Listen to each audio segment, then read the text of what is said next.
Hey guys, something a little bit different today. I've compiled all the best ProRevenge stories on this channel. Today is truly a long one, so buckle in for a wild ride of the best revenge stories Reddit has to offer. The story about Karen and Kevin who won a battle and lost the war. This story is about 5 years old, and some of it, as you will read in the end, is still rolling. Probably will for a long time. It starts with Mrs. P as principal, because that's what she is. Mrs. P started as a special needs kids caretaker, studied through the years of work, and graduated a doctorate in special education. After 20 years of experience in this, she was asked by the council of a medium-sized city to open and run a new special needs school in the city. She accepted the offer, and after 4 years, she had a school with 150 kids in it. For special education school, that is a huge number. Such schools need way more people than a regular school, not just teachers, but also other caretakers, and the job isn't always clean and easy. So naturally, Mrs. P is always looking to hire. Then comes Karen. Karen just finished her college and got a degree in education consulting, top of her class. Her professor was on Mrs. P's school board, and she recommended her with very warm words. Karen was basically hired before she even sent her resume. Karen is married to Kevin, of course, who finished his law studies top 5 in his class, and now doing his internship in a big law firm awaiting his license to practice law. Basically, their future is laid bright and clear. All they have to do is not F up on the path to nice, rich life. Mrs. P accepted Karen to work in the school and announced her she will start to work in August 20, about a week before the school year starts, as the staff needs to organize the school for the opening of the school year. Karen protests that she is a consultant, not another lowlife that comes to mop the floor. Mrs. P is pissed by this attitude, but Karen is top of her class and supposedly the best in the field. So she just smiles and says, staff starts to work on August 20th. You are staff too, so be here on that date. Karen isn't happy, but well, that's life. That pre-opening week, the staff will never forget. While teachers and nurses and other members all work together hard to get the school up to shape, including painting the walls, setting equipment, and other choirs you don't learn in college, Karen fixed her own room, sat in it all day, and played with her phone. Needless to say, she wasn't very popular among school staff, but time went on. School opened on time, and things started to get into their regular routine. Karen was causing more and more issues. She refused to fill in regular reports about her activities, was not available to meetings with staff and parents, and all in all was a total entitled Karen. Mrs. P tried to talk to her again and again to no avail. Eventually, Mrs. P asked the professor, the one who gave Karen her degree, the one who was on the school's board, to sit with Karen daily and coach her how to actually work and function in a real school environment, as apparently she didn't learn that in college. But even that didn't help. Karen was hated by all the school staff, and her work was done poorly and getting worse every week. Mrs. P had a meeting every week with Karen and the professor to discuss her performance and how to do better. Meanwhile, important records and other documents were not filed, and the care to the children was getting worse every day, until eventually a parent filed a complaint about the poor treatment his child got, and the board became aware of the issues. A meeting was set with the board, Mrs. P, and Karen. The professor promised Karen if she will set order to her paperwork and act respectfully, it will be alright. Karen knew she was on the hook now, but just couldn't stop being a Karen. So the day of the meeting comes, and Karen is a no-show, no call. She just didn't come that day, and the day after, and the week after. Without Karen, the board can only hear what Mrs. P has to say, but they already know it. So the meeting is delayed to a time when Karen will show up. Needless to say, this doesn't help her case at all. Anyway, Mrs. P and the professor tried to get Karen on the phone, but it went straight to voicemail. Eventually, Mrs. P had no choice. Karen is a no-show, no-call for over a week. She has to have a really good explanation and not get fired now. She calls Karen and leaves a message in her voicemail that she hadn't heard from her in over a week. She is very worried, and please be in contact ASAP as Finance wants to cut her pay. Finally, Karen called in. She has been sick the whole time. She will return to work in 2 days. Good. Mrs. P marks the date and sets a meeting with the professor and Karen first thing in the morning. If Karen is sick and has a doctor's note, she will not be fired, but she will get some strong talk about the no-call issue. The day comes, Mrs. P and the professor sit in her office waiting for Karen to come. She didn't come. Mrs. P tries to call her and gets the voicemail again. She is pissed, the professor is pissed. Karen has set a new record in pissing and wasting everybody's time. Karen shows up 2 hours late and Mrs. P calls her to a meeting immediately, before anything else. She calls the professor to come, the professor canceled other plans she had to come in, and the meeting finally starts 3 hours late. Thankfully, Karen had a doctor's note, she is okay on that, but she is going to get the strong words talking now. About 10 minutes into the meeting, Karen burst in tears. The meeting is stopped to cool things down, but not over yet. After a few minutes, everybody comes back into the room and Karen opens, "I am still not okay, I still feel sick, I want to go home now." Mrs. P is silent and the professor comments, "As a board member, I must say, as long as you are sick, your job is safe. But it is your first year, you have not saved anything in sick days or vacation days.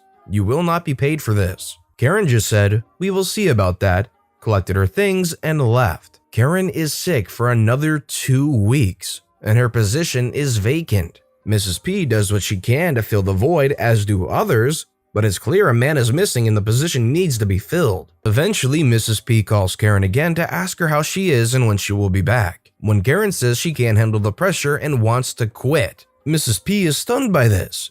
Karen is only in her first year, quitting in the middle will risk her future, and finding another consultant in the middle of the school year is almost impossible. But she keeps her thoughts to herself and just says she doesn't think it's necessary or wise, just feel better and come back. But Karen doesn't come back, and after 2 more weeks of absence, her husband calls in to ask why no money is paid.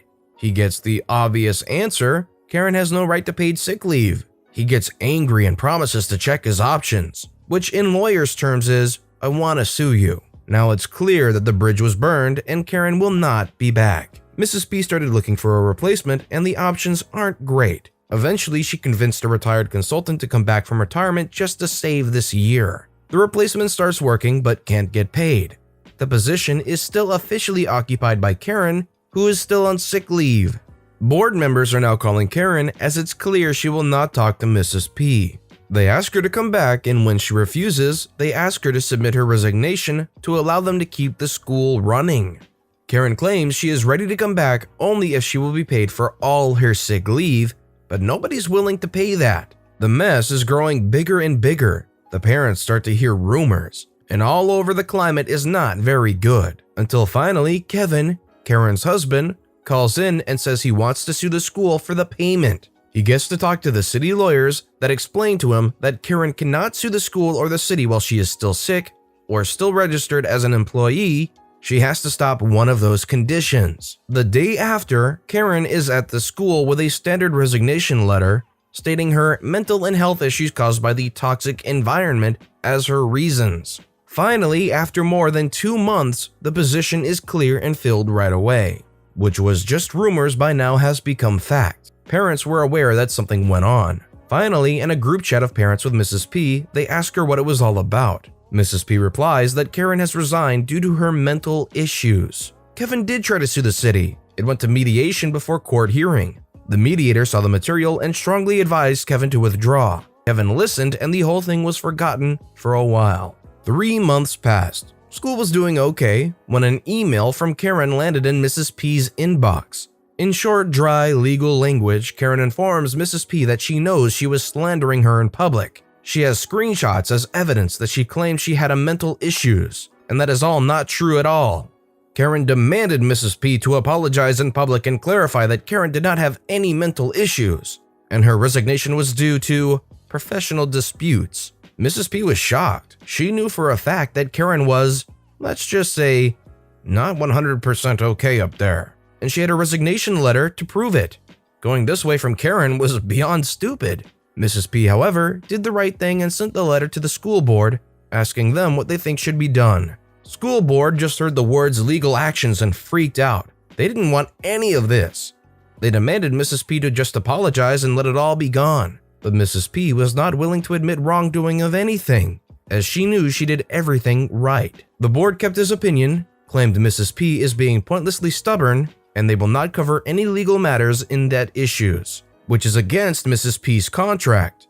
All legal liability that she has within her work should be covered by her employer.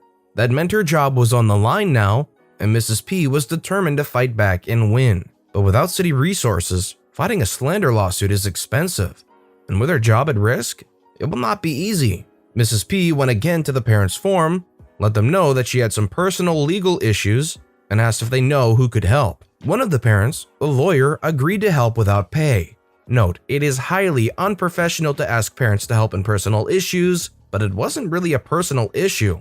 It was the school's issue, and that lawyer's parent noted that after he was informed the details. The lawyer agreed Karen and Kevin had no ground to sue, but said that if they sent the email, their intention is to sue anyway, and nothing Mrs. P would do will stop them. So it was better if Mrs. P just ignored it and let them dig their own grave. And digging they dug. A week after the first letter, a new letter arrived by regular mail in an envelope. It was printed on Kevin's law firm letter, stating that matter should be resolved by public apology or they will sue. Even the lawyer did not believe someone in a large prestige law firm is that dumb, but here is the letter to prove it. A trial will take time and will cost money, even if he is doing it for free.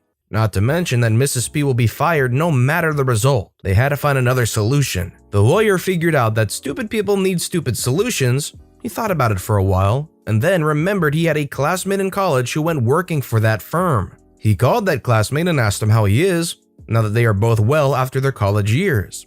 Apparently, his classmate worked hard and got to become a junior partner in the firm. When the lawyer mentioned the case, his friend was surprised. He hadn't heard about this case, and he should have, as lawyers in large firms gossip like old women.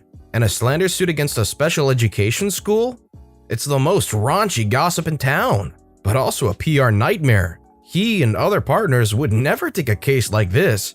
It will make them look like greedy lawyers who would skin off anybody for a penny. Not good publicity. He promised to look around and check what is going on in the firm. It didn't take him long. The next day, he called the lawyer back. He found out no lawyer in the firm was aware of the case. He figured Kevin used the firm paper to send the letter, but no lawyer above him was involved. Good news for our lawyer. Together, they planned the right answer to Kevin and Karen, the answer that will shut them out for good. The lawyer called Mrs. P and told her his plan. It was easy, simple, and malicious. She didn't like it, but agreed to it as it was the best and fast way to resolve the situation. Next thing, the lawyer drafted his settlement agreement. He called Kevin and asked him if it will do. The agreement stated that Mrs. P will apologize to Karen in the most public way she can and will post all the legally related papers alongside the apology in the school webpage. The agreement stated that the apology can come in any form as long as it can be searched in Google search and has a link from the school webpage. It also stated that after the apology, Karen and Kevin will not be able to sue the school ever again and will have no further demands from Mrs. P or the school ever again. The last clause stated that if any unrelated issues will come of this agreement, Karen and Kevin will be liable for any consequences and the school can demand any losses it suffers from them. Kevin agreed to all the terms. Within 2 hours, Karen and Kevin signed the agreement, and the next stage was ready to launch. The lawyer came to Mrs. P's office with the equipment he needed and the apology transcript. He set a video camera and Mrs. P read her apology. She opened with an introduction, who Mrs. P is, what she had done so far in her career, her degrees and recommendations. She also made an introduction to Karen, her career so far, her degree and recommendation, none so far. And after the introduction, she explained that Karen claims she left the school in the middle of the school year because of personal disagreement, and any other comment Mrs. P or any others have claimed about Karen's health and mental issues are false, and Mrs. P is sorry if Karen or anybody else heard so and if Karen's feelings are hurt. In essence, anyone who sees the video understands exactly who Karen is, and even if Mrs. P didn't say it in words, it was clear she thought very bad things about Karen. Right after it was finished, the video was uploaded to the school YouTube channel, and a subsite under the school website was created showing the video and all the related documents, including the threatening letter Kevin sent in his firm paper. A link was sent to Kevin with the short line, "That settles the matter, don't contact us ever again." Karen and Kevin won the battle. A month passed and Kevin suddenly got fired from his firm. Apparently, he wasn't in a position to send a letter threatening lawsuit under the firm paper without any higher-up lawyer watching him. Sending it like that for a case he managed himself was plain fraud. He was reported to the bar, but to not let a scandal and PR disaster come out, he was just let go and no further punishment was taken. The firm sent a letter to the school admitting the fraud and asking the school to remove the threatening letter Kevin sent. The school graciously agreed and Kevin's letter was removed, but the firm letter admitting Kevin's fraud was published instead. Kevin was done in the business. Any lawyer who he came to look for a job asked him why he left the big firm before he got even past the first stage, and a simple search of his name showed he committed fraud against a special education school from all places. Nobody would hire him. Meanwhile, Karen kept looking for a job in her field. She had to wait until a new school year will begin. Her college professor was not willing to write her any recommendation, and she had to explain the missing year in her resume to any principal.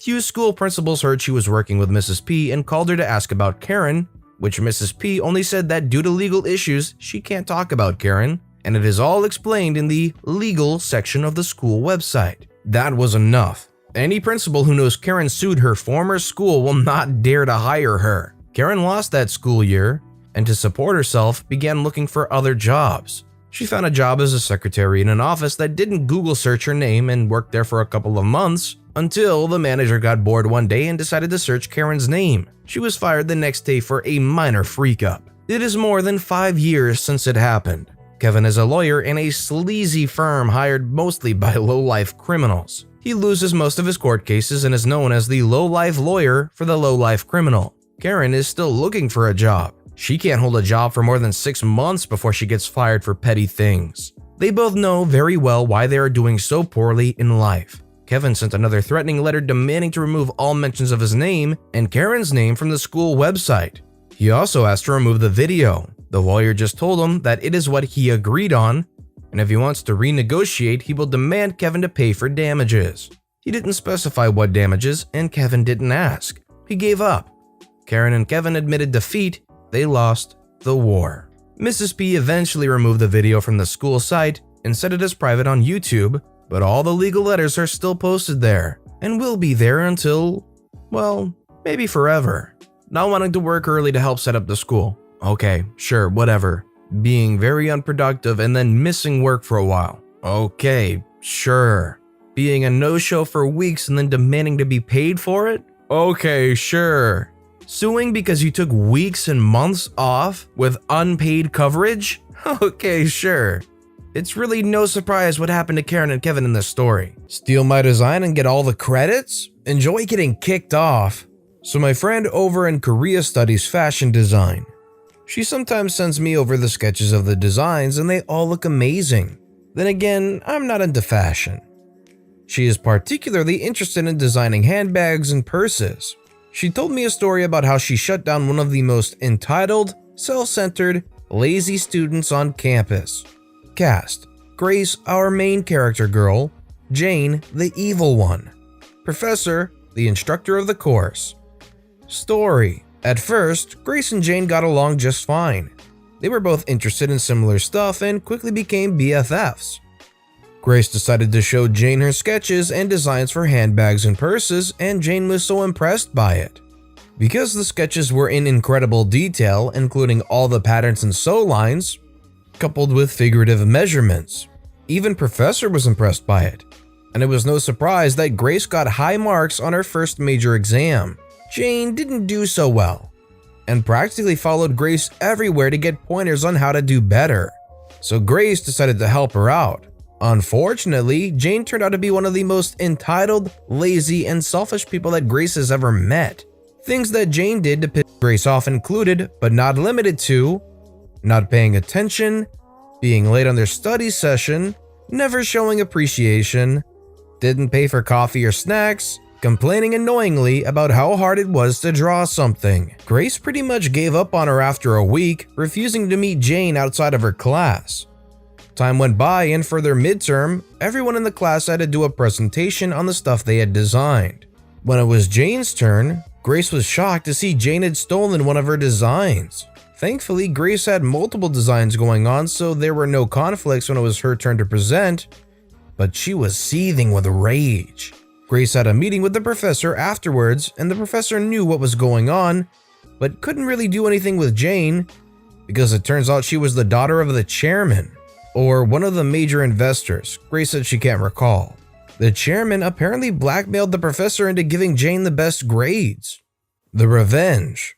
Professor did, however, help Grace devise a plan to humiliate and expose Jane.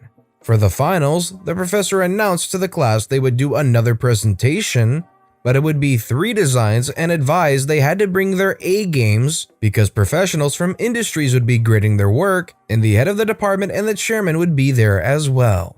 So you know how Grace had a bunch of sketches for the class?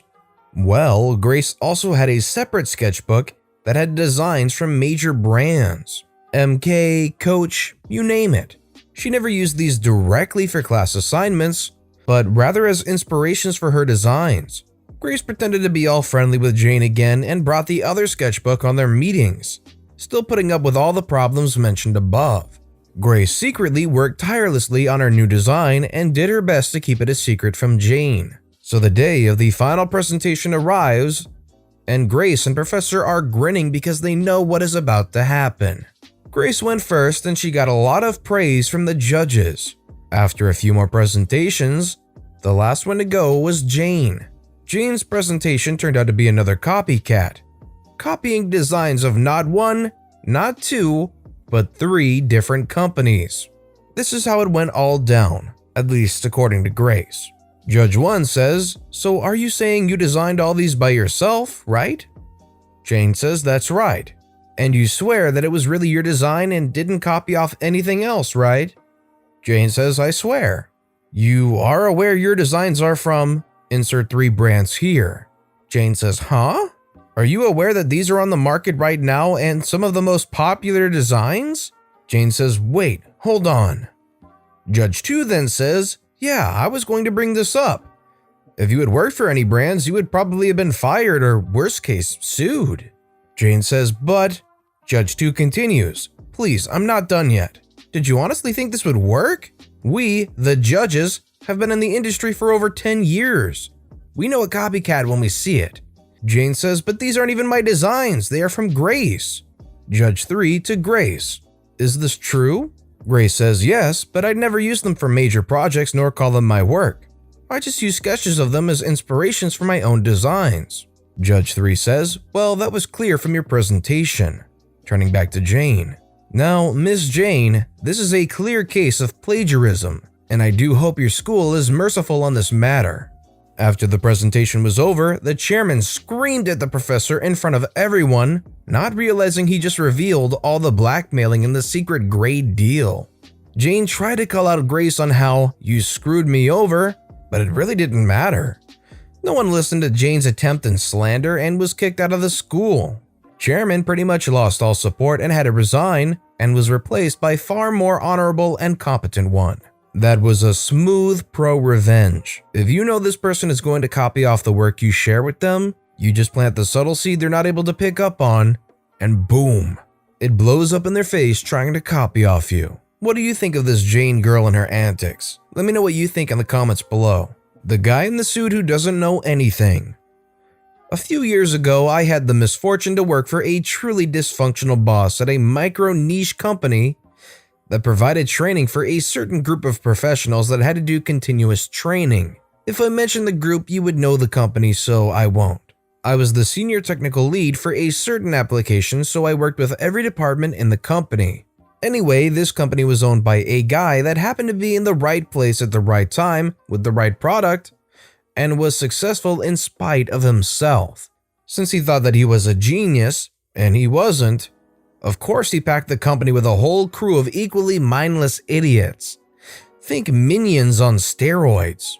But the crown jewel was the sales team. These were the quintessential narcissists who would take a 2-hour lunch with all the sales buddies and boss and have 3 martinis and a couple lines of a certain illegal substance. The one star of the bunch was the bane of my existence while I was there. He would call and demand that I stop what I was doing and fix all of his problems while he was on the phone. Half the time he would call me later and cuss me out for doing the opposite of what he demanded. I didn't, but he couldn't remember since he was drunk. I finally resorted to tell him to send me an email that explicitly stated what he had wanted done. That way I could prioritize his tasks and have proof of exactly what he asked for. However, 5 minutes after he sent the email, he would call me and demand that I stop what I was doing and fix his problems. Since we were in a sales-oriented company, complaining to the boss didn't do any good. All I got was, "Just make him happy so he doesn't complain to the owner." Thanks, boss. Now comes the revenge. I finally had enough. I was looking for a job anyway and I was underpaid, so I wasn't worried about any blowback. Whenever something broke and he demanded an immediate explanation, I started using Star Trek Technobabble. Yeah, that report broke because the Heisenberg compensator blew back through the subspace conduit. Sorry, that user couldn't access the system because the dilithium warp router needed to be hooked up to the Jeffries tube. He bought it all. And then comes the best part. I found out the best part after I left the company.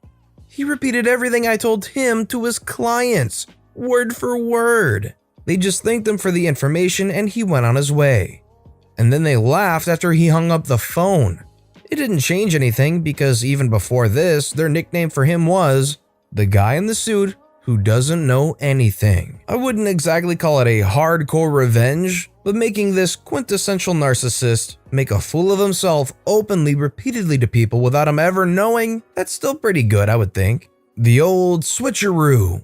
This is my friend's story, but she doesn't have Reddit, so I said I would post it for her. Cast: Sarah, mother, 43-year-old female. John, son, 19-year-old male. Anna, daughter, 16-year-old female. Due to the lockdown, Sarah has allowed her son to move back in.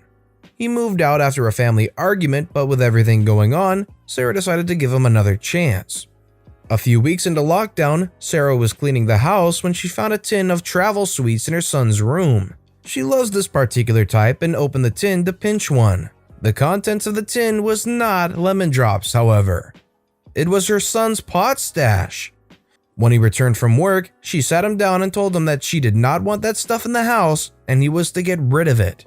He apologized and the tin vanished. Yesterday, Anna came to see her mom. John had been smoking in his room, which was next to hers, and the smoke was blowing into her window. Sarah told her to stay downstairs for a bit and say nothing.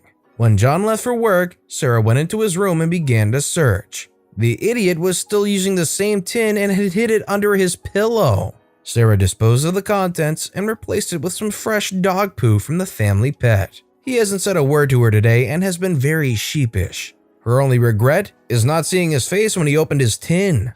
That'd be pretty priceless when this guy goes to open his tin to get his fun grass and finds out there's just a beautiful hidden stash of dog poo. That'd probably be a bit of a shock and a letdown for the guy. Won't give me $20 off? Fine, I'll get $50 off instead. For reference, I'm 15 and I run a small mowing company in my neighborhood. I have been saving up to buy a new mower to replace my current 16-plus-year-old one. I went into the only Home Depot in my city that had a $750 Honda mower in stock. I originally found an associate and tried to get the floor model, but since they had one in stock, I couldn't buy the floor model. Oh well, I pulled up a competitor's site, Northern Tool, and showed a different associate that I could get $20 off there with a coupon. And the other store was less than 5 minutes away. They talked to who I believe was the department manager and they approved it. So then I make my way over to the registers and tell the associate what the others said. And she calls over her higher up. Enter Karen, haircut and all. I say, I was told by the associate that I could get $20 off because a competitor has it at a better price. Karen, in a part mocking, part baby tone voice, no, that's a coupon. It has to be the actual price of the item. They don't know what they're talking about. I'm the financial supervisor. They say on their website they accept competitors' coupons. Okay, then I'll just go put it back. So I do so and head to the car. While leaving the store, she droops her head down, makes that puppy dog / poor you face and says, I'm sorry you could save money. I wanted to flip her off so bad. I decide, you know what? She's not a manager, let me go talk to customer service. So I go to the desk and this is how the conversation goes. Hey, I was trying to get $20 off a $750 mower. I was told it was okay by 2 associates, but then your supervisor over there said absolutely not. Customer service guy says, okay, let me see this mower. I can give you $50 off. So he goes, looks at the mower, and goes back to ring me up. We have a good conversation about cars, and I walk out of the store, and Karen doesn't say a word. Is it because OP looked young? I don't get what this Karen was being a witch about. Was it just a bad day for her? Does she get enjoyment out of that? It just seemed needlessly extra. Dollar store worker made my day. So the wife and I decide to walk over to the store to buy some bleach for laundry. When we get there, we see they are all out, so we decide to go next door to the dollar store so we can at least get a small container to wash up a few loads. First thing I noticed was the cashier at the front of the store being asked about t-shirts. The cashier instructs the person asking to go to insert aisle here and he will find shirts there. I walked right past the aisle going towards the bleach and I sure enough see shirts. I get my bleach and the wife and I wait in line to check out. The guy comes back up and claims there are no shirts there. The cashier assures them there are, and the man gets testy demanding he walk them to the shirts. The cashier says I can do so as soon as he gets another worker to come take care of the front. That was not good enough for the guy, and he joins a woman in the line just in front of us, and it turns out that they are here together. She has balloons in her hand, and just as she is getting to the cashier, she gets a call. No big deal. Wrong. Her balloons have numbers on them the cashier needs to identify their price. He politely asks for the numbers since the woman is holding the balloons and they are too high up for him to see the info he needs. She ignores him and continues her call. He politely repeats himself and she gives him a mean look. The next time he says, "Could you please bring the balloons lower so that I can get the number?" She just hands him the balloons. The cashier is done with these two by this time and takes the balloons, gets the number, and charges them to their total. But this is when he made my day. He lets the balloons go. They float up and away.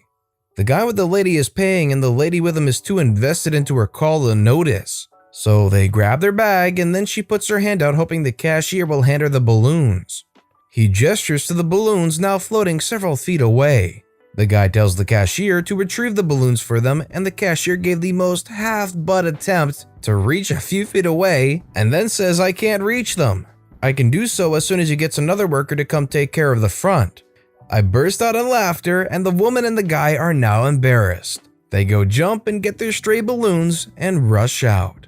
Made my day a million times more enjoyable. I scrolled through the comments real quickly and there was a really interesting theory that the guy was actually trying to steal from the store, which is why he wanted the cashier to go with him back to the shirts. The woman up front had the balloons that draw your eyes up and away from her stealing, and she would just walk out with the groceries while the guy distracted the cashier at the shirts. And obviously, the plan fell apart. AT&T tries to screw me over $139. I actually screwed them out of $72,000. After my wife and I got married last year, we decided that we should both get on the same phone plan. We went down to the AT&T store and met with a rep who told us we'd both be on an unlimited plan for a 70-month all-in, including taxes and fees. I was very specific about getting the all-in price for the service.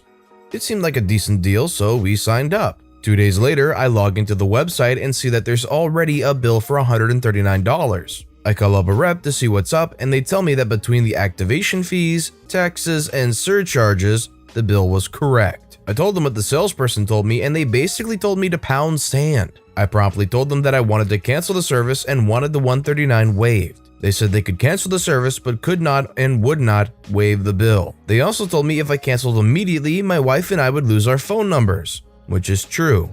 So I figure since I already have to pay for the month and I don't want to lose my phone number, I will just get a new carrier and cancel when I'm ready. So I do my research and find Visible, which is excellent, and we make the switch.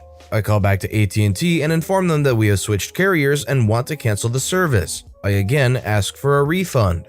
The rep informs me that since I have had the service for 4 days that I am not entitled to a refund. He tells me to read the fine print on the contract, which indeed tells me that I have 3 days to cancel for a full refund. I'm now fuming because the first customer support rep that I talked to on day 2 denied me a refund if I canceled. I ask for the next level of customer support rep and they send me to a customer care and retention person. I explain the entire fiasco to him and how I feel that I have now been lied to twice by AT&T reps, sales rep, and first CSR.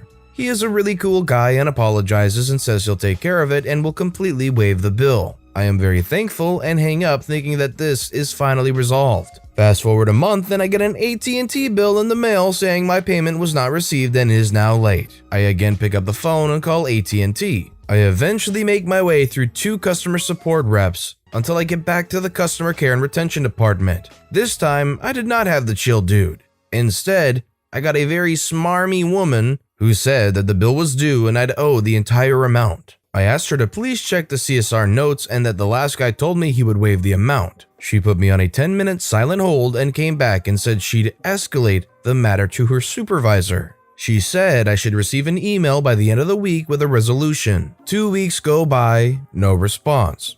I call again. This time I get a very nice lady that is sympathetic. She says she'll waive the bill. She comes back and tells me that she can't do anything because the bill has already been sent to collections. She said not to worry about it and that she'll send a letter to collections to have them waive the debt. I ask if this will go on my credit report and she says no and that they'll take care of it. 6 months later, I get a letter in the mail from Sequium Asset Solutions out of Georgia trying to collect on the $139. I immediately send them a letter via certified mail demanding that they verify the debt, since it's obviously bad. I hear nothing for 2 months, and then I get an alert that I have a negative mark on my credit. I go in, and sure enough, Sequium has indicated that the amount is in collections. I immediately write letters to all 3 bureaus requesting that they remove the mark. A month goes by, and every single one of the bureaus removes the mark, thank God. Another 3 months go by, and then I get a letter from Sunrise Credit Services in New York again trying to collect on the debt. This is truly unbelievable because it appears that Sequium couldn't verify it, so instead of apologizing and waiving the debt, they just sold it off to another collection agency. I send another certified letter to Sunrise demanding verification. I get nothing in reply. So far, they have not attempted to put a mark on my credit. That's where this part of the story ends. Who knows what will happen next? I could file a lawsuit, but the filing fee alone would be more than the amount owed. Here's the thing. I am not cash strapped.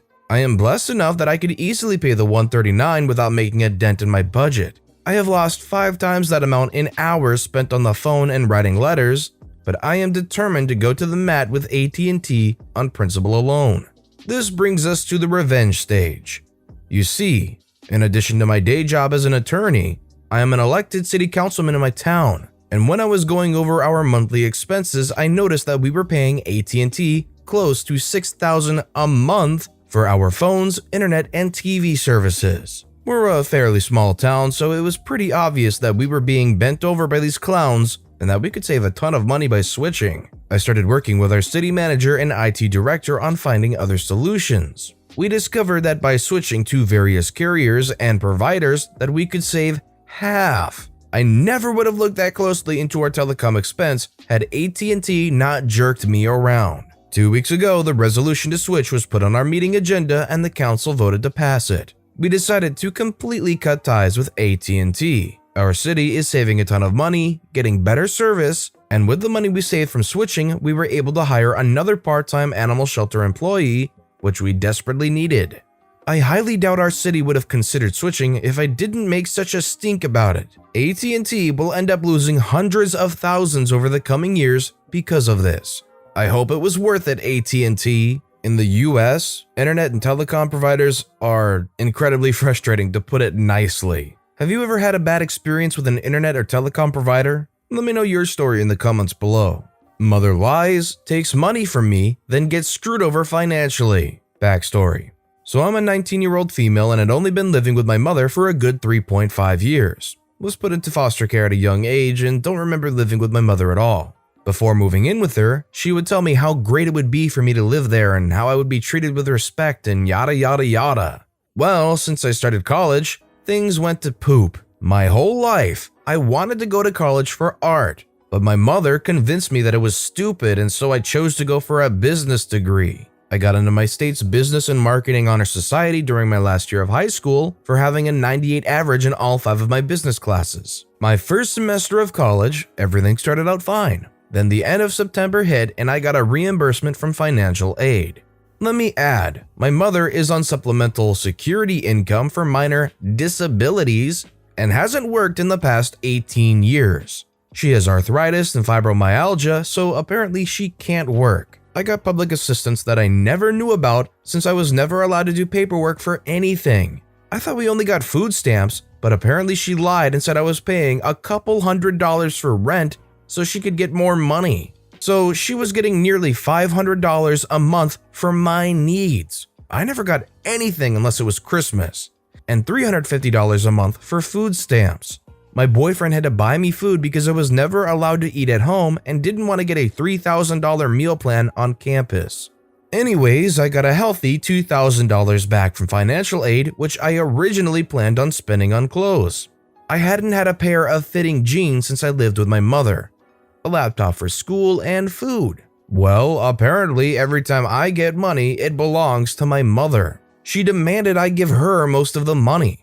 So I spent $1,500 on some jeans for me and a brand new PS4 system, PS Vita, PS Plus, and a bunch of PS4 games for my boyfriend.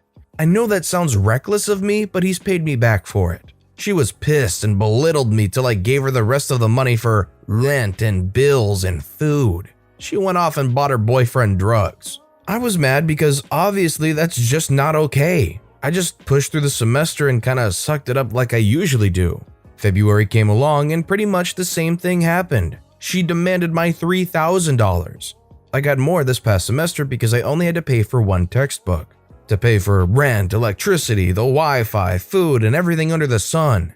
She got mad when I refused to give her more than $350. I went off and spent the money on my anniversary, including outfit, gas, 2 meals, and some gifts. A new phone, my phone barely worked and was 7 years old, and prepaid my phone plan for the next few months. I also bought myself some food for when I was home. She was irate. How dare I spend money on my boyfriend and not the woman who birthed me? I tried staying away from home as much as possible, driving around with my boyfriend for the most part, but every time I came home I would get yelled at. Well, March was when poop hit the fan. I needed my Medicaid card. They put cash assistance on that card for convenience, and birth certificate for a program that helps people get jobs in the area, and she wasn't having it. Apparently saying I needed them was being rude and disrespectful. I ignored her for the most part and kept insisting that I needed them right away because I had to leave. She gave them to me after half an hour of me telling her I needed to leave and just started yelling at me. So I left for a few hours and I got a call from my caseworker asking when I would turn in timesheets. I had to get a signature from each teacher stating I was in class to keep my insurance benefits and the food stamps. I didn't know about the cash assistance, and she told me I could lose the cash assistance if I didn't. I asked her what she was talking about, and she told me I got approximately $500 a month to pay for rent and other things I needed. I informed her that I never knew about that, and she was very upset that my mother was using the money on God knows what. She told me to change the pin on the card and to not let my mother touch it. So I changed the pin on my card, went home, and my room was torn up. My clothes were everywhere. My old laptop was missing. My Christmas gifts for my boyfriend were gone. I was very upset. I told my mother that I wanted my stuff back and she just threw everything at my door. I started packing my bags because I was done with her garbage. She demanded I give her my Medicaid card back because she keeps everyone else's. She got in my face, threw my glasses onto the floor, tried throwing my new phone, and was just screaming at me till I gave it to her. I have post-traumatic stress disorder, so I panic whenever someone is even slightly loud. After she went to the store and tried buying something with it, she came home and started shoving me around, demanding I give her the pin. I was just like my father. I was a piece of garbage for buying jeans that would actually fit me for once in my life. I was trash for liking the presents I got from my boyfriend and not from her. I got pants that were 2 sizes too big and very low rise for Christmas. Yeah, no, etc., etc. She actually hit me because of it and hit me till I gave her my pin. So, of course, I was dumb and gave it to her. Someone for some reason called the cops and they showed up shortly after, and her boyfriend started telling them I was abusive and manipulative and a pathological liar. I showed them where she hit me and tried explaining that she took my Medicaid card, but they didn't care. The cops never care because supposedly, my mom's boyfriend has put half of our local police force into the hospital. After the cops left, my mother said that my boyfriend, who has done nothing and has been only supportive of me throughout this, was attracted to children. I'm a year older than him, and that he was not allowed to enter the house again. Then she said I had a new curfew of 6 p.m. I had a class that ended at 5 and it took me 2 hours to walk home, so that was stupid.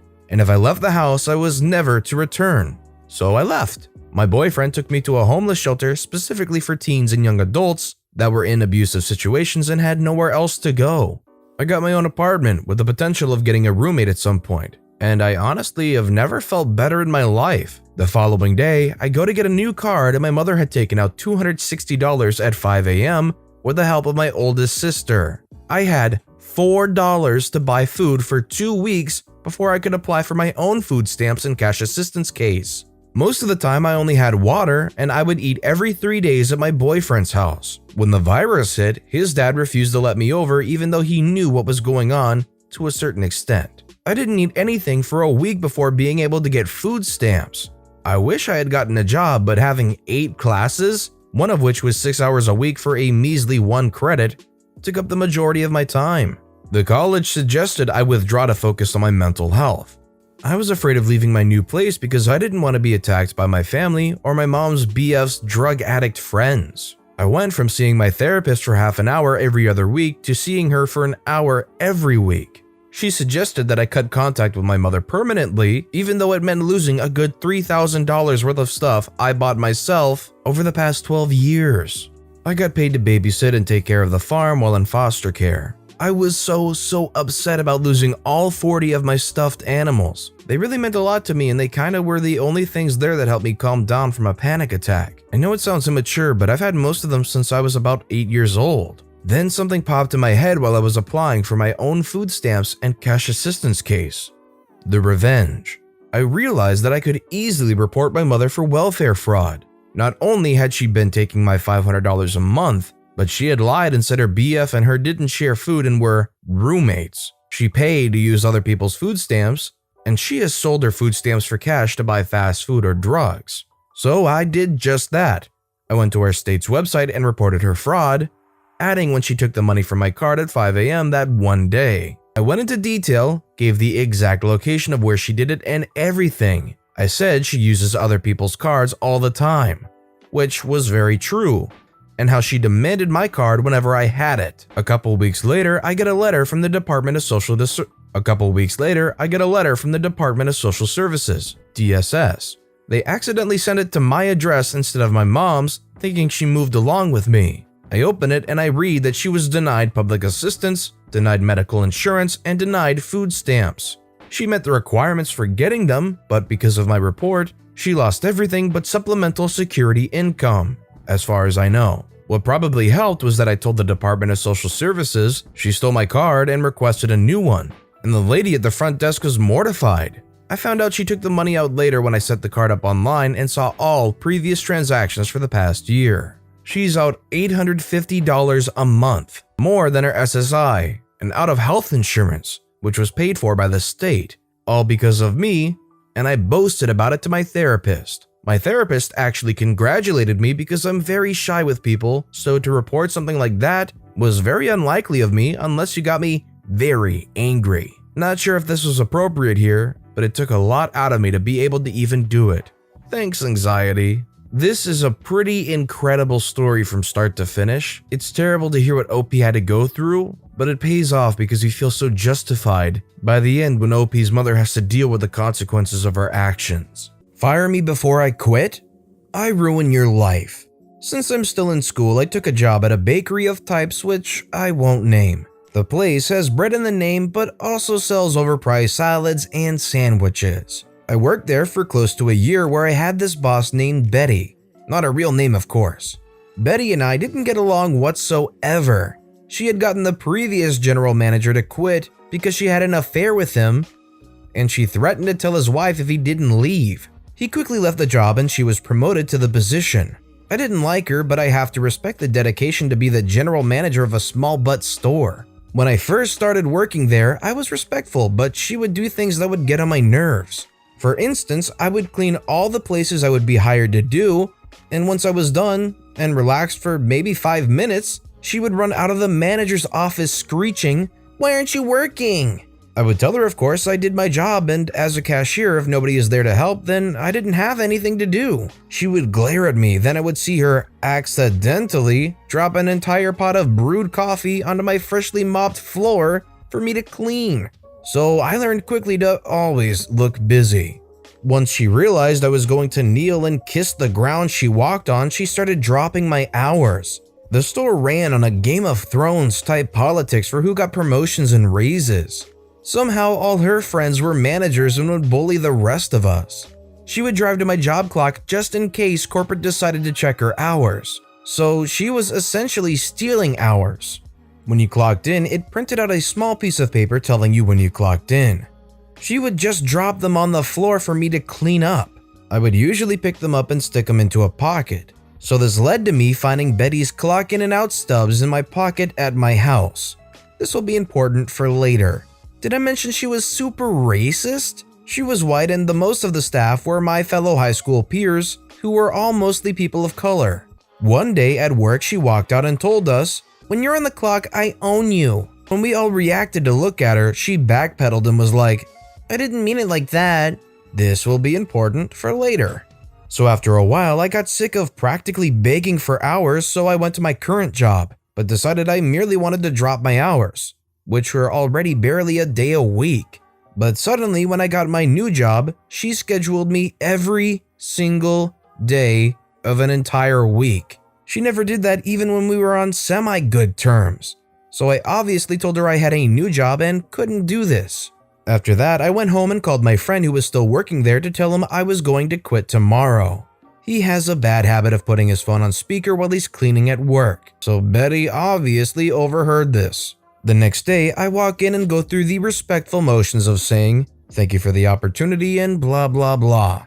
Betty let me get through the entire speech before she said, "Oh yeah, I was meaning to tell you, you're fired." I was so blindsided and ticked I cussed her out. My mom raised me to treat women with respect, but this freaking fat overweight hippo looking idiot ticked me the freak off. She's the type of girl to think binge eating was a personality trait. So I left and was mad about being fired before I could quit, but didn't push the issue. I'm only 18 and I already had another job. I wasn't expecting Betty to give me a good reference anyway. I would have completely left it alone if it wasn't for the district manager Ben, not real name, texting me. The revenge. He thought I was still working there, so I explained to him I was fired. He was stunned due to the fact that I was a decent employee. He asked why she let me go, and I explained it to him and he was angry. He clarified that she fired me before I quit, and I said yes. He was ticked that she did this and asked if there was anything else she might have done. I kind of just vented to him for a bit. When I told him about the racist remark, he asked if anyone else would collaborate with me. I forgot to mention that she slowly fired and forced people to quit and replaced them with her friends and family, which, according to company policy, she couldn't do. Something about conflict of interest. I asked all the people who were working that day if they could, and a few said they would say they did, but one did even better. My one coworker Andy is convinced he's the next big vlogger, so he always has his phone out or just using audio recording for hours for a chance to catch a funny clip. I've watched his content and let me say, it's just super cringe. But turns out he labels each recording by the day and times. So when he checked, he found her making racist remarks. I got a brilliant idea, and with my other fired or coworkers first to quit, we decided to scour Andy's recordings. We found some great moments of Betty saying controversial things or just being nasty. Like once, a guest sneezed on the baked pastries, and when a coworker told her, she laughed it off and said nobody would know. But this wasn't enough for me. I try to avoid conflict, but when I'm in a situation, I'll follow it through. I looked her up on Facebook and found out she was married. Nobody knew this. So when she had the affair with the other manager and basically blackmailed him, she was also married and cheating. I don't think anyone ever cared out to find out because she was a nasty old lady. So I found the old manager's Mark's Facebook and found out he and his wife were separated. Turns out, even after he quit, Betty was still trying to blackmail money out of him. When he didn't, she told his wife anyway, causing his wife to divorce him and basically leave him to go back to live with his parents. I did some research, and in my state, blackmail or extortion is a third-degree penalty. which has a max of 7 years in prison with a fine over $10,000 to the victim. So I told the old manager what my plan was for her. He agreed to call the cops on her, but I asked if he'd wait until I finished my part first. He said he'd give me a week. So I met with District Manager Ben and showed him all our evidence, the recordings and the written statements from my other ex-coworkers and people who were still working there. I also gave Ben the slips of paper when Betty clocked in and then left and returned 8 to 10 hours later to clock out. Ben thanked me for the information and then I left. A few days later, while walking past the store, I noticed it was closed in the middle of the day. I texted a guy who still worked there and he told me everything. Turns out Ben first checked the security cameras to see if she was there for the full time she claimed to be. Big surprise, she wasn't. So Ben decided to investigate the store's expenses, since if she's lying about her time, what else could she be stealing? He found out she was stealing money from the store. The guy didn't fully explain how she was, but just that she was.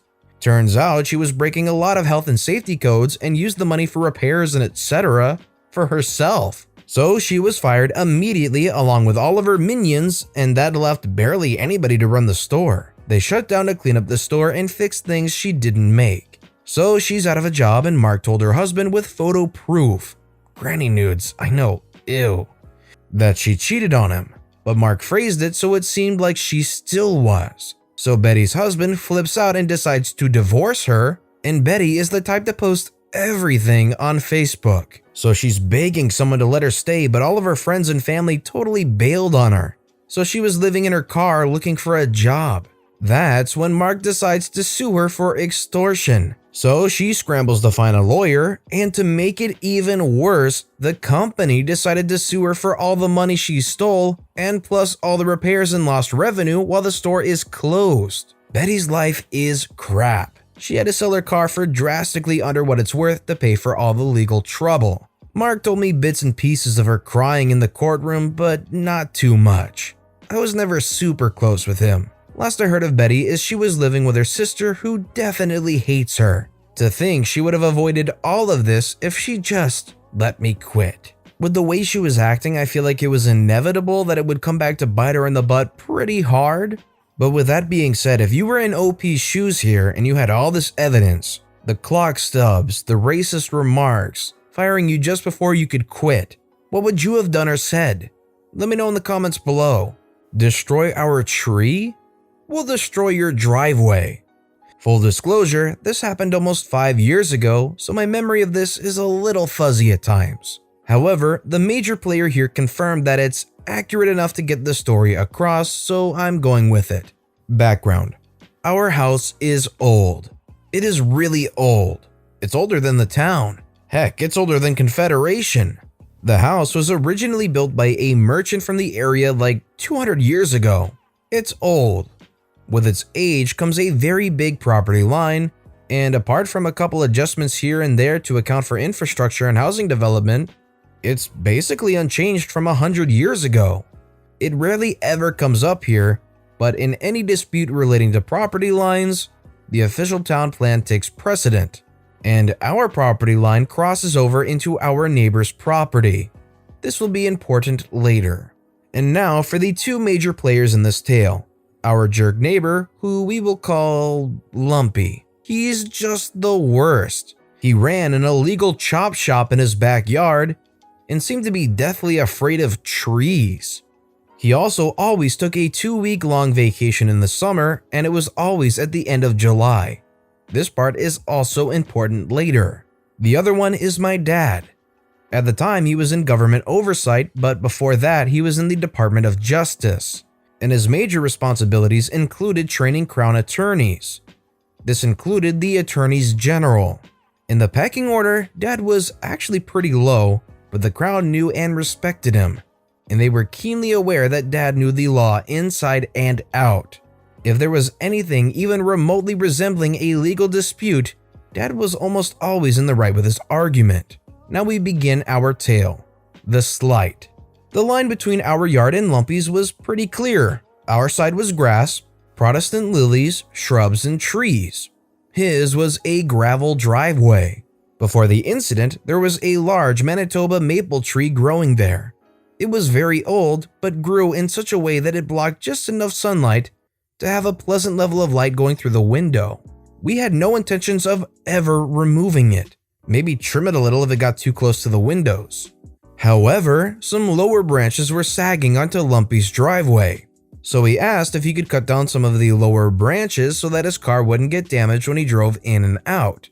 It was a fair enough request, and he did ask permission first, so we told him to get a landscaper and a quote, because we sure as heck weren't going to let Lumpy do it, and we're okay paying for that. A couple days later, we were all on a day trip somewhere, and when we got back, Lumpy comes over and tells us not to worry about the landscaper because he took care of it. Red flags were waving at that statement, so we went and checked the tree. Idiot cut the entire tree down.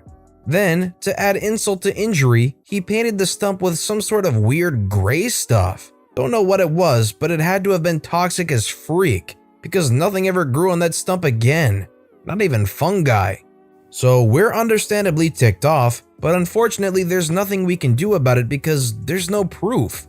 So now we've got a stump that was once a beautiful tree, a smug neighbor, and seemingly no course of action to take.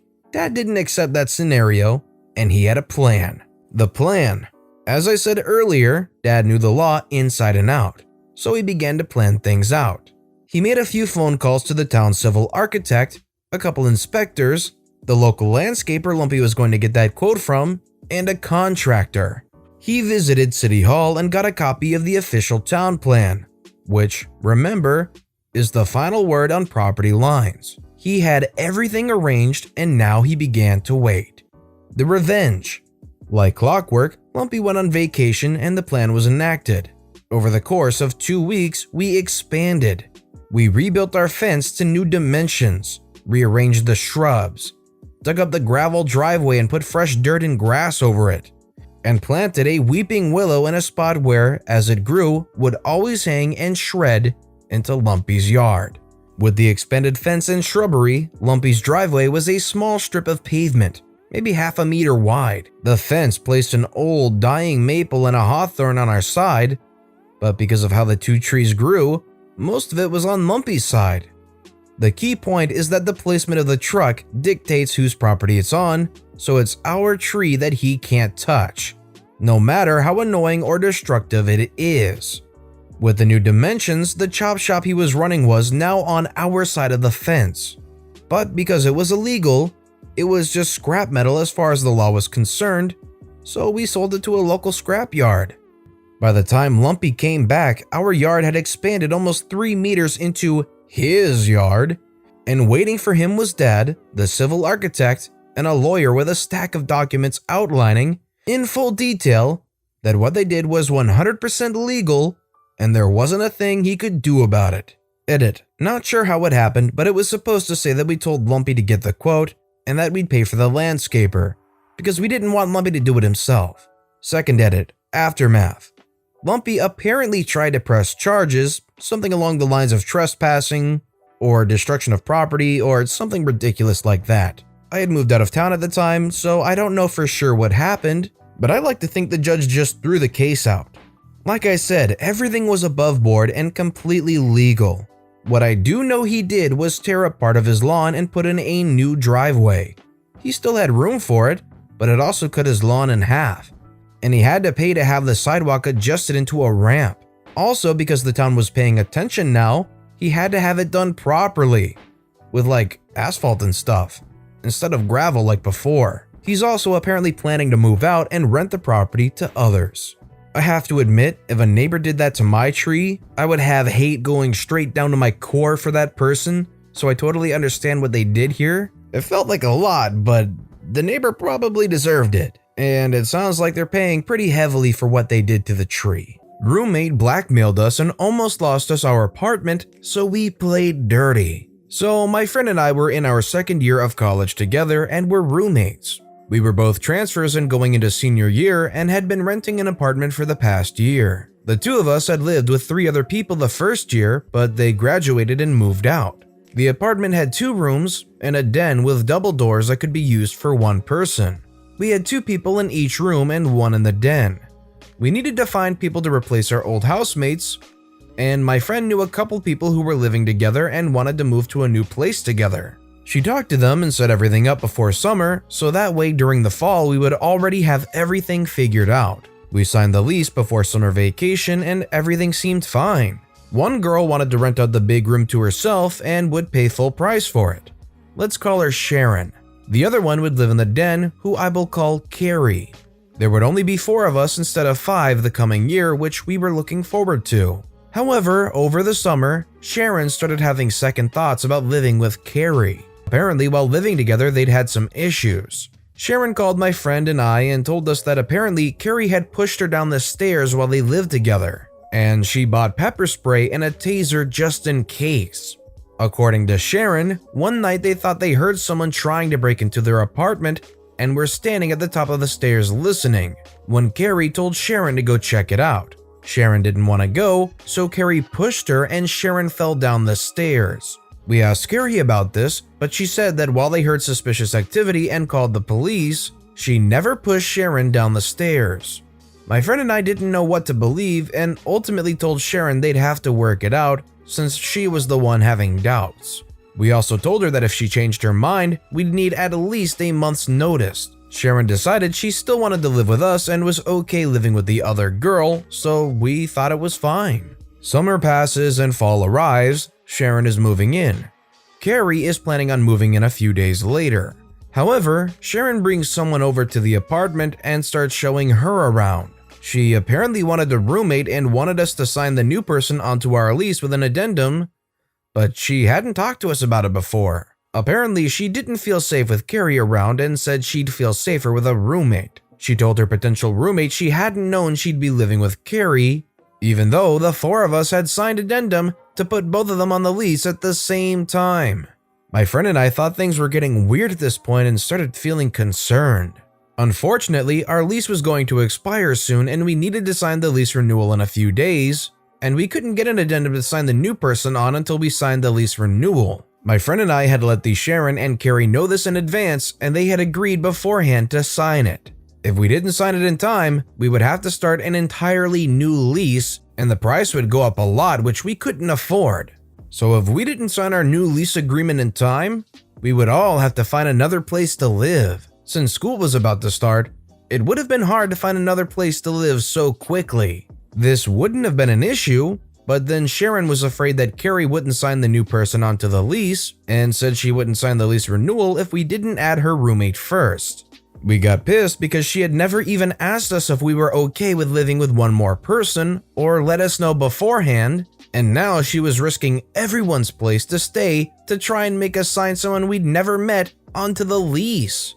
We told Sharon we couldn't sign her roommate on before renewing the lease since we had to renew it so soon, which was the apartment's rules. She kept making more demands and told us that if we didn't do what she wanted, then she wouldn't sign the lease renewal and we'd all be without a place to live. She wanted me to observe a verbal agreement as a third-party person between her and Carrie, where Carrie would agree to sign the new person onto the lease after we signed the lease renewal. I told her I wasn't comfortable with this, so this is where the fun starts. Carrie seemed nice so far, and my friend and I were really uncomfortable with how Sharon was acting.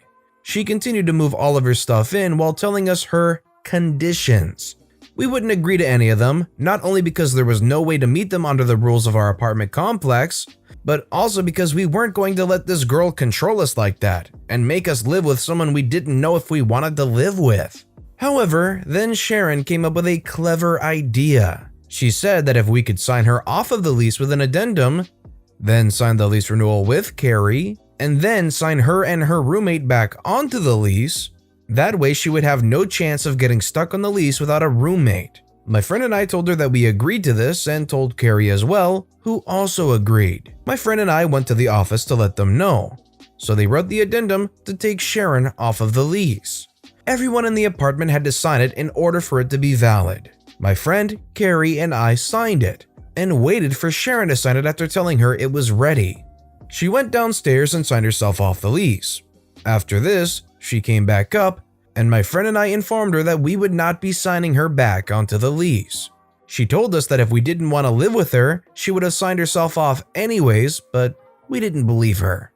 She started crying and told us that she had just finished setting up her desk. We didn't care. She had threatened 3 other people's security and place to live, as well as her potential roommates. She went outside and slammed the door. My friend and I were relieved it was over and that we wouldn't be losing our apartment. We just needed to find someone to take her place. Sharon came back in with a smug look on her face and told me she had her mom on the phone and her mom wanted to talk to one of us. I took the phone and put it on speaker while my friend listened. Carrie went to her space and closed the door. When I answered the phone, Sharon's mom went off on me. She called me a witch and told me to go to heck. I stayed calm and told her that I stood by the decision we made. She told me to go to heck several more times. Then she told me Sharon had nowhere to go and I didn't give a rat's butt. I told her she was right, I didn't. Her mom told me to go to heck one more time and hung up. I gave the phone back to Sharon, who seemed surprised that I wasn't intimidated. She whispered, "Sorry," as I gave her phone back to her. Then she went to her room to take her stuff apart and start packing. Since we paid the lease in advance for our place, as per the apartment's rules, Sharon had paid to stay until the end of the month, so we let her stay until then.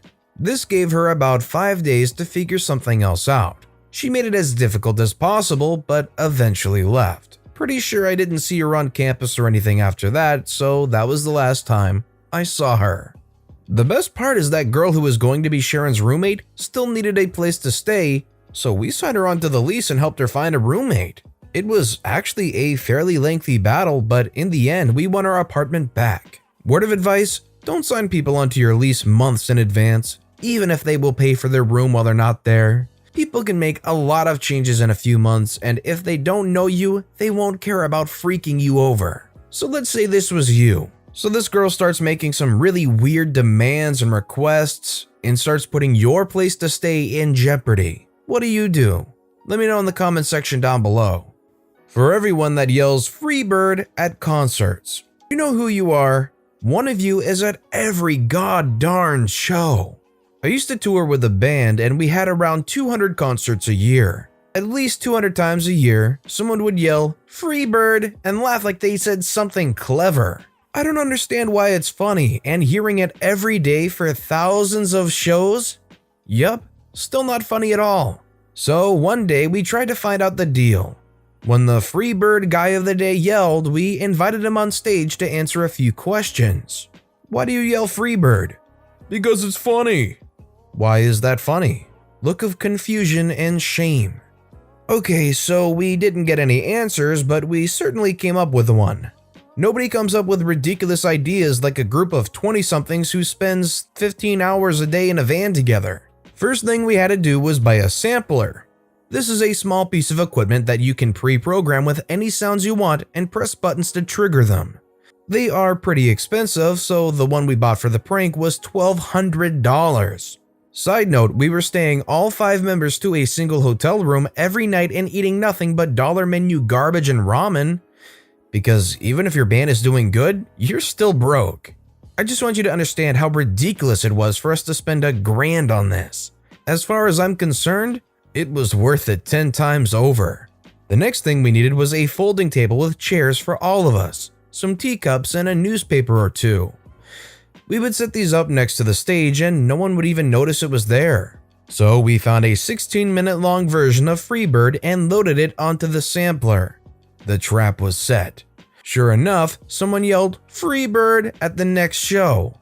This time, our lead singer acted really interested. "What's that you say? Freebird? Do you want to hear Freebird?" The audience cheers loudly. "So, just to be clear, you want us to stop playing our set and instead play Freebird?" They cheer again in approval. And now the Freebird guy clearly looks like he's never been so proud of anything he's ever done in his life. We all stepped to the center of the stage in a very serious looking huddle. We made it a point to go comically long discussing Freebird.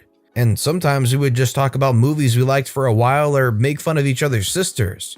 When we felt like it had gone on long enough and we were terrible about making jokes go way too long, we all nodded and made it clear that we had just agreed to play Freebird. "Alright folks, you asked for it. You've got it. Here we go, Freebird." While the crowd went absolutely nuts, the singer went to the sampler and like an old man fumbling to use a remote, He found the button and pressed it as anticlimactically as possible. Freebird begins to play, and we all put our instruments down and sit around the table. We sip on pretend tea and browse the newspaper quietly. At first, everyone thought it was hilarious, but after a few minutes they started to revolt, chanting for us to come back and all. We would look at each other in a very confused manner and shrug it off a few times before the singer would finally go back to the mic. "What's going on? You don't want to listen to this anymore?" "No." "You want us to play our stuff again?" "Yeah." "Well, what about that one guy who yelled Freebird?" "That guy sucks." And then booing would start for that poor Freebird guy. We did this for an entire tour and it absolutely never got old. I'd like to think that after that year, tens of thousands of people stopped yelling Freebird at every show they go to. At least for me, that makes the world a slightly better place. Freebird! If I heard one thing get yelled out as a cheesy, corny joke hundreds of times, I'd probably get pretty tired of it too. The case of the missing firewood. Story. When my grandpa was growing up, he didn't have electricity, this being rural Kansas. What they did have was a wood-burning stove. At one point, firewood that my great-grandfather had been storing began to disappear. A thief was afoot. My great-grandfather, getting tired of the firewood disappearing, hatches a plan. Great-grandfather takes some of the logs and drills them out, leaving a cavity. He then puts some gunpowder in the cavities and plugs the holes to hide his handiwork. That night, he tells my grandpa that he would bring in the firework. Of course, he knows what logs he's messed with. Now, this is the funny part, and I wish I knew how embellished it was, but stranger things have happened. The next day, great-grandfather is walking into town and comes across a gentleman also headed into town, and they get to talking. It turns out the gentleman is going into town to make a purchase. The item he seeks, a new stove. He says to my great-grandfather, "I don't know what they're putting in the coals these days, but it destroyed my stove."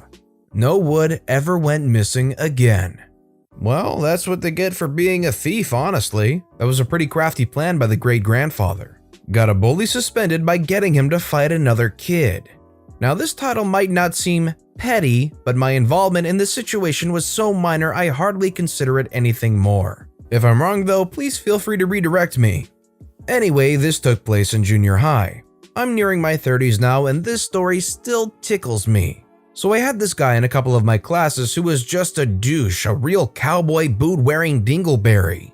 He always liked to copy on me in our math class, which, joke's on him, math has always been my worst subject. He only thought I was smart because I had a slightly above average vocabulary for my age. He also really liked kicking my chair as hard as he could to get a giggle from his groupies. One day in particular, I felt him messing with my shirt. I'm super non-confrontational, so I ignored it. This class is early in the day, so I go on without thinking about it. When I got home though, my mom saw what he did and was livid. He had wrote FUFAG on my shirt in Sharpie. And no, I had not done anything to provoke this that I was aware of. It had been on my back and mostly obstructed by my backpack, which explains why no one else really pointed it out. Or they did notice and just said nothing. Some time passes and we are also in a shop class together. One day we had a sub and we're watching safety videos. I'm sitting right next to Dingleberry in this class, much to my displeasure. At the front of the class is a chill-seeming guy we'll call Randy. Randy was taking a nap through the movie and Dingleberry starts chucking paper balls at him. It was about the third ball when Randy turned to him and said, "Throw one more and I'm gonna beat your butt." Randy lays his head back down. Dingleberry realizes he's out of paper. He then asks me for a piece. I happily obliged and let come what may. Of course, Dingleberry tries his luck and Randy leaps over desks and beats his butt.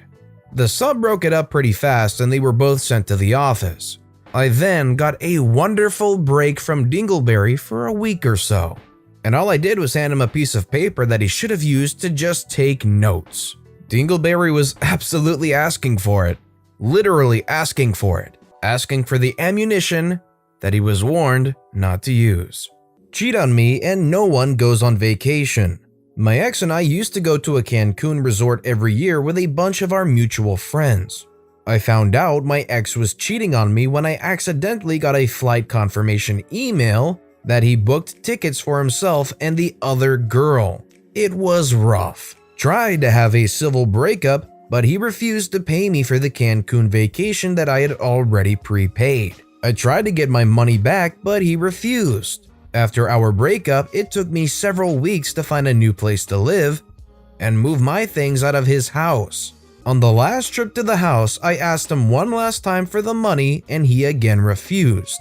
So I accidentally packed his current passport in my last box of things and left my expired passport in its place.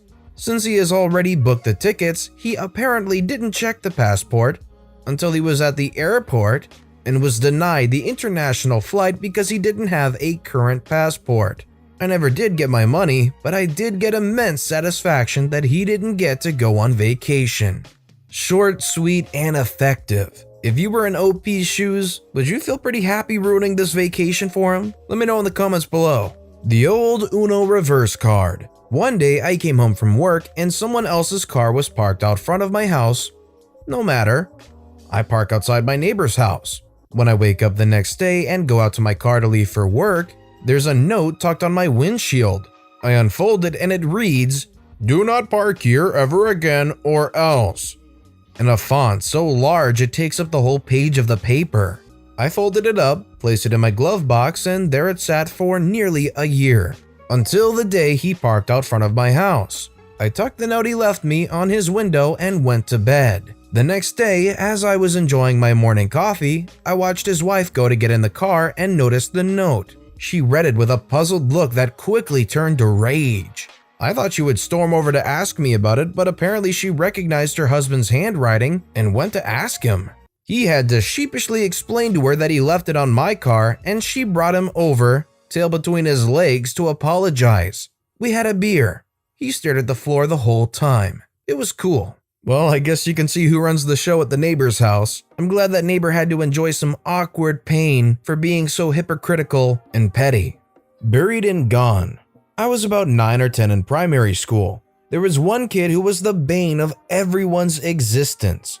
Let's call him Jake. Jake was a little poop. He was spoiled rotten and delighted in seeing others miserable. One time when a friend of mine was climbing a tree, he threw half a brick at him and knocked him off. Never got in trouble for this because no adult saw it. Long story short, he's a poop.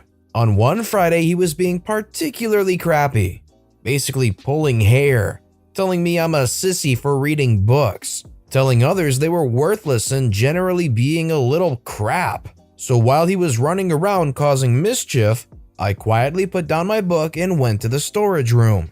We kept shoes there. Honestly cannot remember why. I think to stop the floors getting scuffed up, and found his brand new super pricey stylish shoes. I took one of them, just one, and took it out to the yard.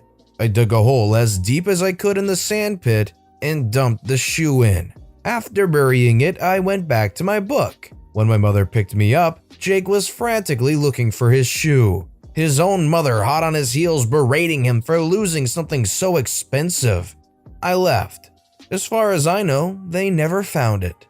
I'm just imagining 1 year later on, some kid starts digging up in the sandpit and what do they find? Some old dirty shoe that was buried years ago. Score! It was 80% my fault? So this was 6 years ago when my now husband and I moved in together after 2 years of dating. I, 24 at the time, moved into his, 31 at the time, place, into his room. While it was an overall good thing, changes can be hard and we needed to adjust to sharing space. One thing I'd like to stress is that we both were, and are, immature and petty, but we've made each other better over time. One evening he heard me falling in the walk-in closet. I yelped in surprise and my wrist banged against the wall to catch myself. He rushed to my side to make sure I was okay and asked me what happened. I may have kicked the clothes he left on the floor. Edit, khaki shorts on khaki colored closet floor mats. Or pointed or straight up said it out loud. We have embellished the story over the years so it's hard to remember the truth. But the message was, I tripped and it's because you don't pick up your clothes. He definitely said, "It's 80% your fault for not looking," and went back to what he was doing. I was so mad. I took every piece of clothing I had. Edit from the hamper. I figured I would be the one cleaning it up after making my point, leaving clothes on the ground is inconsiderate, and spread it on the floor of the room. The slight furrow of his brow when he saw the mess of clothes on the ground was a start. "If you trip, it's only like 20% my fault," I added. He frowned. A total success for me. It worked better than nagging, and I didn't have to stoop to being his maid. We ended our night laughing at our pettiness and picked the mess up together before going to bed. He picks up his clothes now, mostly. We now use Nerf guns to shoot each other when we squabble. This sounds like a fun relationship, and I like the fact that they use Nerf guns to shoot each other when they squabble, instead of it being something a little nastier, which it shouldn't be. The school counselor called me a liar. This happened about 10 years ago when I was in 11th grade. I had to make up 0.5 of a credit for a math class I freaked around in my freshman year. So for the first half of the school year, I made up my credit and was finished with math classes for the rest of my time in high school. At the end of the semester, the school passes out our new schedules for the second semester. Well, they gave me mine and it was missing one of my classes. They didn't bother placing me in another class at all and just left it blank. I had no way of getting home 1 hour early, so I needed another class to fill my schedule. Well, here's where it gets interesting. Well, I went to the guidance counselor to fix this mistake. The only way to see a counselor is to check in at the main desk and wait. My math class was my last period, so I sat in the office until school was let out and I went home. Next day, instead of my last period class, I sat in the office until the bell rang. I did this 4 days and went back to my math class and sat there. The math teacher got irrationally angry and kicked me out of the class because I didn't belong there. Well, day 5 of sitting in the office, I decided to tell my mother, and my mother's way of dealing with things like this was calling her mother. Personally, I hate my grandmother because she's a mean and hateful person, but it worked out for me this time. She called the school, talked to about 3 different people until she got on the line with my counselor. Well, she called my grandmother a liar and said I've been skipping classes every day. She later called me to the office and showed me her sign-in sheet. She said, "How dare you lie to your grandmother? You never signed my sheet." Well, she showed me a yellow piece of paper and the one I signed was a purple construction paper-like sheet. Well, I told her what I thought about her and she sent me back to class. My grandmother did not take being called a liar nicely. She knows the head of the school council and called him. From what I heard is she let into him so bad, he called my counselor and just let into her. She called me back to her office a little later and apologized to me and said she would immediately fix my schedule. A whole week after the schedules went out, the head council member said he was tired of her crap and wanted to fire her, but she begged him on the phone. She kept her job for 2 more years after this. And because I didn't need an actual class, they made me an office aide and I received a 100% A in that class and watched soap operas with the nurse every day and hang out with another good friend who was an aide too. Sorry for my bad writing, I went to school in rural Florida. Honestly, that sounds great. I mean, it sucks that you didn't have any way to get home an hour early considering you didn't need to be there. But if you have to be there, having to sit around and watch TV and get a 100% A, that's pretty nice. Ruining a wedding reception for fun and profit. When I was 13, so 8 years ago, my dad remarried after divorcing my mom 4 years before. Before the divorce, his fiancée had been his mistress. My mom is completely better off without him, and ignoring the fact I wouldn't exist, I don't think she should have married him in the first place. Even if I think my parents weren't a good match, that's no excuse to cheat on your wife.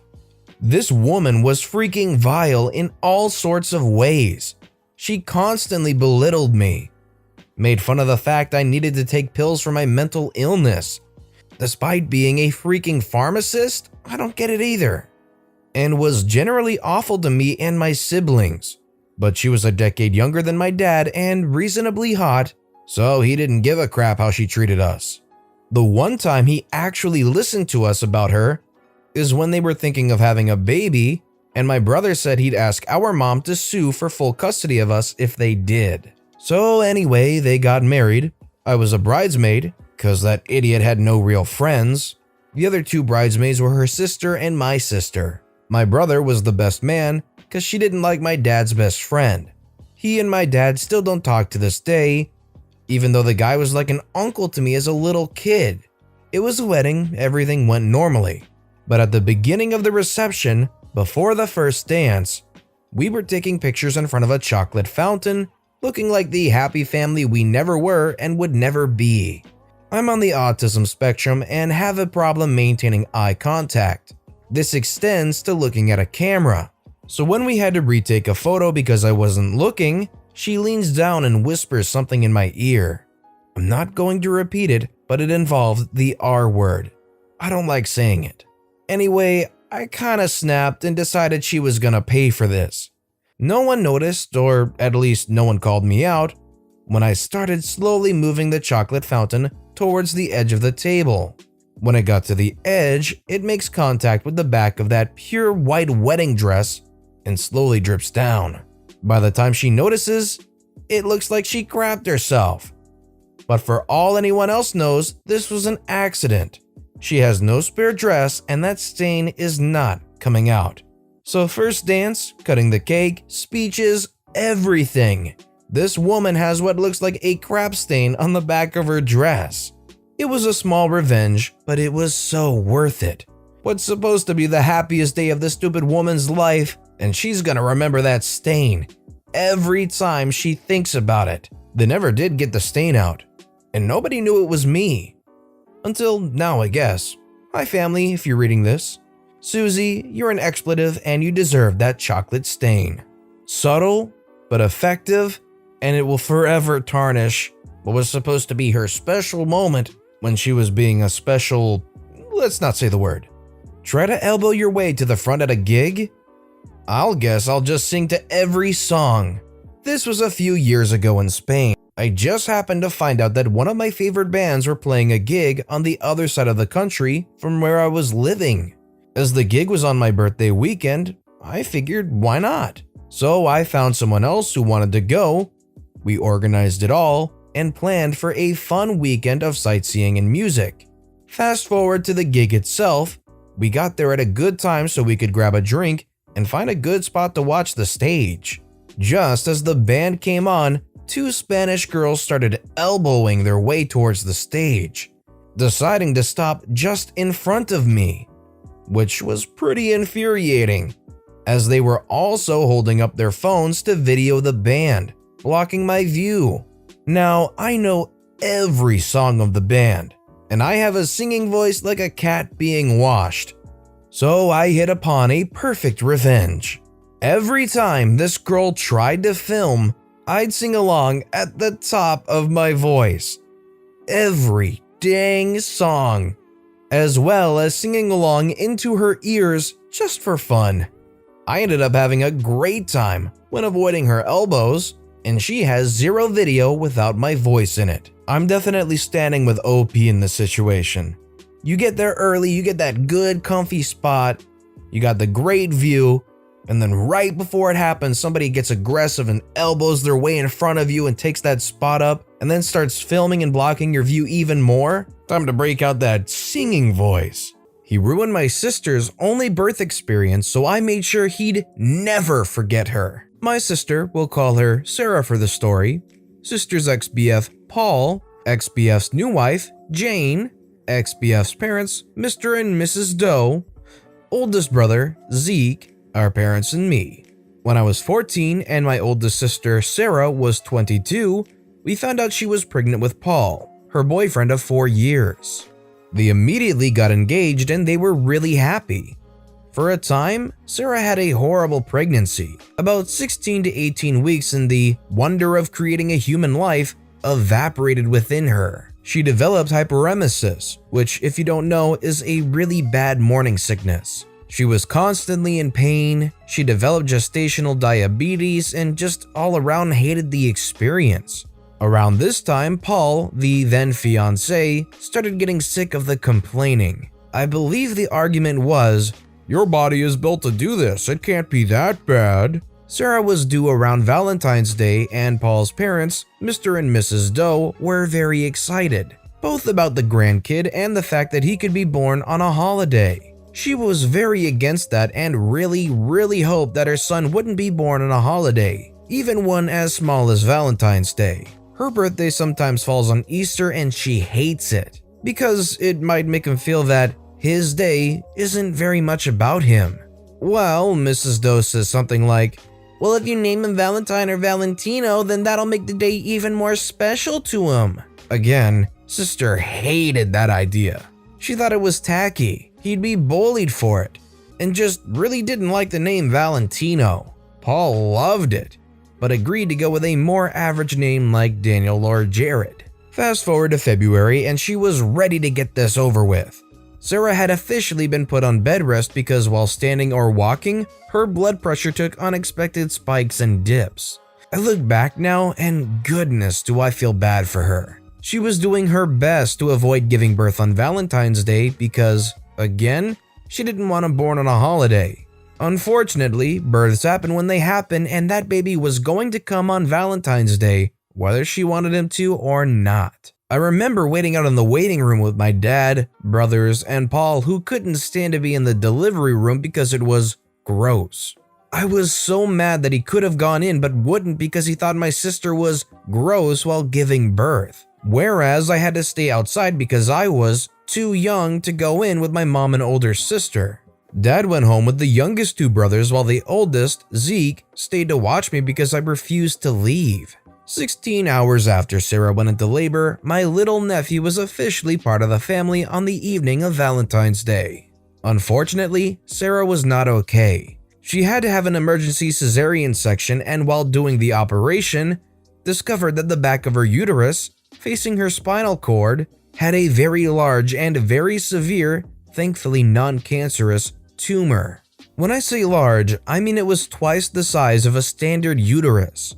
The doctors were shocked and didn't understand why nobody had noticed it on an ultrasound. It accounted for her severe back pain and blood pressure issues. The doctors immediately went in for more surgery to remove the tumor, but sadly ended up having to perform a full hysterectomy. This meant that my nephew would be Sarah's only child. Now, while Sarah was in for surgery, Paul was taking care of everything baby-related to make sure his son was okay. In my 14-year-old self's memory, I remember him being suitably distraught, but I really didn't pay him much mind and spent my time in the waiting room with my mother and other sister. Zeke, however, wanted to be a good future brother-in-law and make sure that Paul was okay. He found Paul filling out the baby paperwork on his own, looking, in my brother's words, like he had not a single worry in his mind. Zeke asked why Paul didn't wait for Sarah to fill out the paperwork, as she should have been out of surgery within the hour. And Paul said that he just wanted her to get her rest and heal. That checked out with Zeke, as he was 16 and didn't know any better at the time. Now, I know what you're probably thinking. No, he wouldn't. He knows how much she hates that name. And still, she'd need to sign the paperwork too. My fellow peoples of Reddit, I regret to inform you that Paul forged Sarah's signature on the paperwork and waited until she was out of surgery to hand said paperwork over. My sweet nephew, that was born on Valentine's Day, was named Valentino on his first official birth certificate. I still, to this day, don't know why Paul and his family were so insistent about the name. He had even picked out a different one with my sister. And before you ask, no, he was never brought up on forgery charges because his parents were witnesses to her signing the papers, even though they only got there at the last minute. So Sarah dumped him and got her son's name changed a month later. She was willing to do split custody with him because that's her son's father and she wants the kid to know him, but Paul vanished and she never heard anything back, which seemed weirdly out of character to us. Until a mutual friend on Facebook was tagged in his wedding pictures 6 months later. Paul had apparently started cheating on her not long after she got pregnant. Sarah was livid, but there wasn't much she could do, so she filed for child support and continued to live her best life. Until 6 years later. This is where the revenge starts, my friends. So Sarah has been a single mother for the past 6 years and has been amazing at it. At this point in my career, I've been a hairdresser for about 8 months at our local Great Clips. I'm working one day, and who is seated before me but Jane, Paul's wife, herself. I take her back for a trim and she clearly has no idea who I am. That adds up because a mutual friend that still keeps in contact with Paul said that Jane doesn't know a thing. She has no idea about Sarah, that she was the other woman, or that Paul actually has a kid that he's been infrequently paying child support for. She's in the dark on it all. I told myself not to be a butt and treat her like a normal customer, which I did. Now at this point, Jane was heavily pregnant, so a lot of our conversation was about that. She loved being pregnant, but it was hard. Her husband was so unsympathetic. Big shocker. And she was due in 10 weeks and they still hadn't picked out a name for their baby girl. Ladies and gentle peoples, this was my chance. I asked what name she was looking for and she said, I want something unique and unusual, but not ridiculous like Brian Leahy. You know, the ones I'm talking about. And Paul had suggested so many already and she didn't like any of them. So I, conniving little weasel I am, said, what about Sarah? My sister's name isn't actually Sarah. She was named after an older family member that passed not long after she was born, but there was no female equivalent for his name, so our parents created one. It's a beautiful name and just what Jane was looking for. She loved it, she stuck by it, and I found out by stalking her Facebook months later that she had put her foot down about it and that was her daughter's name.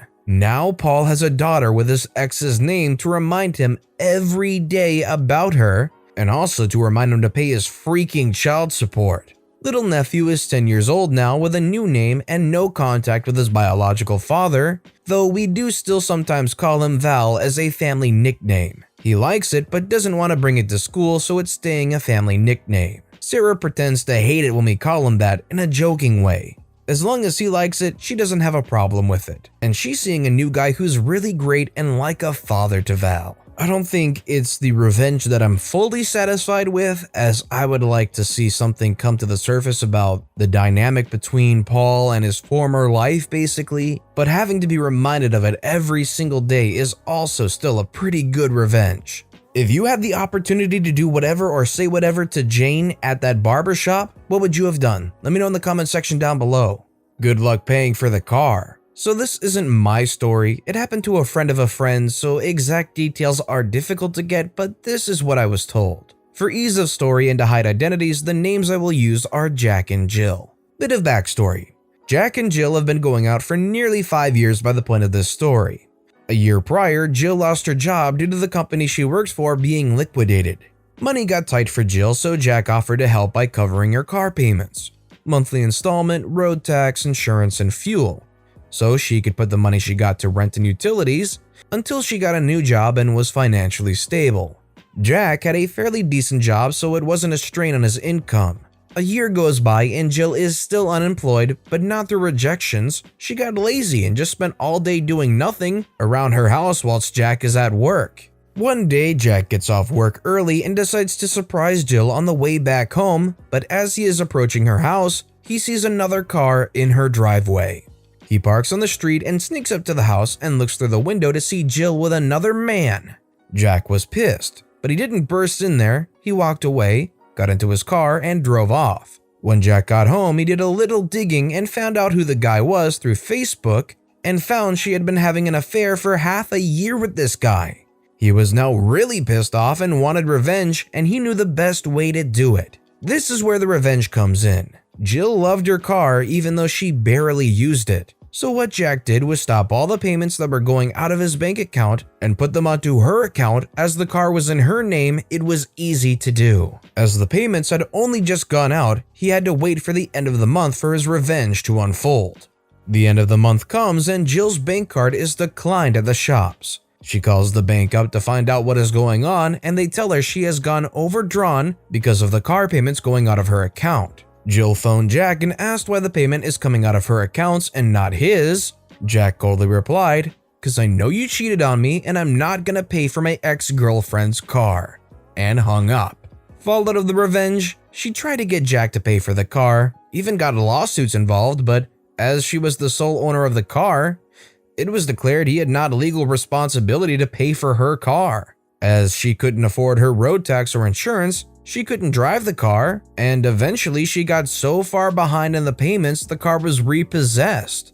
To pay the debt, she had to get a minimum wage job and now takes the bus to and from work. I see this as a consequence of her actions. She did something terrible and cheated for over half a year. The guy's just done, he leaves. And there's no cloud for her to fall on afterwards.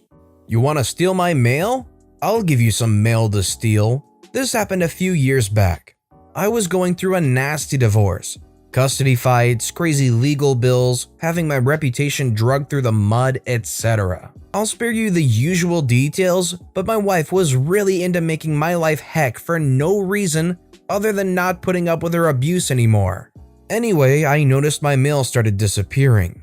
This was out of my own mailbox, and anything that still went to the old house showed up weeks late and already opened, if at all. I took my complaint to the postal inspectors, but they refused to take the case after hearing a divorce was involved because they didn't want to get in the middle of a he said, she said thing. Thanks, guys. Sorry enforcing the law is such a chore. Anyway, I forwarded everything I could to my office and would occasionally send myself letters just to make an estimate of what the loss rate was. Some of the stuff was real and some was made up letters about trips I'd gone out when I was in town, and other nonsense just to confuse her. I was angry and bored one night and decided I'd really give her something to really think about. I looked up the address of a law firm in my hometown and an offshore bank in the Bahamas.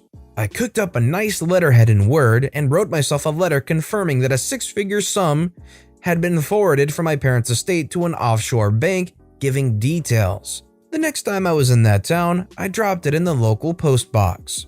The letter disappeared, of course, and I kind of forgot about it. About a year later, when I was in court dealing with some other ridiculous bull, her lawyer demands that the marital property be redivided as I had fraudulently covered up some major assets. I was floored that she'd gone to all this trouble. I figured she'd eventually catch on, but that it would majorly mess with her head, and she would start doubting what of her spying was accurate, and where I was gaslighting her. But no, she spends a ton of money on a lawyer to pursue this treasure trove of gold I'd buried on a tropical island. I denied it all, of course. She sent the lawyer to try to subpoena bank records and talk to the other lawyers and so forth. And they came back to court all flustered when they couldn't prove anything. When I pointed out a couple Easter eggs I'd hidden in the letter, such as the bank account number was my mother's birthday, and that I'd mentioned a law firm named Dewey, Cheatham & Ho, say it a couple times, in the letter, they went ballistic and demanded the judge prosecute me for impersonating a lawyer. For your information, not actually a crime. And forgery on a nonsense letter I'd mailed to myself?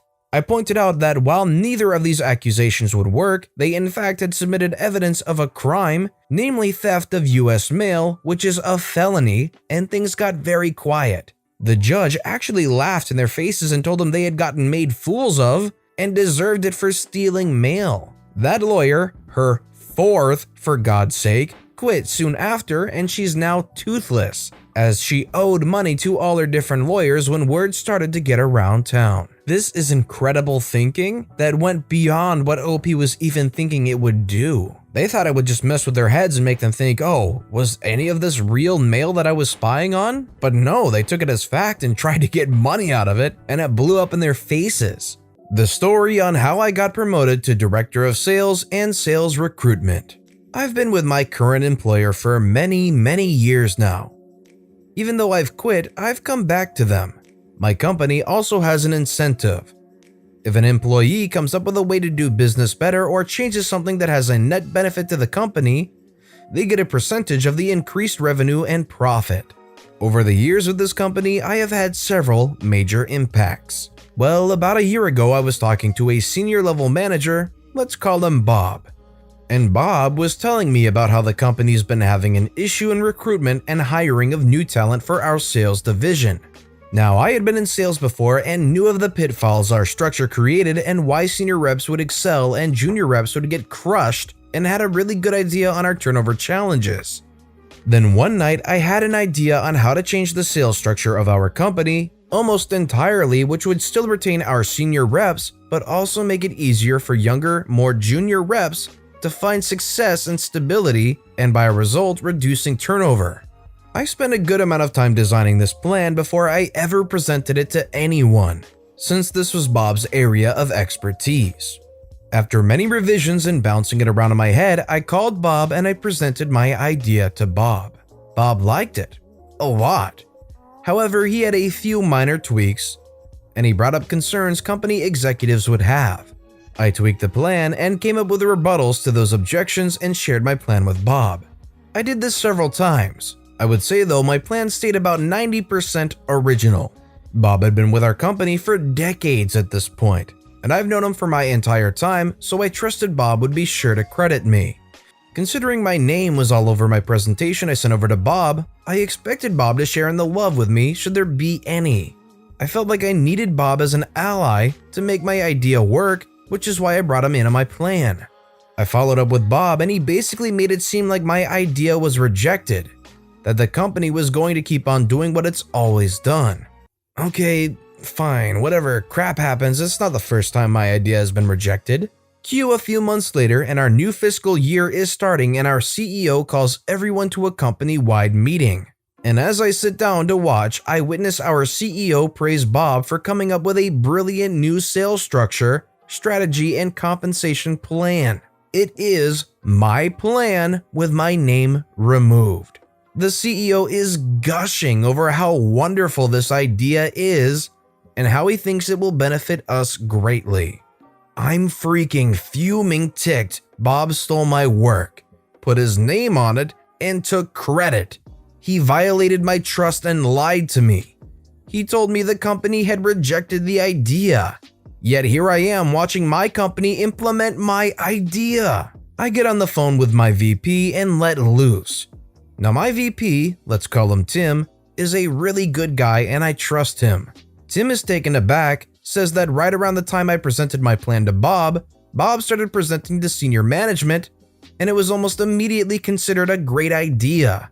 In fact, Bob knew the company was considering forcing him into retirement because they felt Bob was holding the company back, and the company needed to make a change, and this idea saved Bob's job. Now to give you an overview of how in-depth my plan was: completely restricted compensation plan, completely changed how we present ourselves to new potential hires, completely changed our sales training to be more focused on real-world realities, refined the sales order process to reduce workload and streamline, did all that using current infrastructure. Each step included suggestions on how to implement the change. Bob oversaw all of this in his current role. I then asked if I could prove it was my idea, that I had presented it to Bob, and so forth. Now, Bob and I had discussed this over email and Facebook Messenger and another chat app. I went through our emails, Facebook Messenger, and a chat app and took screenshots, created a PowerPoint, makes it so easy to present ideas, and sent it to my VP. 2 days later, my VP called and said I needed to go into a conference call with HR, my VP, and the CEO. In that meeting, we discussed the plan I had created, the collaboration I had done with Bob, and my plan to implement it. Not only that, I presented the research I had done, which Bob did not have access to, and justified why my idea was a good idea. The CEO seemed impressed with what I had done and was convinced that I was the true creator. I was then asked what I thought had happened, and I straight up accused Bob with stealing my idea and removing my name from it in an attempt to further his career. I was told they would be having a separate meeting with Bob, and after that, they would inform me of any future changes.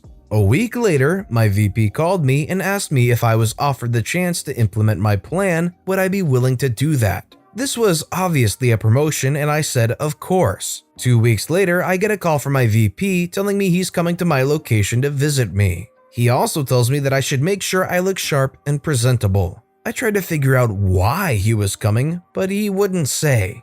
2 days later, I come into the office, check my email. Now, all big retirements or resignations are announced company-wide. I see an email stating that Bob has retired. What I found strange is the retirement date was effective immediately, and that his replacement will be announced shortly. Generally, there is a time period for a takeover to happen, and the replacement is announced in the email, along with a brief overview of their qualifications. The time for my VP to show up comes, and in walks my VP and the CEO. We go out to lunch and the CEO says, "Oh B, I came to visit you because I always think it's best to give people major promotion news in person. But I'd like to offer you the position of Director of Sales and Sales Recruitment and put you in charge of implementing your idea." To which I accepted naturally. Then I asked, "Is this why Bob, retired?" To which the CEO smiled and said, "After talking to you and talking to Bob and discussing it among senior management, it was decided that it was time for a change. Time to inject new blood into our organization, and Bob really wanted to start his retirement, so it was best for everyone." I smiled and said thank you. I know perfectly well Bob intended on working until the day he died. Man, if you found out that this boss, who you thought you could trust, backstabbed you and took your idea and tried to promote themselves because of it, and tried to solely benefit off of your idea, what would you have done or said? Let me know in the comments below. The Karen that breeds minion Karens. My grandparents immigrated to Canada from Italy in the 70s and opened up a restaurant. When they passed away, the restaurant went to my parents. Over the decades, they grew and expanded it. I have been working at that restaurant since I was 15. Over time, my parents got older and eventually retired, becoming snowbirds. Go to Florida for the winters. They left the restaurant to me about a few years ago, but still retaining a small percentage ownership as an additional revenue stream, along with their savings and annuities. Soon as I gained control, I pretty much modernized the old place. Remodeled the restaurant, changed the logo, reached out to the local and national papers to put out ads, invited food critics, bloggers, vloggers, etc. It was very slow at first, and I began to worry that the loan I took out to do all of this was the biggest mistake I had ever done, and I ruined 3 generations of my family business. But eventually it began to work, and a local semi-famous YouTuber featured us in one of his videos. And that was the catalyst for more people to come and review, and eventually we were seeing 5 times to 10 times the business we usually get, even if it's a Monday. We became a hotspot for major events, and it wasn't uncommon for a celebrity to come. On those nights, I even arranged for special high-profile chefs to visit and cook for our guests. Costs a fortune. So during the holidays, we were beyond packed. It got to the point where people would have had to make reservations in July to get a table in December. This process took years to get where we are now. When it gets busy, I don't just sit back in the office, I'm on the floor doing whatever needed to be done. Even if that means I greet people, bussing tables, or even mopping the floors. Other nights when we have high-profile guests or events, I'm in a blazer and I'm acting in charge though. On one night, a group of 6 women walk in. 5 of them look like they're still in their early 20s, and the head of the group looked like she was in her mid-20s. Best theory, she was one of the other 4 girls' older sister, or possibly a older sorority sister to incoming college freshmen maybe? As they were walking up, Queen Bee Karen was telling the baby Karens on how awesome this place is. Food is amazing and there might even be celebrities here. When she came up to me and she told me she needed a table for 6, I replied, "Of course, can I please get the name on the reservation?" She looked at me and said, "Oh, I didn't make one, but it's okay, the owner is a personal friend of mine. He said he always has 1 or 2 tables that he keeps open for special guests and we can have one of those tonight." Now, generally this is true of many of the high-profile restaurants, and lately I have been doing that as well, but I had no clue who this woman was, and she definitely never spoke to me about any of this. I did get she was trying to get in without a reservation, but she literally picked the worst person she could possibly talk to and try this. I told her, "I am sorry, but we cannot seat anyone without a reservation. As you can see, we do not have any seats available." I didn't want to go all out and say I'm the owner and we have never spoke before, so I never promised you a thing because I didn't want to embarrass her in front of the other girls she was with. At first. She then went on and said out loud to one of the other girls to take a picture of me. She will speak to the owner and make sure I'm either cleaning the toilet or fired by the end of the week. The other girls following her lead were like, "Yeah, kiss your minimum wage job goodbye." I'm not sure if they were in on it with her or they honestly thought she knew the owner.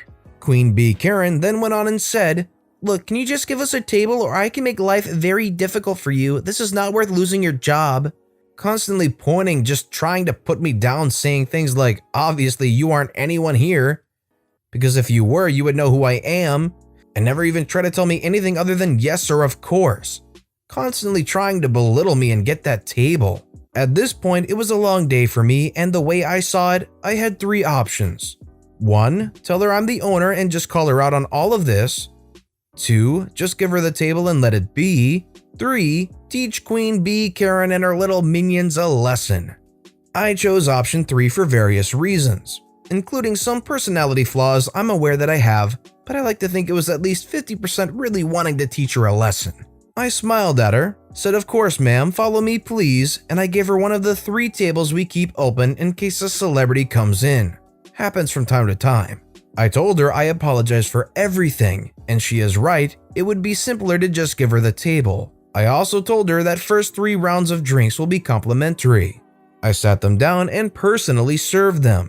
As they were sitting down, I told them we do need one of your credit cards and IDs just to keep on file, and we will give it back to you before you leave. Queen Karen gave me her cards and told the baby Karen minions that tonight was on her.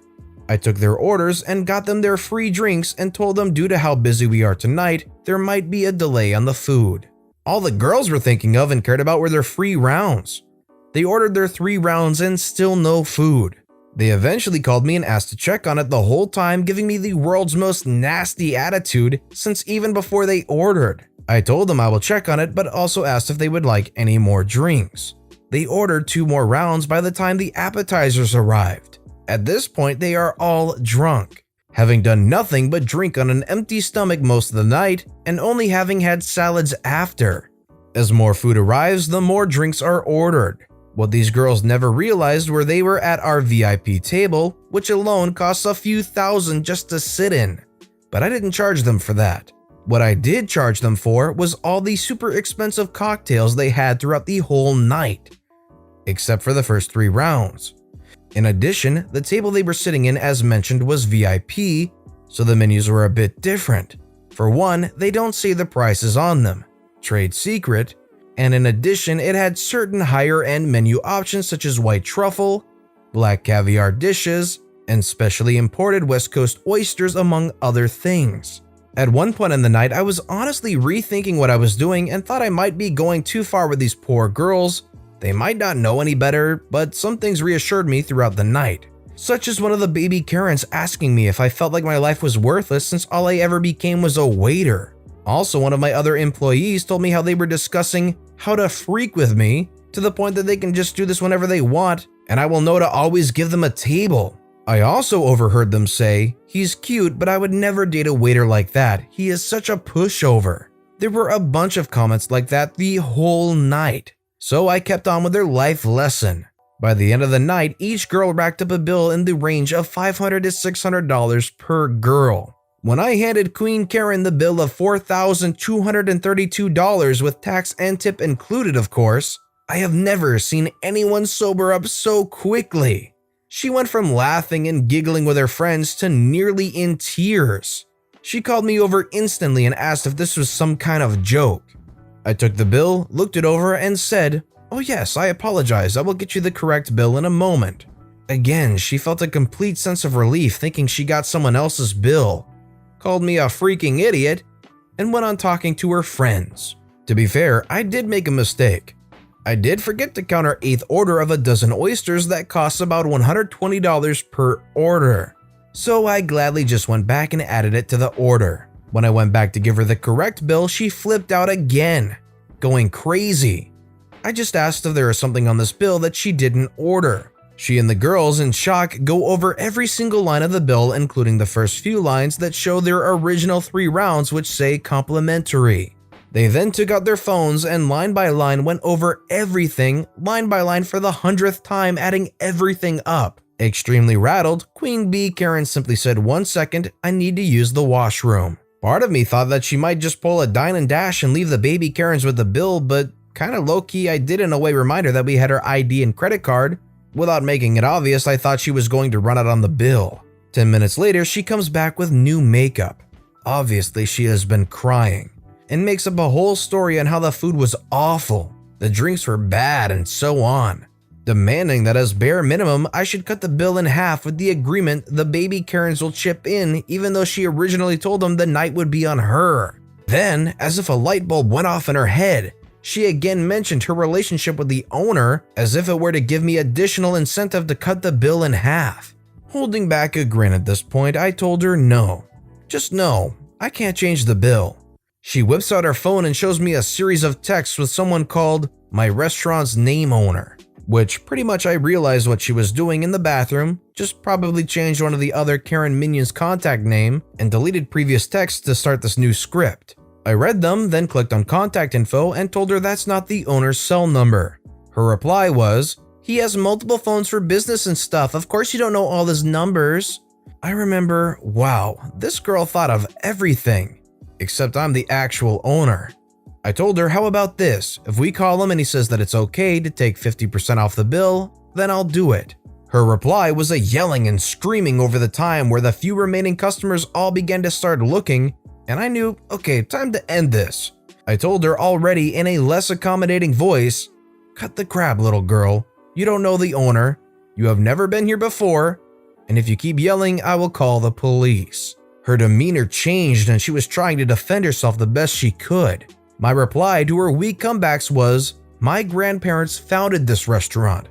My family has been running this place for generations. I have worked here almost my entire life. I am the one and only owner of this restaurant and I have never once seen you, heard of you, and I definitely never made a stranger I don't know and have never met before tonight any promises." The mini Karens were just frozen and didn't even know how to react. Queen Bee Karen was in tears. "Now I gave you the table, you wanted one of your specially reserved tables for high-end clients, which I didn't charge you for, and I gave you 3 rounds of free drinks. If you don't pay your bill, I will call the cops and hand them your ID." In tears, Queen Karen signed the bill and the mini Karens took out their purses to give her whatever cash they had, which equaled to maybe a couple of hundred, with the promise to pay her back more. 2 days later, a man walks into my restaurant fuming and asks one of my bartenders to speak with me. I was in the back office for a bit working, so he waited a good half hour for me. He was Queen Bee Karen's father. She was with him too, keeping her head down.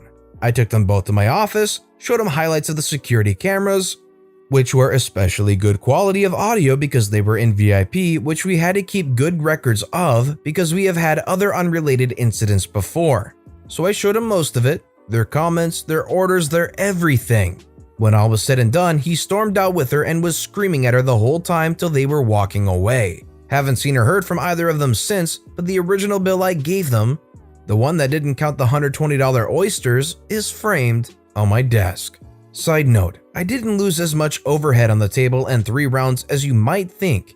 The table was originally supposed to be empty, so I didn't lose anything, since I didn't expect to gain anything to begin with, and the overhead for the food and other drinks more than covered the loss on the 3 free first rounds. I thought about posting this on Nuclear Revenge, but I read some of the stories there and I think making this girl pay a few thousand and give her a life lesson doesn't qualify. Some of the revenge there is life-ending revenge stories and losses in the tens or hundreds of thousands. Wow. All I can say is wow. Got my freshman dorm leader fired a year after he called the cops on me.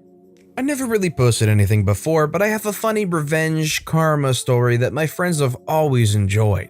I first got to college my freshman year and met the dorm leader, RA at most schools. Like most colleges, the dorm leader was the upperclassman that lived in the dorms and monitored the freshman halls. My dorm leader's name was Julio, fake name by the way, and at first he seemed like a nice dude that minded his own business. He talked about how he would stay out of everyone's business if we would stay out of his. Also, he tried to be the cool dorm leader and always mentioned to me about how he drank tons of alcohol his freshman year in the dorms. He gave off the impression he really didn't care if we ever drank in our dorm rooms, but to just keep it on the low if we did. I really didn't drink much at all, but I appreciated the fact that he seemed pretty normal and didn't try to rat on the kids. During the last week of October of my freshman year of college, I had one of the hardest weeks of my academic career. I was a biochemistry major taking some pretty tough classes and had 3 exams that week. At the end of the week, a friend I had recently made down the hall invited me to his dorm room to watch an upcoming NBA game. As we were watching the game, he had a bottle of vodka and gave some to the guys in the dorm. Being a naive and stupid freshman kid just trying to make some friends, I took one shot of vodka and continued to watch the game. As we're watching the game, one of the guys in the dorm spills a bottle of soda and rushes to the bathroom to grab some paper towels. As he walks out of the dorm room, Julio walked by and noticed the bottle of vodka. He laughed and said something of the sorts of, "I remember when I was a freshman, haha. Just try and keep it down." We thanked him and told him to have a good night. It seemed like a normal conversation and nothing out of the ordinary. 30 minutes later, we hear a knock on the door and 2 policemen showed up with breathalyzers. They told us they had received a complaint from Julio about underage drinking and a party being thrown in the dorm room. Remember, it was 3 guys watching a Lakers game on a Thursday night at 8 p.m. I ended up getting a minor in consumption charge for blowing a .02. Had to do 20 hours community service, a reflection journal, and appear to the Judicial Affairs Center at my college about my supposed drinking problem. I'm not blaming the officer for giving me a ticket, but I was pretty upset that Julio, who always talked about getting poop-faced freshman year in the dorm, called the police right after he essentially gave us the okay for the night. A few weeks later, I see Julio and straight up asked him why he decided to rat me out. Specifically, I asked why he didn't just tell me to head back to my dorm if he had a problem with the alcohol, instead of calling the police right after our conversation. He responds word for word with, "You made a decision and had to suffer the consequences of that decision." After that incident, I never really talked to him, but he always tried to be buddy-buddy when he saw me in the hallway. Anyway, I eventually leave the dorms and move off campus for my sophomore year. I had decided to rush a fraternity my freshman year and ended up meeting some really nice guys. I have never been the fraternity type, but I went to a smaller college where fraternities are a lot different than most places. During the second semester of my sophomore year, my fraternity was taking a new pledge class. One day, I received a text from Julio saying, "One of the guys pledging your fraternity has been caught dealing alcohol to another freshman in the dorms. I thought I would let you know." Turns out Julio was the dorm leader for a freshman pledging my fraternity and ratted him out to Judicial Affairs as well. Thinking the term dealing alcohol was the lamest/funniest thing I have ever heard, I sent that to our fraternity group me and everyone laughed about it. About a week later, that kid pledging our fraternity came up to me asking about the message I received from Julio. Essentially, a pretty similar thing happened to him like what happened to me. Julio found out he had given another kid in the dorm a bottle of wine and reported it to the police. This kid ended up getting a minor in possession and had to speak with Judicial Affairs. This is where the story gets hilarious. In his meeting with Judicial Affairs, the kid pledging our fraternity told the Judicial Affairs guy that his dorm leader, Julio was now a senior at this point, had texted me about the charges pending against him. Apparently, it's a huge violation to discuss pending charges against a freshman in your dorm to a third party. The Judicial Affairs guy told him that if he could prove Julio was discussing this charge with a third party, aka me, he would receive severe sanctions. Basically, if I sent that text to the Judicial Affairs people, Julio would be in a poop load of trouble. So I sent the text that night to the Judicial Affairs people. After that, I didn't hear anything about what happened to Julio and had honestly forgotten about it. However, nearing the end of the school year in my sophomore year, I saw Julio at the dining hall and came up to speak to me. He tells me a story about how he knows I was the one that ratted him out to Judicial Affairs, how he ended up getting fired from his dorm leader position, lost the scholarship money his dorm leader job provided him, and overall how poop his life has been since he got fired. After going through his entire sob story, he asked me, "Why did you do that? This could have been handled completely differently. I didn't have to get fired and I could have kept my scholarship money." I look at him dead in the eye for what seemed like 30 seconds and say, "Julio, you made a decision and had to suffer the consequences of that decision." Nobody likes a rat. It didn't have to happen. Honestly, none of the events in the story should have happened the way they did. It's all legitimately Julio's fault. Tootsie roll. This happened many moons ago. I can't say it's ProRevenge, but for a 4th grader, it's epic. We had a homeroom in school, the room you started your day in, the one where you kept your stuff like school supplies and, most importantly, our lunch. So beginning of the day, we leave everything in the desk, which is where we were told to keep everything. Class ends, I pick up the needed school supplies and book for the next couple of classes, plus PE. A few classes later, we go back to homeroom, where we have a class, then we break for lunch period. One day I went to get my lunch and half of it was gone, putting in a few pieces of candy. I told my teacher that someone had stolen part of my lunch. She assured me no one had taken my food. I explained that yes, my food was missing. She still said no one took my food. I couldn't understand why she wasn't comprehending what I was saying. I'm right next to her desk telling her. She said lunch is about to begin and go sit down before the bell rings. I said I will, but first I need you to understand what I'm saying. Someone has taken my lunch. Again, she said I was mistaken. I said I don't understand why you can't just investigate what happened. Now it's getting real. She said it's lunchtime and I needed to go to the cafeteria. I said why? Someone ate my lunch. I have nothing to eat. She told me if I didn't leave, she would take me to the principal's office. I said, great, let's go because I'm not leaving until you do something. She said, okay, I'll do something. I said, great, thanks. What are you going to do?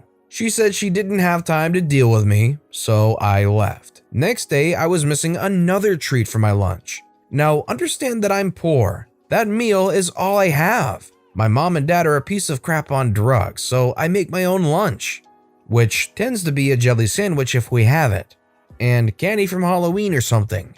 This particular week, me and my brother scored on pudding, and I had yet to eat any because some little jerk absconded with my stuff. So I brought this up to my teacher, and again, she didn't want to hear about it. So I went to the principal's office during lunchtime myself to file whatever grievance a fourth grader could do. At least the principal heard what I had to say. Monday morning came and my teacher was pissed that I went to the principal.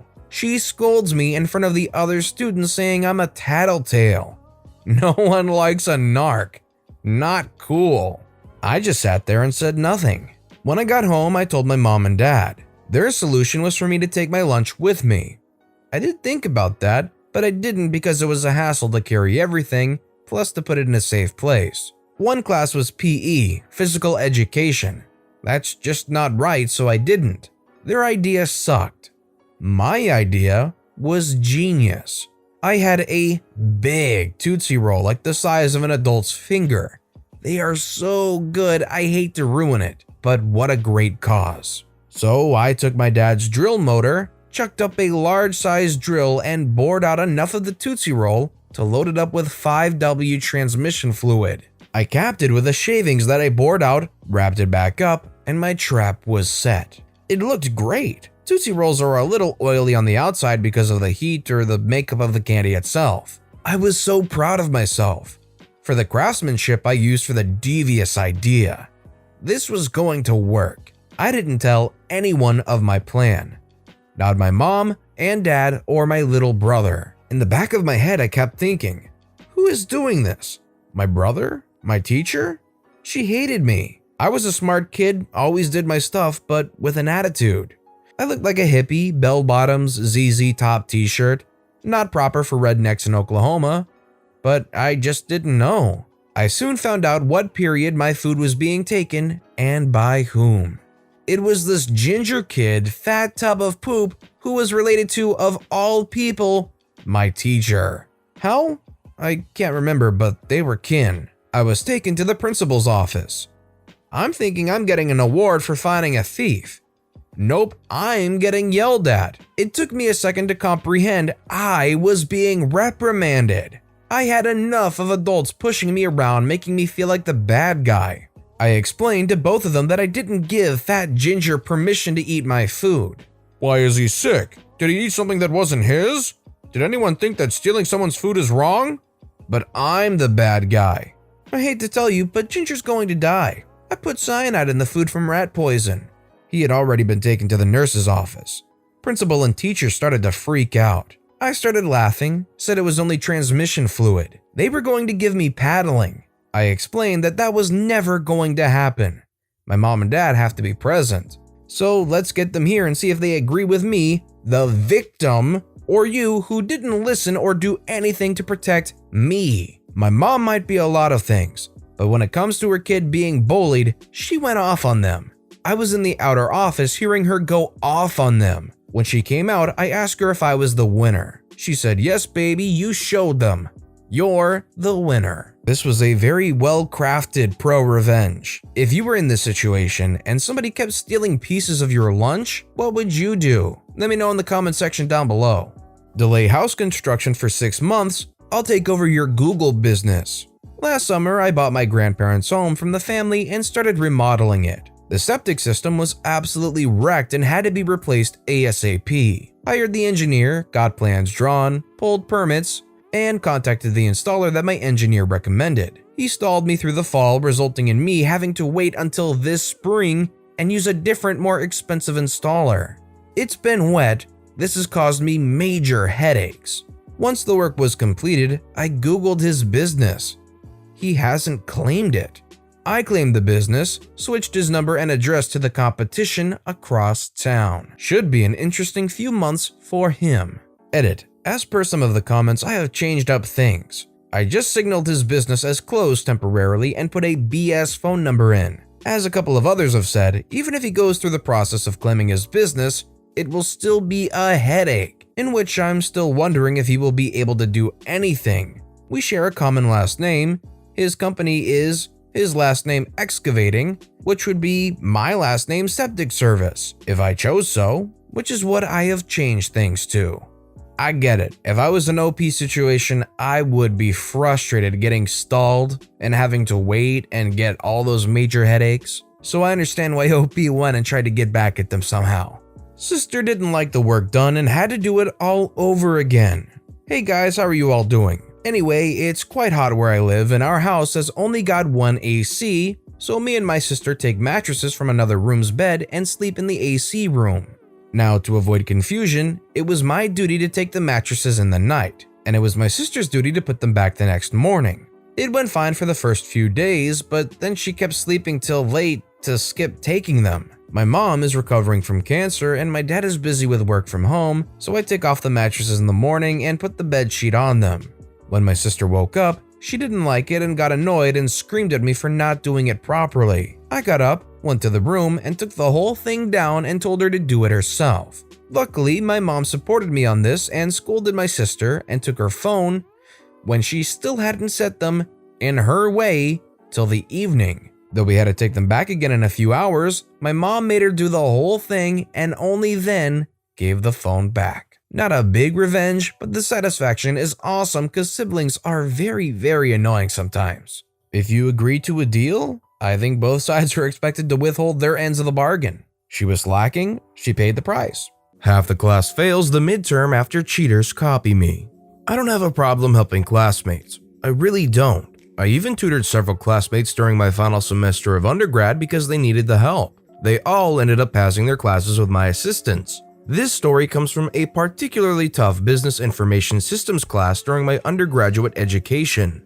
The students in this class were mostly non-technical business majors, so this new material wasn't at all similar to anything we'd learned in other classes. Needless to say, most of the students were struggling, including me. I still had a 4.0 in college at this point, though I finished with a 3.99, and I was willing to put in the max effort to keep my stellar GPA. I started studying hard.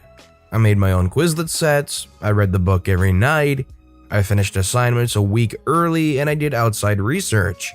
After grinding it out in this class for about a month, I was working on an assignment in a room designated for quiet homework time, and that's where our story begins. Several other students from my class were there and working on the same assignment I was on. Judging by the size of exasperation, the irritated whispers and requests for help, they weren't having much success.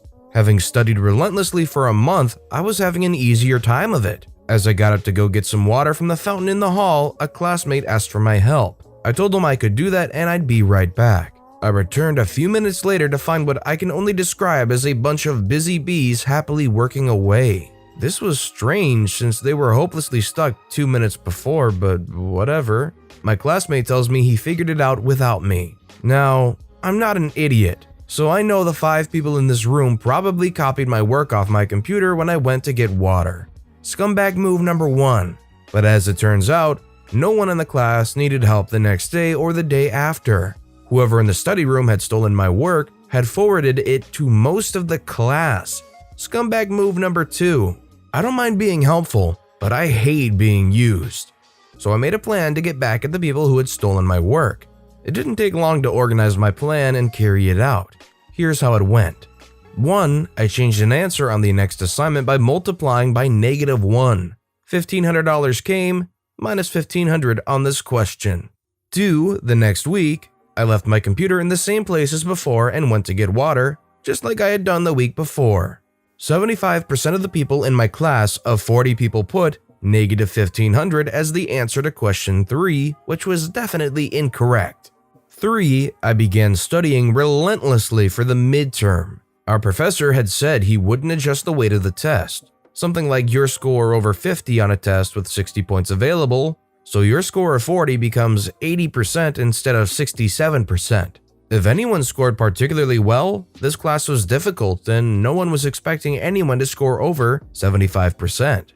So all my classmates figured the weight of the test would be adjusted. My plan was to wreck the curve, even though it's not a curve, and deny everyone the adjusted weight by producing a sufficiently high score. 4. I recruited a classmate who hadn't stolen my work to study with. Together, we aimed to score high enough that our professor couldn't adjust the weight of the midterm. Here's how it all played out. No one who copied me realized the answer was incorrect.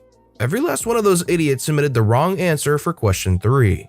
This next part surprised me, but my classmates began insisting the class was unfair, too difficult, or rigged and launched these complaints at our professor. One day after class, I had the following exchange since I was the last student out of the classroom. Professor says, "OP, do you think this class is too hard?" Honestly, this class is hard, but if people spent as much time studying as they did complaining, they'd be fine.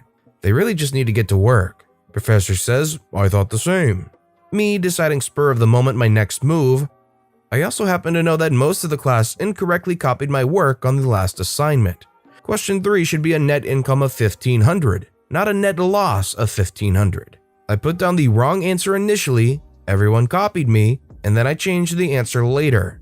I think you can reasonably conclude that anyone with -$1,500 as the answer cheated off my incorrect work.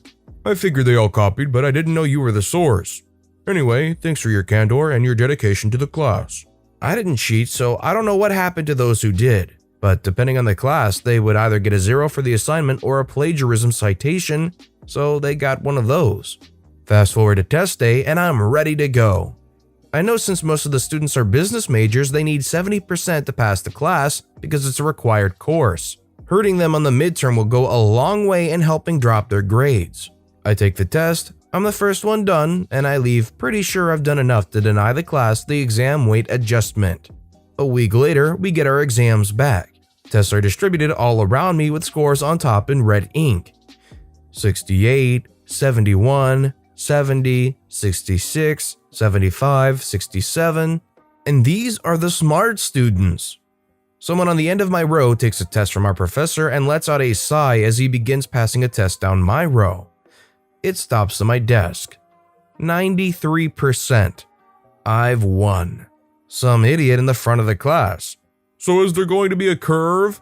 Professor says nope. I say, "What was the high score?" Professor says 93%. Average score for the exam was 71. So a good number of people didn't get a passing score. Maybe they made up for it on the final and passed, but I don't care. I got mine. This is an absolutely perfect display of ProRevenge. OP, despite getting done dirty, did nothing dirty in return and only crushed them with pure academics. There's nothing but praise you can have for this situation. What do you guys think? Was this justified? Would you have tried going about revenge in a different way? Let me know what you think in the comments below. Made an a-hole redo an entire school year. During the final trimester of my last year in high school, we had to do a group project that needed to be finished by the end of the trimester and was evaluated and graded in front of a jury of teachers instead of an exam. I was paired with the biggest D-bag in class. Imagine a really entitled, arrogant a-hole. Every time we were supposed to work on the project, he would have some excuse to not show up and demand I would work on it alone to make sure the project stayed on track. In the beginning, I tried to complain and talk to the teacher, but she would just say, "Make it work, it's your project." After a while, I stopped planning work meetings altogether. He would call me to ask how the project was going, and I would say something like, "Yeah, it's going well. I think it's almost finished," or "I'll send you the presentation to prepare for the jury." Little did he know I had a trump card in my hand. The project counted for 40% of the final grade. Me, doing well in the class, already got about 55 of the other 60%, so even if I got a 0 on the project, I would still pass the class. The a-hole had less. A lot less. After it became clear he was just going to use my work to pass the class and the teacher didn't care, I decided to throw out all work for the project and keep the a-hole in the dark. That last bit was a lot easier than I expected, as he was happy with telling me that everything was on track. In the last week before the jury presentation, things became harder. The a-hole wanted me to send the presentation, so he knew which part he had to present. I managed to stall a few days with excuses, but 2 days before the jury presentation, I finally sent him an email with a PowerPoint, which was actually an MP3 file with a changed file extension. The next day, I switched off my phone. In the evening, I called him back with the excuse my phone had issues and he was panicking that there was something wrong with the PowerPoint. I told him not to worry, I will check it out tonight and have a working PowerPoint for tomorrow. I would come to the school at 8 a.m. so he could practice his part of the presentation before the jury appointment at 9 a.m. The next morning, I arrived at school a little before 9 a.m., having switched off my phone again. When he saw me, he approached me with a mix of panic and anger. But before I could explain anything, we were called into the room with the jury for our presentation. I just told the a-hole to not worry and let me do the talking. We greeted the jury and I started the introduction. The original idea of today was for us to present our project XYZ. But since I already have enough points to pass the class and Mr. A-hole over here couldn't be bothered to put in any effort, I decided to skip it and instead have a nice day off today. That concludes our presentation. Thank you for your attention. I just walked out on 4 confused teachers and 1 a-hole with a mouth open so wide it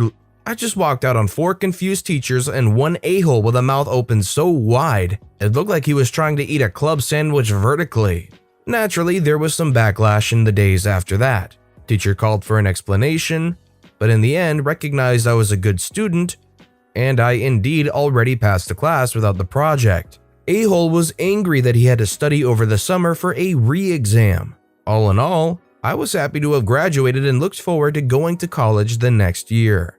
After the summer, I heard from friends that a-hole failed his re-exam and that, combined with other bad grades, caused him to have to redo his last year. Karma is a witch.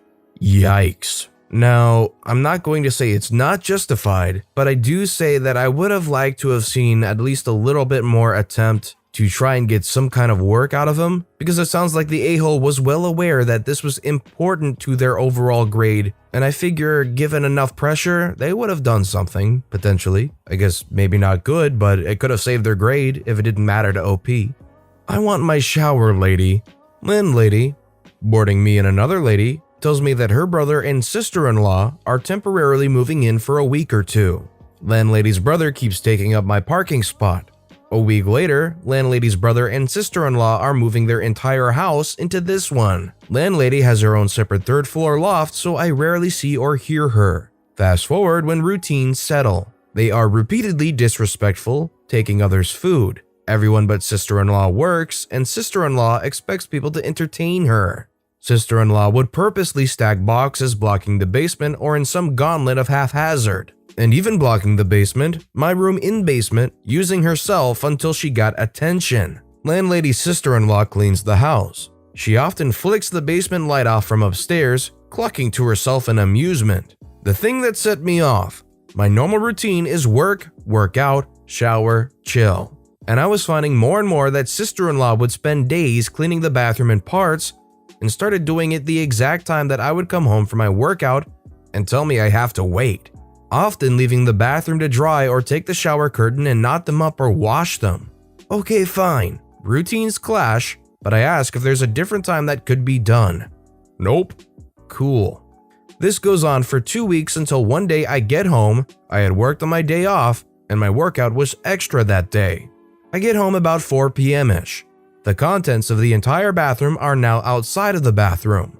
Sister-in-law is watching TV. I asked when this will be finished. Shirt visible with boob and pit sweat. After this, she motioned to the TV. Okay. I come up an hour later. 2. She's eating dinner at hour 3. And by hour 4, I now have to go to bed showerless. Gross.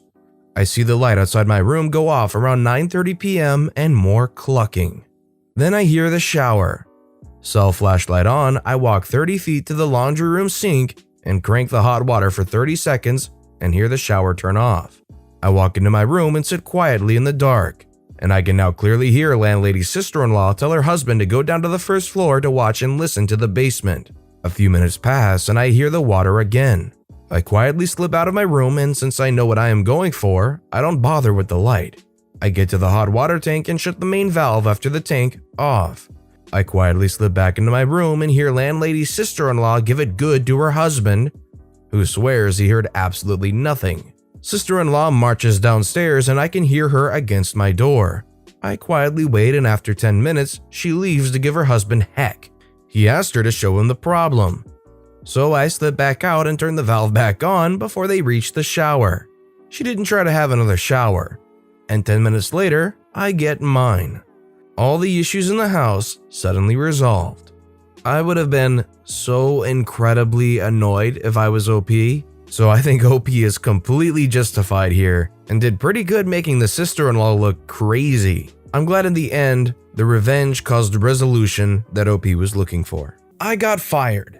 Employers' lawyers should have done their homework. I did. This happened to me about 20 years ago while in college. I am being deliberately vague because reasons. Background. I got a job basically office sitting on weekends. I showed up at 8 a.m. and every hour I checked over things, handled the occasional phone call, and then left when the 4 p.m. person arrived. Most of the time I read, watched TV, or played games on my laptop. I probably worked no more than 10 minutes of every hour unless something went wrong.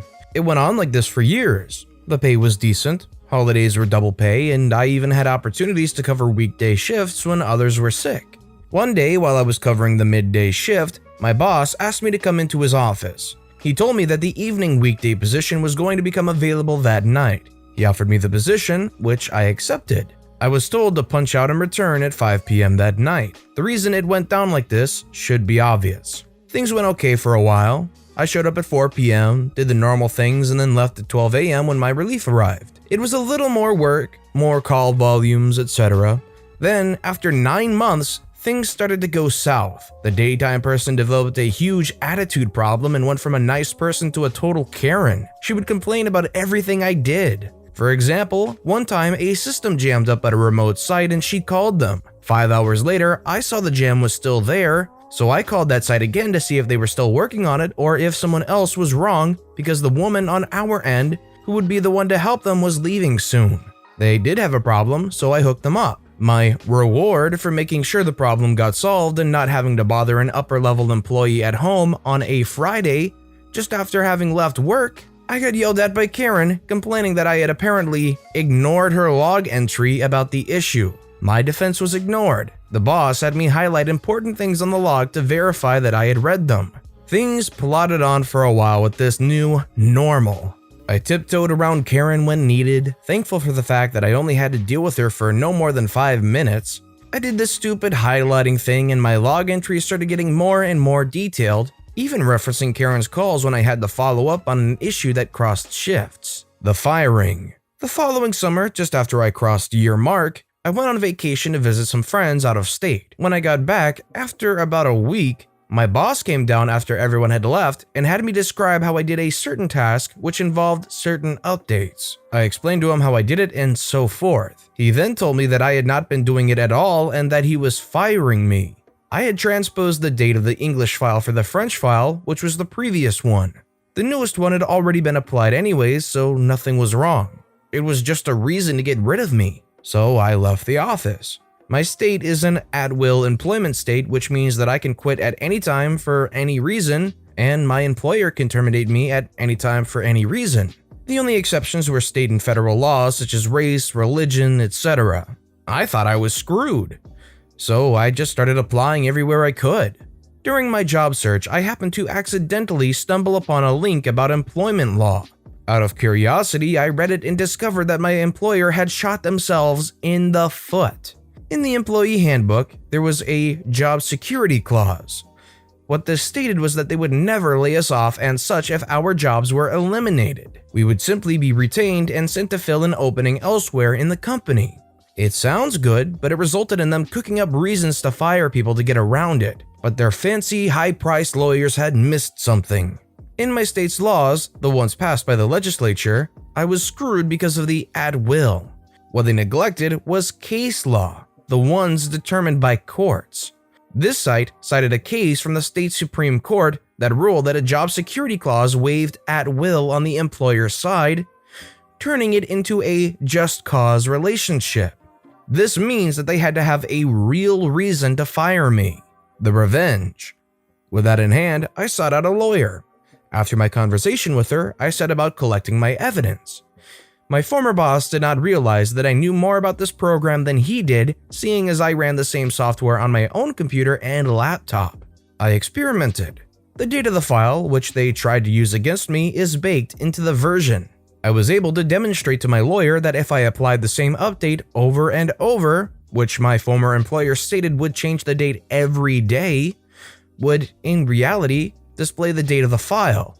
I showed this by backdating my own copy by a year and using the update archive available from the vendor.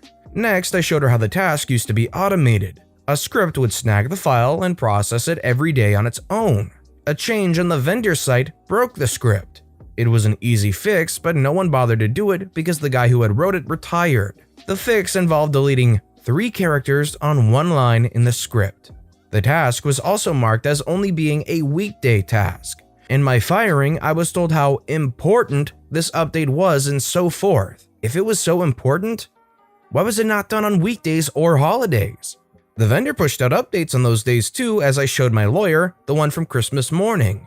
And why had the automation not been fixed?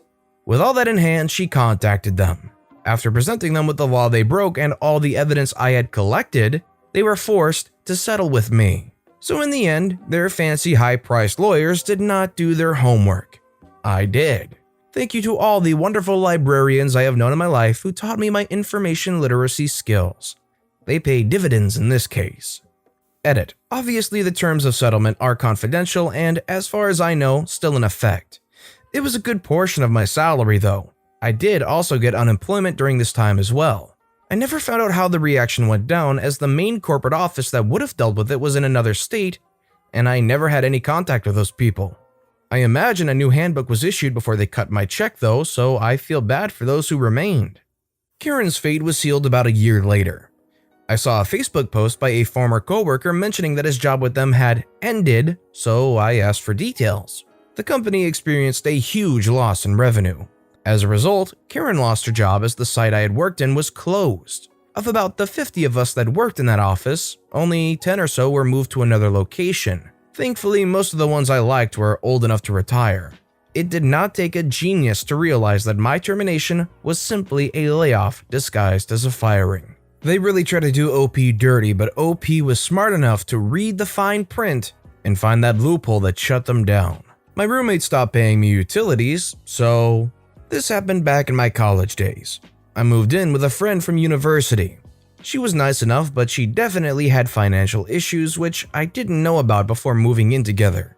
Our apartment complex had assigned separate lease agreements because I guess they had too many situations with one person not paying, which made sense. So I was never liable for her part of the rent, but the utilities had to go in someone's name and I was the chosen one. Think electricity, cable, internet. Things got a bit rough for her and she was having trouble paying me for half of the utilities, which I was okay with and just covered it. Until one day I hear her talking to some friends on the phone about their fancy spring break trip to the Caribbean/Florida. What the freak, man? You can't pay me, but you can afford to go on vacation and drive a new car? No bueno. I locked her out of the internet. I am pretty good with computers and things, so I even kept her boyfriend's phone on the Wi-Fi, but locked her devices out of it, and just played dumb. I even got a new router. She spent hours on the phone with the internet people. She got a new phone, which I allowed to work for a few days and then shut out again. Then comes the TV. Parental supervision is great. I knew all the shows she liked to watch and blacklisted them. I barely watch TV anyway, so I didn't care. At some point, I'm talking to the apartment people and I find out she isn't paying rent either. Again, what the freak? Not cool. Even though it's not my problem, I make it my problem. We had sub-panels for electricity in each apartment, so I screw with her by randomly turning breakers on and off. She couldn't understand why her hairdryer would work one day and not the next. I'd just flick a breaker while she was showering. I convinced her that maybe her dryer was too strong for the electrical in the apartment and it was tripping it. So she bought a new fancy hairdryer. She was actually an idiot and bought one that had a higher electrical draw than the first. So I explained that to her and she bought a third one. I kept this crap up until the day we moved out. I never saw a cent from her, but man, it was worth it. ETA from other comments on the other sub, yes, I did talk to her prior to being controlling. She continually could not pay me but would come home with high-end clothes or bags, expensive food, and makeup. So you know this lady is not paying her rent or her half of the utilities, yet is buying all this stuff that obviously takes money to get. What would you do? Would you mess with her? If so, how? Or would you do something entirely different? Let me know in the comment section down below. Payback for my horrible roommate. After college, I accepted a job across the country and moved in with a vague acquaintance I had met a couple of times. It quickly became clear that we were not going to get along. He was incredibly rude and condescending, routinely making snide remarks about my intelligence since I had been in a sorority in college. He would instruct me on how to redo all of my chores in his way, always insinuating that I just wasn't as smart as he was. This led to a few heated arguments, and we ended up basically avoiding each other. My room was in the basement and he was on the second floor. Except for going in and out, I stayed in the basement to avoid him. One night I returned home and my cat was missing. He is a huge fatty and never misses a meal, so I was immediately worried.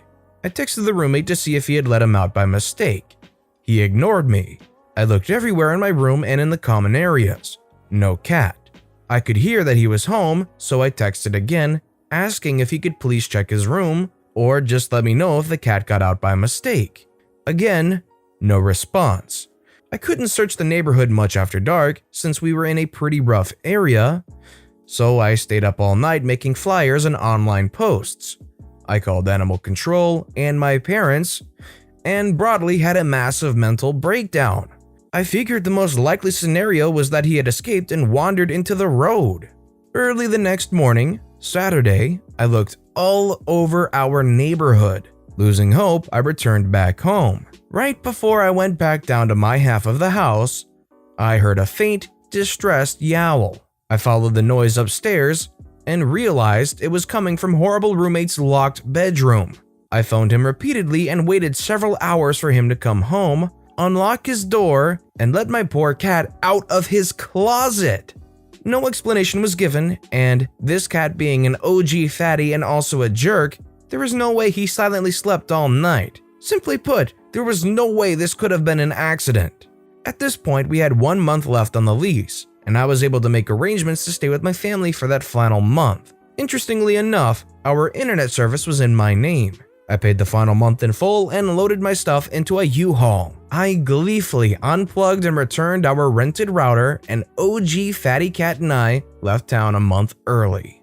Wouldn't you know it, later that night my phone starts blowing up with texts and calls. This man is looking for his missing internet. Somehow, I couldn't be bothered to respond. I'm glad the cat is okay, and I would have done the exact same thing. They're a terrible roommate and probably a terrible person from what I'm getting from this. We don't share alcohol in this house. This story takes place a few years back, when I came home from university for Christmas holidays to visit my family. I was of legal drinking age at the time as well. To set the scene, it's just my mom and I having dinner at the beginning of our time off. She pours herself a glass of wine from an average bottle. I'm not a wine snob, but she is. I ask for a glass as well to go with dinner. She declines. Her exact words are, "We don't share alcohol in this house." Okay, not a problem. I didn't know this rule, and as I'm not a heavy drinker, I didn't see the issue with just having a glass out of her bottle. So I go on off to the liquor store to grab myself a bottle of drink over the next few days, and lo and behold, I find her favorite bottle of wine. It's Burrowing Owls. The liquor store only has a case of it and limits the number of bottles you can buy. It's a rare find and I lucked out. I buy the max, which is 2, and hid one while I bring the second inside. By now it's evening, and after dinner, my mom is in the living room finishing her wine. I open up the bottle and bring both the bottle and a glass to the living room. My mom eyes up the bottle and asks for a glass. I look her dead in the eyes and say, "Sorry mom, we don't share alcohol in this house." She offers me 2 of her bottles from mine, says I won't know the difference, but I stand firm. We don't share alcohol in this house. So I force myself to finish the bottle in front of her while she sulks. Christmas morning, after my family has opened up all our gifts, I come out with the second bottle as a gift to my mom. She shared it with me that night. If you're gonna be selfish and possessive about things, then you can't expect to be able to share stuff with other people that you otherwise shut down that wanted to try and share some simple stuff with you. Report me to my manager? I'll get you shipped back home. After I graduated college, I went to work for a Japanese-owned company which had operations in California. It wasn't my first choice of a job, but jobs for college grads were few and far between at the time, so I took it and hoped for the best. It was a very difficult culture as all of the managers were Japanese nationals who had been sent over on 3-year assignments.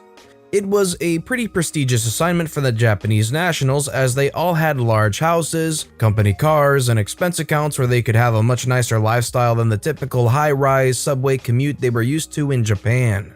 The next step for them was to succeed in California and get promoted to the North American headquarters in New York, which was highly desired by all of them because it meant another 4 years in the US with the great perks they were getting. A lot of them, including my boss, were pretty cool personally, but if there was any workplace or customer issues, your managers wouldn't stand up for you and fight for your side of an issue, so all of the Americans working there felt pretty mistreated. One of the phrases we heard more than once from our managers was that the nail that sticks up gets hammered down quickly. I never told them that I had taken 2 semesters of Japanese in college, so I understood probably every 5th word they were saying initially, but that increased to understanding every 3rd word within a few months. I never gave them any hints that I understood anything they were saying, but it helped me and my American colleagues figure out what was actually happening, as after work over beers I would translate some of the stuff the Japanese managers would say to each other in their cubicles, wrongly assuming that the Americans around them wouldn't understand a word they were saying. Since I wasn't fluent, I never put my language skills on my resume, but 2 semesters of college Japanese turned out to be very helpful. Overall, it was a very dysfunctional culture and every American clocked out at 5 p.m. sharp. I put my time in learning as much as I could, then started chopping my resume out to other companies in hopes of moving on as quickly as possible. I started getting some callbacks and would go on interviews whenever I could. One of those callbacks looked pretty promising, so I was hoping any day to get the news that I was going to quit the job that I was really starting to dread. It had gotten to the point where I expected the phone to ring any day with the confirmation that I was going to be hired, so I was pretty anxious for the phone to ring with good news. In the meantime, there was a girl my age who worked in another division whose manager was known as the biggest tickhead. We'll call him Tickhead here. In the company, he was widely reviled even by the Japanese, and it was well known that he wanted a promotion to New York as he was nearing the end of his run in California. The rumor was that he was getting promoted to New York and he was acting pretty smug, like he had it in the bag. He'd even been going back to New York for long weekends with his wife to look at a place to live. The staff turnover in his group was high though, and everyone knew he was a problem, but nobody in power would do anything about it. The girl that I knew decided to move with her boyfriend somewhere back in the Midwest and gave 2 weeks notice. On her last day, they had a going away party for her. We were all invited to attend her party, which involved having some cake, some quick speeches, and a social hour for people to say goodbyes. Once that was over, since we'd become friends, I lingered over in their division area for an extra few minutes and swapped some contact information with the girl so that we could stay in touch. When I got back to my desk, my manager had a upset expression on his face and he called me and his manager into a conference room.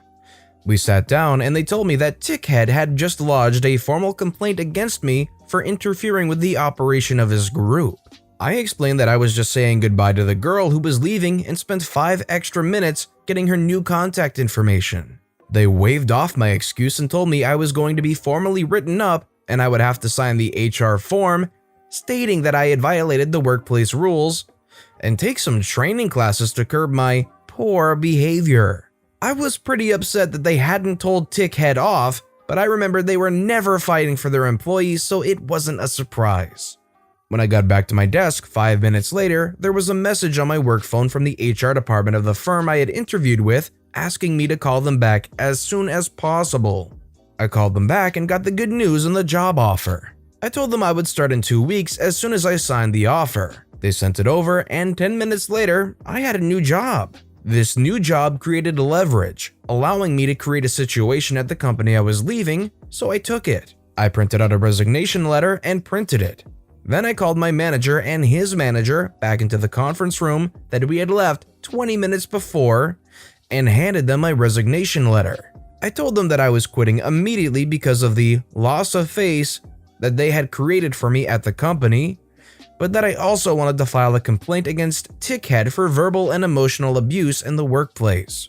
My managers went into a huge panic mode as this was unheard of in their culture and they literally had no idea how to react. They begged me to stay and told me they would bury Tickhead's complaint against me and give me a raise. I told them since it was only 2 p.m. on a Friday that they should escalate the matter immediately to HR and the office manager in charge of the entire operation. I packed up my desk after the meeting, but within an hour, all of us were sitting in the conference room where the Japanese managers were speaking back and forth in Japanese, while I sat there next to the HR representative, an American woman who didn't speak any Japanese. As usual, I didn't understand all of what they were saying, but the context was pretty easy to see in that Tickhead was pumping up his accusations against me to make it look like I had actually done something wrong other than get an address from an employee who was leaving that day. He basically said that I trash-talked him in front of his group and that I had to be slapped down for it. I finally interrupted and in the best Japanese I could muster, I explained that Tickhead was a liar and that he was the most hated manager in California and that he should be sent back to Japan immediately before every American at the company quit working there. They all stared at me in astonishment, as they had no idea that I could understand or speak any Japanese at all. The area manager immediately started apologizing to me and started barking at Tickhead, but he was speaking so fast I didn't catch a word.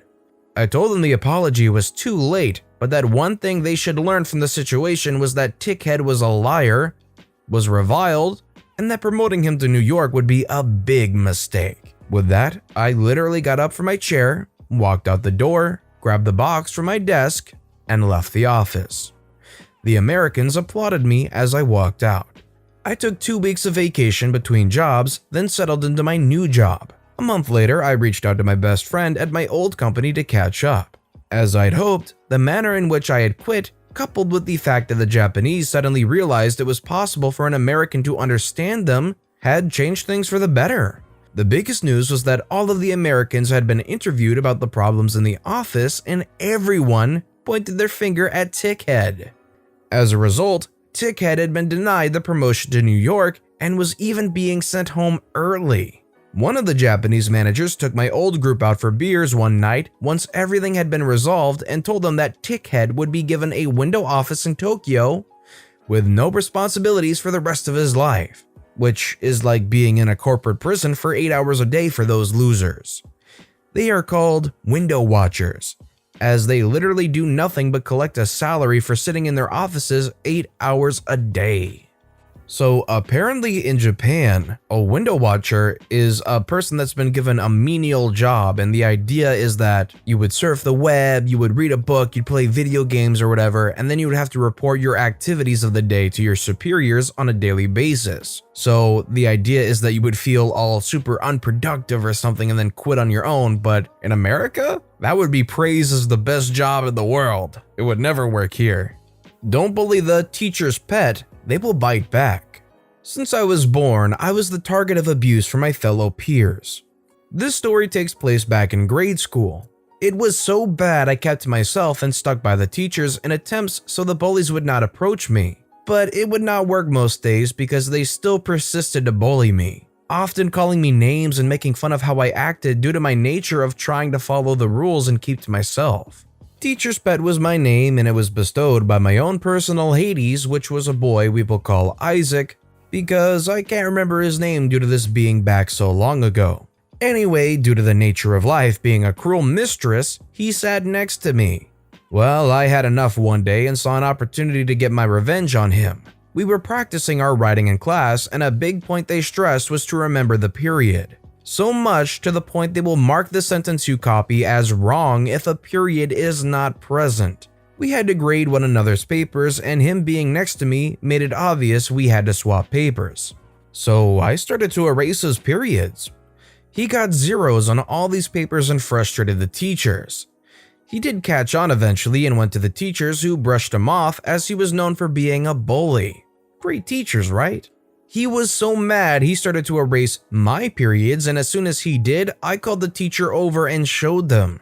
You see, I had a habit of pressing down hard on the paper to write, and it is still a habit that appears occasionally. But the paper's indent and fresh eraser smudge left proof he tried to do it to me, and the teacher was upset, getting him in trouble and me free with my petty little revenge. I think it serves the bully right. If you were getting bullied by these people, what would you try to do? Let me know in the comment section down below. I like to turn off my sister's PS4 mid-game because she did it to me. Okay, here's some background. My sister is mental. She gets angry over little things, and if she lags in a game, she gets really pissy with me and my brothers. Okay, on with the story.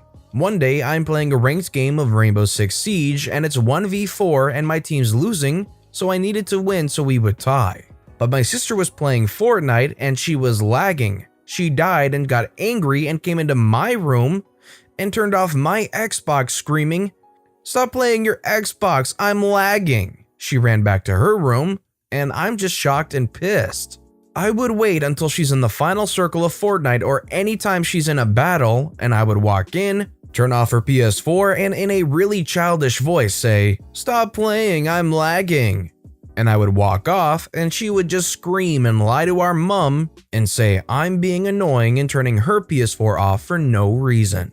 It sucks to have the console turned off on either situation, either sibling, but I kind of feel for the parents because they got to deal with the whole situation too from a overarching standpoint. Cheat on my favorite sport, good luck getting disqualified. So this happened last year. To set the stage, I play junior golf and we have tournaments all across Ontario. These tournaments are 2 days in the junior tour and 1 day in the tour for little kids. Last year we had a 2-day tournament where I played with the cheater both days. The first day I was pretty chill and thought that I couldn't do much about it since the other guy we were playing with told me to let it go. Well, the second day he cheated even more, moving his ball to get a better lie, telling us the wrong scores when there were parents watching, and making noises to distract us. The second day, however, the third person in our group was pretty pissed at what this guy was doing, and at the end of the round told me to do something about it since I was writing his score. So I went to the rules official and told him everything this guy did, and he went to have a talk with him, the parents, and the third guy, of whom the third guy and parents agreed with what I said. In the end, the official disqualified the guy, and his mother kept staring daggers at me while the cheater was crying. Probably because it cost $180 to play in these tournaments, and since it was 2 days and far from their home, they had to book a hotel for the night. So they essentially spent $350 only to see him get disqualified. Moral of the story, don't be a cheating little poop. It comes with a price. They can be upset all they want. If you're going to a tournament and you're going to try and cheat through multiple days of the events or just any day of the event, I think you're fully aware that there's a good chance you can get disqualified and have it all taken away from you. Point out that I need to mow? Not gonna happen. So my yard is fenced in. A couple years ago, my much older, 70s, neighbor started complaining that I didn't mow the side of the fence that faced his property. I explained to him that that side of the fence was mostly ditch and very wet. This made it difficult to mow with my push mower. Now, I normally mow the other side when it is dry, but guess what happens every time he pipes up about where I need to mow? Not freaking happening. Now you can look at the grass grow until you decide to mind your own business about my property. I'm feeling what OP's feeling because although it might be unsightly, it's not the neighbor's responsibility to dictate whether or not they take care of their yard a certain way. As long as they're not breaking any jurisdiction, they're free to do whatever they want with their own property. Roommate thought she was sneaky, ended up owing me $400 and got suspended. So this happened my second semester dorming at my college campus. I had met my roommate at orientation and could kind of already tell she was going to be a pain in my butt. And I was right about that.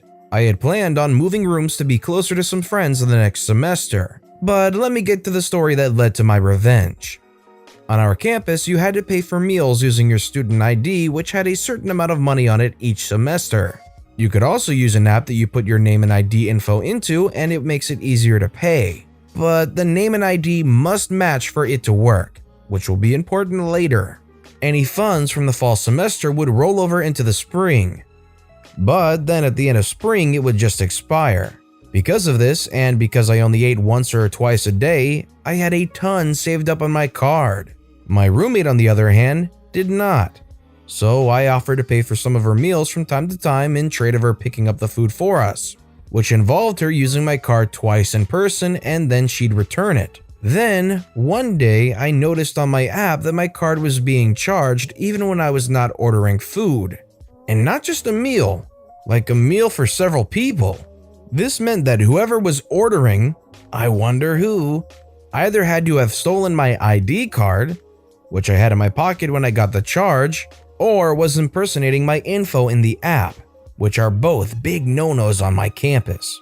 I was quick to put 2 to 2 together and was pretty pissed. I was initially going to confront her on it, but decided to formulate a plan instead. That day, I went and ordered a second ID card for $25 to use for later, as it took a couple of weeks to get the new one. I let her charge several things to my card over a good 2 weeks, for her and her friends. And she wasn't very good at hiding it either, as they would come to our dorm and eat, while I just screenshot and sent emails to the support team of the app about the charges, knowing nothing would get done until I contacted someone in person. And one day, it got even better, as you can buy groceries with the card off campus as well. She decided to pay for alcohol with my card, which doesn't get pinged as an issue on my card due to me being over 21, but she was only 19. Not sure how she got it, but it was just the thing to finally act on my plan. I put my best sad face on and contacted the head of campus living and head of my dorm about the charges on my account. I dropped some hints that it could be my roommate and mentioned how I got a new ID and asked what I should do. I was told to order a new card and once I got it, to deactivate my current ID and use the new one for purchases now, making my old ID have a balance of $0 and also to ping if someone uses it to buy anything. They also told me they would be visiting my dorm to discuss the issue with my roommate. I accepted that and waited. They sent the confirmation email that they would be visiting, and I just decided to add more fuel to the fire. My roommate was groaning about not having the funds for food in front of me in our dorm. I told her I really couldn't help her as I was running low on funds, and she just kind of laughed it off and left the room to probably go use my old ID. I deactivated my first card right after she left, and surprise, surprise, she used my info to pay. Except when she tried to pay for her and her friends this time, it was declined and it pinged that my ID was used. Campus security was called and she was escorted back to our dorm. Pretty much perfect timing for our meeting with campus living. She was scared poopless when they came to the dorm to talk and look through her stuff. On her phone, still logged into the app, was my ID information and name. And in her dorm closet was a half-full bottle of cheap vodka. And on my phone was a screenshot of said unauthorized vodka purchase. In the end, she was forced to pay me back all the funds she used in cash, reported for underage drinking, which automatically suspends you from campus living for at least a year, and would have on her record that she performed identity theft, which I also could have charged her for out of school. In the end, I got to have my own dorm for the remainder of that semester and even part of the semester after, because it wasn't put as an available room for new dormers. I did get all my money back from her parents, who were so embarrassed and apologized profusely. And when she did eventually come back to campus, no one wanted to dorm with her because they knew she had stolen her roommate's ID.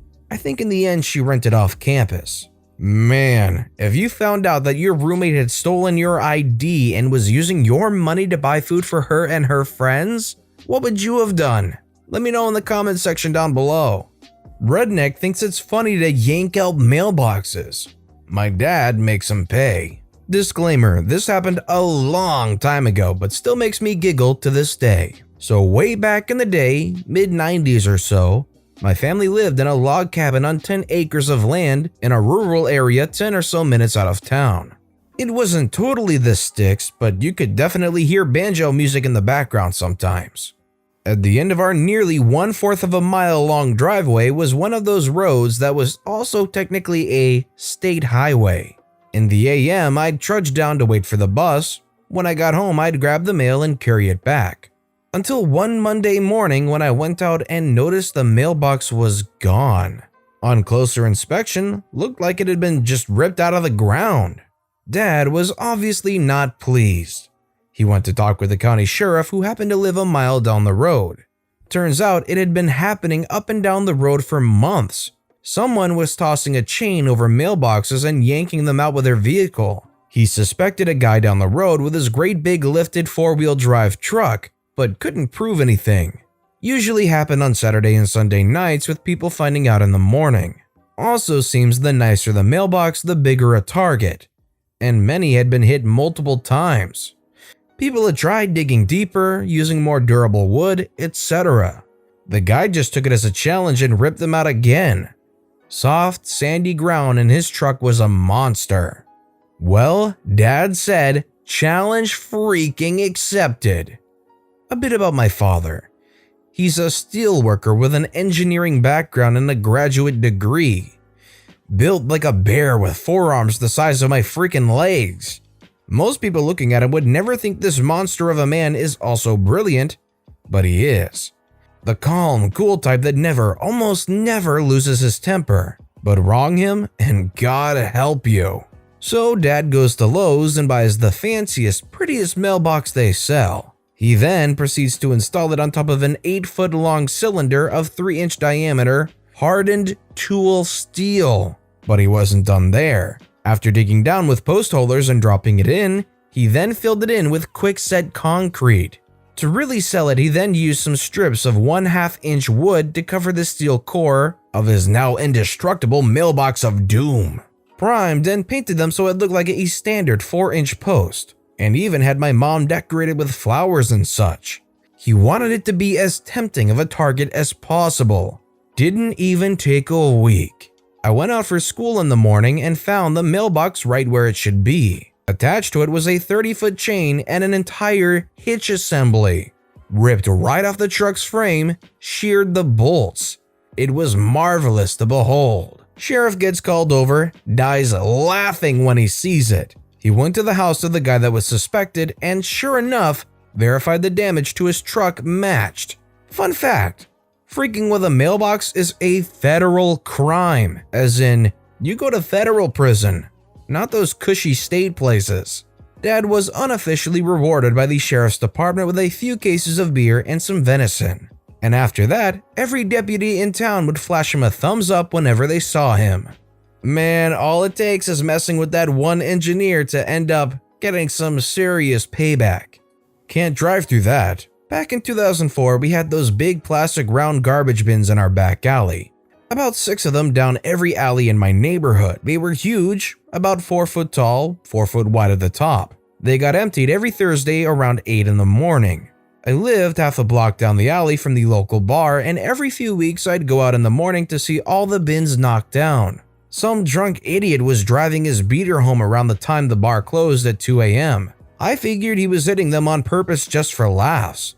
Once winter came, the plastic got brittle and every bin that was hit got cracked and or destroyed. The city never did anything other than just replace the bins, but it would take a few weeks and it was irritating to have to pick them up all the time or use a farther away bin because the last nearby one was toast. So this continued for months, and winter gets cold here in Canada. We had a solid week of negative 40 degrees. One Saturday night, I saw red and blue lights flashing through my curtains. Walked out to see a completely totaled mid-80s Buick wrapped around a bin. One of my neighbors decided to fill the bin with water, which froze solid into a block of ice. I don't know for sure which neighbor did it, but they are absolute heroes in my mind. Guy got arrested, so I assume he was charged with drunk driving at the least. Tow truck took away what was left of the car, but the bin stayed there for a couple of months as a monument to stupidity filled with ice because it was too heavy to move and also wasn't in the least bit damaged by the collision. A commenter on this Reddit post said it best when they said, "Revenge is a dish best served ice cold. Office food thief eats the wrong food. This revenge was not intentional, but it was truly satisfying. In our office, we had that typical problem. Food thief. I ran out of milk faster than I should have. One of my 2 yogurts once disappeared. My piece of pie was bitten. Numerous cases. I bought a small fish tank with a macropodous fish. He was a predator, so I bought him some bloodworms. They were frozen and portioned into nice cherry-colored candy-sized bricks. Can you already see where it's going? I have thrown away the box, so they were in the inner package with no identification marks. I kept them in the fridge, and every day I took half a brick. And one glorious day, I found out that the fresh brick that I was going to chop in half had its corner bitten off. The clearest human teeth markings I have ever seen. I never knew who that was, but I imagine how that person takes a bite of a candy and feels it melting in their mouth, wonders what is that taste and texture and why it isn't sweet, spits it out and sees these were bloodworms. Oh, how satisfying. I made sure to tell everyone in the office about it loudly. It gives me a huge grin every time I remember it. I'm not sure if it will fully stop the food thief, but I sure hope this experience and that inner dialogue they had to experience with themselves when this person is gleefully saying out loud how they consumed bloodworms at least helps them consider not doing food thievery. Didn't say her name to her boss, but this all happened years ago. My then husband had a girlfriend that I knew. She worked next door to him at the way of the sub. I was pretty good friends with everyone that worked there, especially her boss. So after I threw him out for having said girlfriend, I decided to let her know how I felt. I went up to the sandwich shop and found my good friend, while the girlfriend made my sandwich, standing right beside her boss. I tearfully told the whole story to the boss. Standing next to girlfriend, making my sandwich. I told every detail except her identity. Right down to how upset our kids were and what I thought about people who go after a married man and the married men who cheat and break up their family.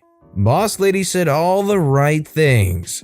How could he? What kind of woman is okay with doing that? What she thought of this unnamed woman and so on. The other workers I was friends with chimed in too. The other woman was much disparaged by it all, and she couldn't say anything because she didn't want everyone to know it was her. And you know what? I got the sandwich for free too. The ultimate display of making somebody have to squirm internally, having to sit there and muscle through this extremely socially painful situation. And then after doing all that and hopefully having a great amount of satisfaction come out of it, you get a free sandwich. The overall situation stinks, but at least you got a bit of that satisfactory payback in the end. Falsely accuse me and withhold my pay? Say goodbye to your business. So this happened a little bit ago at my first job. I worked at a small local spa company. There was only about 6 workers there. I worked there for a year and a half and only met the owner once, but talked to them on the phone a lot. She was bat poop crazy, but that's besides the point. Anyways, I got hired because my friend's mom, Pam, was the manager, and someone had quit in the middle of their shift, so they needed someone fast. I worked really well there and learned very fast. I was very good at the job to the point where after a couple of months, they sent new hires to be trained by me. Turnover here was bad. Despite this, I didn't get a raise or anything. It wasn't a big deal, but it would have been nice. Anyways, I was a closer. There would be a list of things I had to do after we closed, like vacuum and dust and such, janitorial things. As months go by, Pam begins to pick apart things. A string was left on the rug, the candy bowls weren't filled, even though they weren't even half gone, etc. Nothing too big, but they made it seem like I was their mother. Slowly, things started to get worse. Eventually, I was being told that I was not cleaning rooms that I know for a fact I had. Now, I admit that once in a while I would forget to clean something, but I was getting yelled at for things I knew for a fact I cleaned. My other problem was that when my coworkers would forget the same exact things, she wouldn't yell at them, but would just say, "Try to remember," or something along those lines. Eventually, Pam got other coworkers to lie so that she could report me to the owner. Many days I came right from school and would be wearing jeans. Pam left right when I got there, so after I clocked in and counted the drawer, I would go and change into my work pants. Well, it turns out other coworkers would lie and tell her I never changed. After this, I began taking pictures and time-stamping them. This worked for a little while, but then my coworkers would say I changed back into jeans after that picture. And when it came to cleaning, she would say I didn't clean it well enough, etc. All of these would get turned into the owner, but she wouldn't fire me because they were so desperate for people and no one wanted to work there. I wonder why. Eventually, I quit because I had a job for the summer that gave me many more hours. In my summer job, I made the same amount of money in 7 weeks that I made in a year at the last place. Right after I left, I learned why Pam wanted me gone so bad. Pam hired her son, my ex-friend, because he was too lazy to work a job where he couldn't sit around all day. That made me mad, but even worse, they wouldn't give me my last payment. We were paid in cash. I sent multiple emails and text messages to Pam and the owner that reminded them that I needed it. When those went unanswered, I then threatened legal action.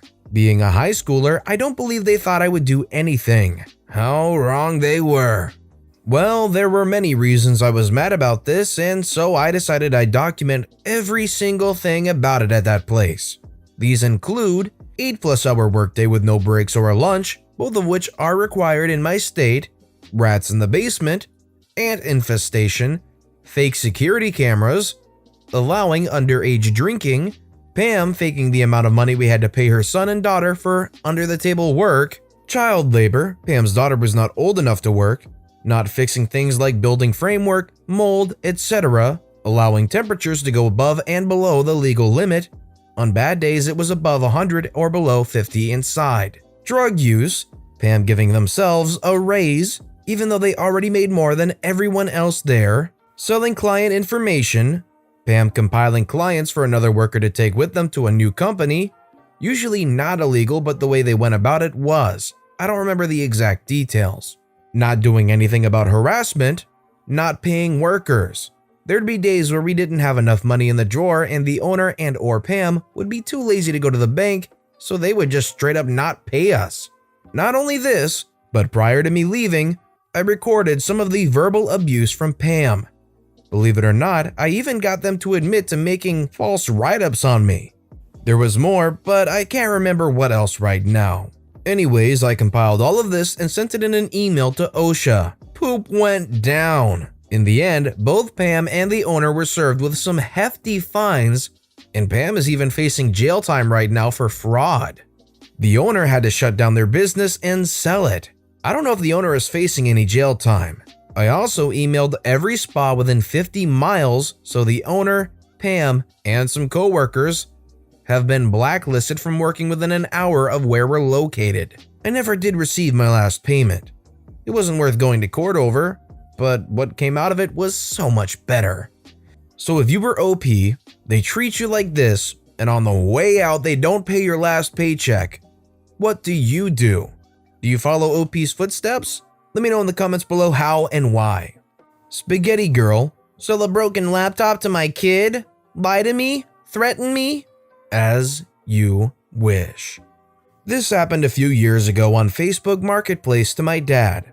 I'm the kid. My dad told me this story about 1 week ago when I asked why my birthday present a few years ago disappeared in mysterious ways. Oh boy, was I not prepared for that. Lots of backstory. I was around 13 at the time, now 19. I was hooked on Minecraft and me and my dad spent quite some time on the Xbox 360 version. I got good grades in school, so he decided it was time for us to switch to PC. He already had a pretty good PC for his work as a programmer and IT administrator, and he wanted me to get a cheap laptop. We had a hard time and almost no money, so it had to be cheap and used. He saw an offer on Facebook Marketplace from a girl he and my mother met at a club he was DJing at a few years back. Let's call her Spaghetti Girl. She was selling lots of stuff because she moved in with her boyfriend and her kids. Among that stuff was a cheap laptop. Nothing fancy, pretty scuffed, and only the network port didn't work according to her. No big deal, and for €50, around 54 USD, worth a shot. My dad contacted Spaghetti Girl and wanted to pick up the laptop just in time for my birthday. He had to wait for his paycheck. Rough times. When the day came, he went to the agreed spot, but she didn't show up. She called later that day and told my dad that she had to wait for her boyfriend to wipe the hard drive as she didn't trust my dad. My dad assured that he had no intentions to snoop around on her stuff and he could help her with that. After all, he's an IT guy. No, my boyfriend works for the CIA and he's a hacker. Yeah, right. A CIA hacker in Germany by the name of Hans Huber. Name changed, but a very German name. Okay, fine. She insisted that the laptop still works and just the network port is busted. After 1 week, my dad picked up the laptop, paid the $50 and headed home. He couldn't test it on site because the battery was dead. Back at home, the laptop was, of course, dead. He opened it up and found a mixture of nicotine, coffee, and undefined fluids. Close your eyes and imagine the sound of a Velcro strap being pulled open. That was the sound the keyboard made when he tried to lift it up. I still remember that sound because I stood next to him and wanted to get my laptop going ASAP. I cried the whole night. Of course, my dad contacted the pasta lady right away. She insisted that he must have broken it as it worked yesterday, and that she also wanted €10 for the bag she gave him with it. My dad was calm on the outside, but he locked up his office door for 4 hours and instructed us to not go in there for the next few days. Finally, after a wall of text, the autopsy. Remember that my dad was an IT administrator at the time? Turns out, he was pretty good at his job. He was a guest lecturer at some universities, held talks about data recovery on conferences, etc. My dad plugged in the still good hard drive into his work PC and had a look. Of course, hacker Hans had only formatted the drive. He recovered some files to look for any logs that would indicate that the laptop had worked yesterday. The last files were from half a year ago, and it wasn't shut down as the dirty bit for Windows was also set. Everything indicated that the laptop was dead for at least half a year. Great work, Hans. On the second evening, when my dad was looking for evidence, he stumbled across some pictures. One of an elderly man with a guitar, a few from the nightclub back in the days. I remember how I heard my dad laugh inside his office, but I wasn't allowed in and the door was locked. That upset me back then. Now I understand. The spaghetti incident. She had some pictures taken of her with some spaghetti meticulously rolled up into a circle on her chest. Lots of spaghetti, with a blob of sauce in the middle to cover up. Her boyfriend was sitting next to her with some chopsticks. I mean, who in the world eats spaghetti with chopsticks? And who pays a photographer to take pictures of that? My dad tried to ask her for the money back and even offered to help and get her files back. Didn't mention the spaghetti pictures. She went on to attack my dad publicly on Facebook. Stuff like, "There's this guy, Dad's name, who tries to blackmail me. What should I do?" And, "No, I don't want your pictures, Dad's name." And to top it all off, "When my boyfriend learns about this, he'll hack you." A few private messages followed.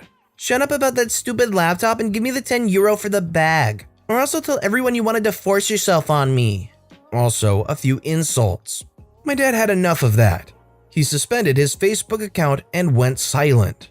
He almost lost his job and family over this, but he was smart enough to save all the chat logs with her, so he could prove to my mother and his boss that he wasn't blackmailing anybody, and he wasn't sending explicit pictures to anybody. Yet. The revenge. After a few months, my dad had a new Facebook account and everything was back to normal. He landed a new job, didn't add his boss on Facebook this time, and didn't use his real name. He even joined the old nightclub alumni group on Facebook to connect with a few friends from back in the days.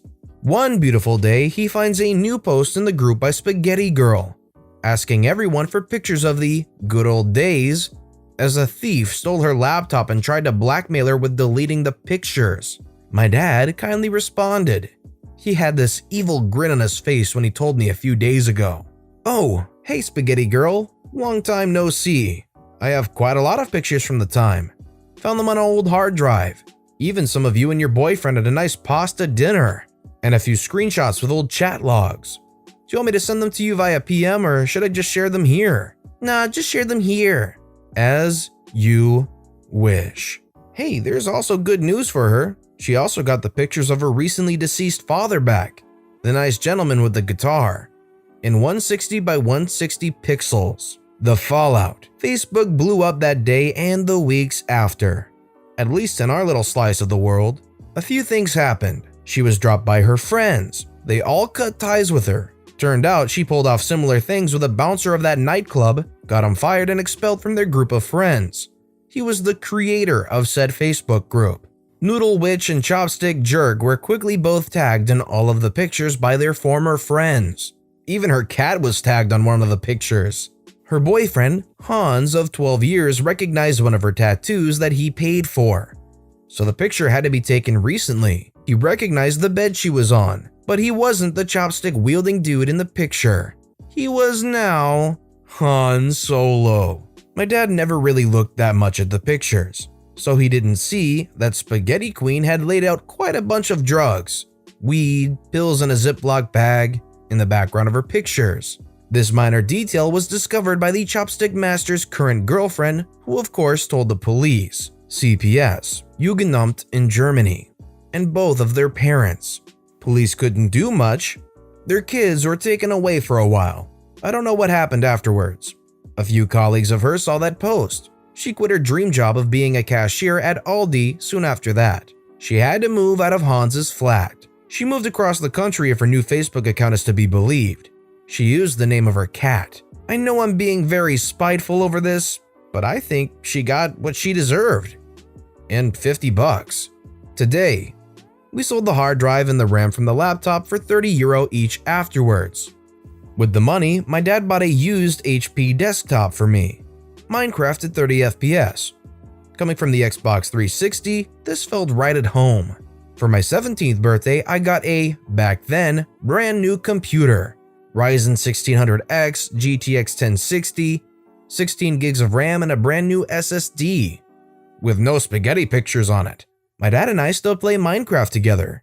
He now is a software developer at a bigger company and we have no concerns about money. Not rich, but not paycheck to paycheck. Not all heroes wear capes, but my dad does. He went to Minecon. I know it was pretty long, hope it was worth your time. Greetings from Germany. Edit, a few clarifications. We were in a pinch financially because we had to pay double rent because we moved recently. My mother lost her job and our car broke down. That was a bit too much and it took a few months to recover. My dad, of course, opened the lid of the laptop when picking it up. Everything visible without disassembling the computer looked fine. The Velcro moment was when he took it apart to see if it was an easy fix like a blown fuse on the input circuit. Some of you pointed out that Facebook Marketplace was introduced in 2016. However, people have been selling stuff on Facebook for years. There were buy plus sell groups before that. For me, everything bought from Facebook was from the Facebook Marketplace, so I might have mixed that up when writing. Today I learned people do eat spaghetti with chopsticks. I didn't want to judge you guys. In Germany, this is very uncommon. I don't want to be too judgmental, but Spaghetti Lady sounded pretty trashy, I'm not gonna lie. Slumlord lost his business over $300 security deposit. I rented a little house from a man who owned a painting business. The power was off when we came to see the property, but he assured us everything worked, even put it in the contract. The place was dirty and poorly maintained, so we negotiated the security deposit down to $300. Turned out the heat and air didn't work, along with the refrigerator and dishwasher. I asked him to have someone look at them. He cursed me up and down. He called and left threatening voicemails. He would show up unannounced and let himself in. On one of the visits, I showed him that the crawl space was flooded and was a breeding ground for thousands, if not millions, of cockroaches and mosquitoes that would come up through the floor vents. There was absolutely no ductwork, even though he claimed the heat and air worked fine. He accused me of causing the flood myself, even though I showed him the source was a pipe that had rusted through. He refused to address any problem and said, "If you don't like it, then you can move. You can't pay a bargain and expect to live in the Ritz." This man was a terrible man in general. Once, he hired someone off Craigslist to cut down a tree in the rental property's yard. The man worked literally all day for the agreed $150, cut up and hauled off the tree. He came back that evening, just standing in the yard. I asked if I could help him. He said he was waiting for the owner to get paid. The owner kept replying saying he was on the way but never showed up. Our neighbor told us he had punched the previous renter in the face and refused to pay him for a day's work for his company. He had bragged about renting to illegal immigrants and not having to do anything because they wouldn't sue. We had a newborn baby, so we called his bluff and agreed to find a new place to live. We left the home in much better shape than we found it. He said he would email us the security deposit, but never did. He dodged my phone calls until one day he called to say, "You aren't gonna get back. You broke the contract when you left early, so go freak yourself." I was really upset because we were new parents and had very little money. That $300 was a big deal to us and a drop in the bucket for this man. He owned an upscale painting business and had 15 rental properties. The next week, I was online leaving negative reviews for his business when I clicked a link and noticed his website's domain had just lapsed. I knew what I had to do. I immediately bought it, then created a homepage with contact info for his biggest competitor. I emailed him his old domain, asking him if he wanted to buy the domain for $320, the cost of the security deposit plus the price I paid for the domain. He was irate. He started calling my work, threatening to sue my employer. He even contacted my parents and threatened to sue them. He left a bunch of threatening voicemails for me, saying he was gonna beat me up and he knows where I live and he has my social security number. I received emails from several review sites asking if I was trying to update the contact info for the business. He must have used his old domain's email as his contact email. I didn't want to get in trouble for impersonating his business, so I did not respond. The contact info was never changed. I received a few emails from potential clients. I called him and told him about the painting job requests. I gave him the contact info for one of the clients to prove I wasn't just making it up. I told him it was the last time I was going to do that for him and suggested he buy the website back in order to not miss out on any other jobs. He told me he was taking me to court. I told him I had recorded this threatening phone call. I told him I had recorded his threatening phone calls and saved all his texts and voicemails. He said he was going to sue me for illegally recording him. Not illegal in my state. I said, "I look forward to seeing you in court where I countersue and press charges for harassing me," and I hung up. He called back and cussed me out for hanging up on him. I said, "Call me back when you can speak respectfully to me," and hung up again. We repeated this about 5 times. Each time he was more angry until the last time. He spoke respectfully and explained he hadn't got a single job in months. I suggested he focus more on creating a website to find business. He lost it and cussed me out again. 6 months passed and he still hadn't bought the website for me. I get a call from him begging me to do the right thing and give him the website back. I told him the current price was $350. 6 months later, I get another phone call. I told him the current price is $380. Eventually, he texted me to say, "I went out of business, I hope you're happy." I responded, "I hear having a website really helps your business. $380 and it's yours." He told me what a terrible person I am and said, "Karma's an idiot." I responded, "Maybe if you stopped trying to rip people off, your karma wouldn't be so bad." That was the last time I ever heard from him. The major business listing sites confirmed his business did indeed close. I renewed the domain for another 2 years, just in case he was bluffing. A few months later, I drove by his office to see if it was still there. It was empty with a "for rent" sign posted. I never got that $300 back and spent money on domain registrations, but it was totally worth it. If you were in this situation and the landlord refused to give you your security deposit back, what would be your course of action? Let me know what you would do or say in the comments below. My store manager put my health at risk. I made his life suck. I work in a grocery store. Due to COVID, we have governmental restrictions like no more than 50 people in a store. People need to be spread 6 feet apart, etc. Our chain has policies such as no group shopping. All other stores in this chain are following the rules and mine isn't. I get to work last week and I see huge families shopping and way more than 50 people in the store. I've had enough. We've all been complaining for a week or 2 now. No reduced hours, no enforcing any of the group shopping and capacity policies, etc. I page over the phone to have a manager to my department immediately. Someone comes and say they've all gone home. So I tell him to give me the store manager's number. I call him and ask why I see so many groups shopping and why I just saw a family of 4 go by and I can't go out onto the floor without people getting in my space. He tells me that we can't police people and I need to get back to work and mind my business. I tell him that it is my business, because you're letting in more people than absolutely necessary and putting my health at risk. He says some poop like, "Now you listen to me," and I black out on him. I give it to him worse than probably any employee ever has. I reamed him out for 15 minutes. I asked him if he understood the severity of the situation and why it seems to me like he's completely missing the point of everything here. I tell him I'd be fully within my rights to refuse to work and go home and the shop will be freaked unless he gets someone else to come clean it. He asks if I'm threatening him, and I just say no, I'm just a worker who knows my freaking rights. I then go to the sign at the front of the store and read out the policies. No more than 50 people in the store at a time. No group shopping, 1 family member only, keep 6 feet apart. Plain freaking English. What other interpretation of that is there? Please explain that to me. Here's what's going to happen. I don't work until next week. If I come in and I see group shoppers, I will exercise my right to refuse unsafe work under the Occupational Health and Safety Act. Do you understand me? Yes or no? He gave a very sober, "Yes, I understand." I come into work today and I see group shoppers, and a whole entire freaking family of 5 swarmed around me while I was putting out meat. I looked around and saw the giant crowds. I called my union rep on the phone and went into the manager's office, closed the door, and sat down.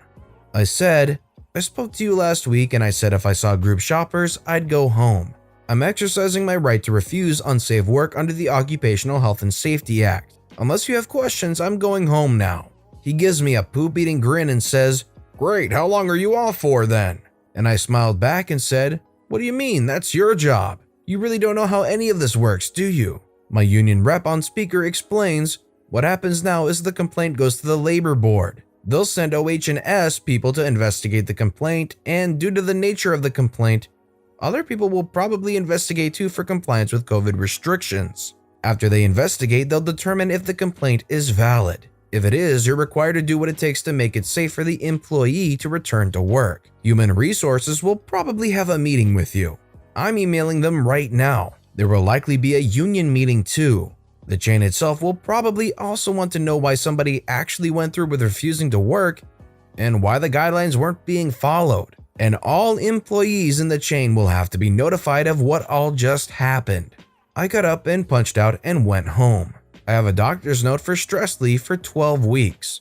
I'm not going to notify them until they already go through with all of the investigations and stuff. I'm 100% with OP in this situation. There's no reason why anybody working at a store should be forced to work in a situation that is not safe for them or people close to them regarding their health. A company gave out 10,000 flyers that had my phone number on them. This happened quite a long time ago when I had my first office job. I did fairly well and after a while was promoted and got my own room.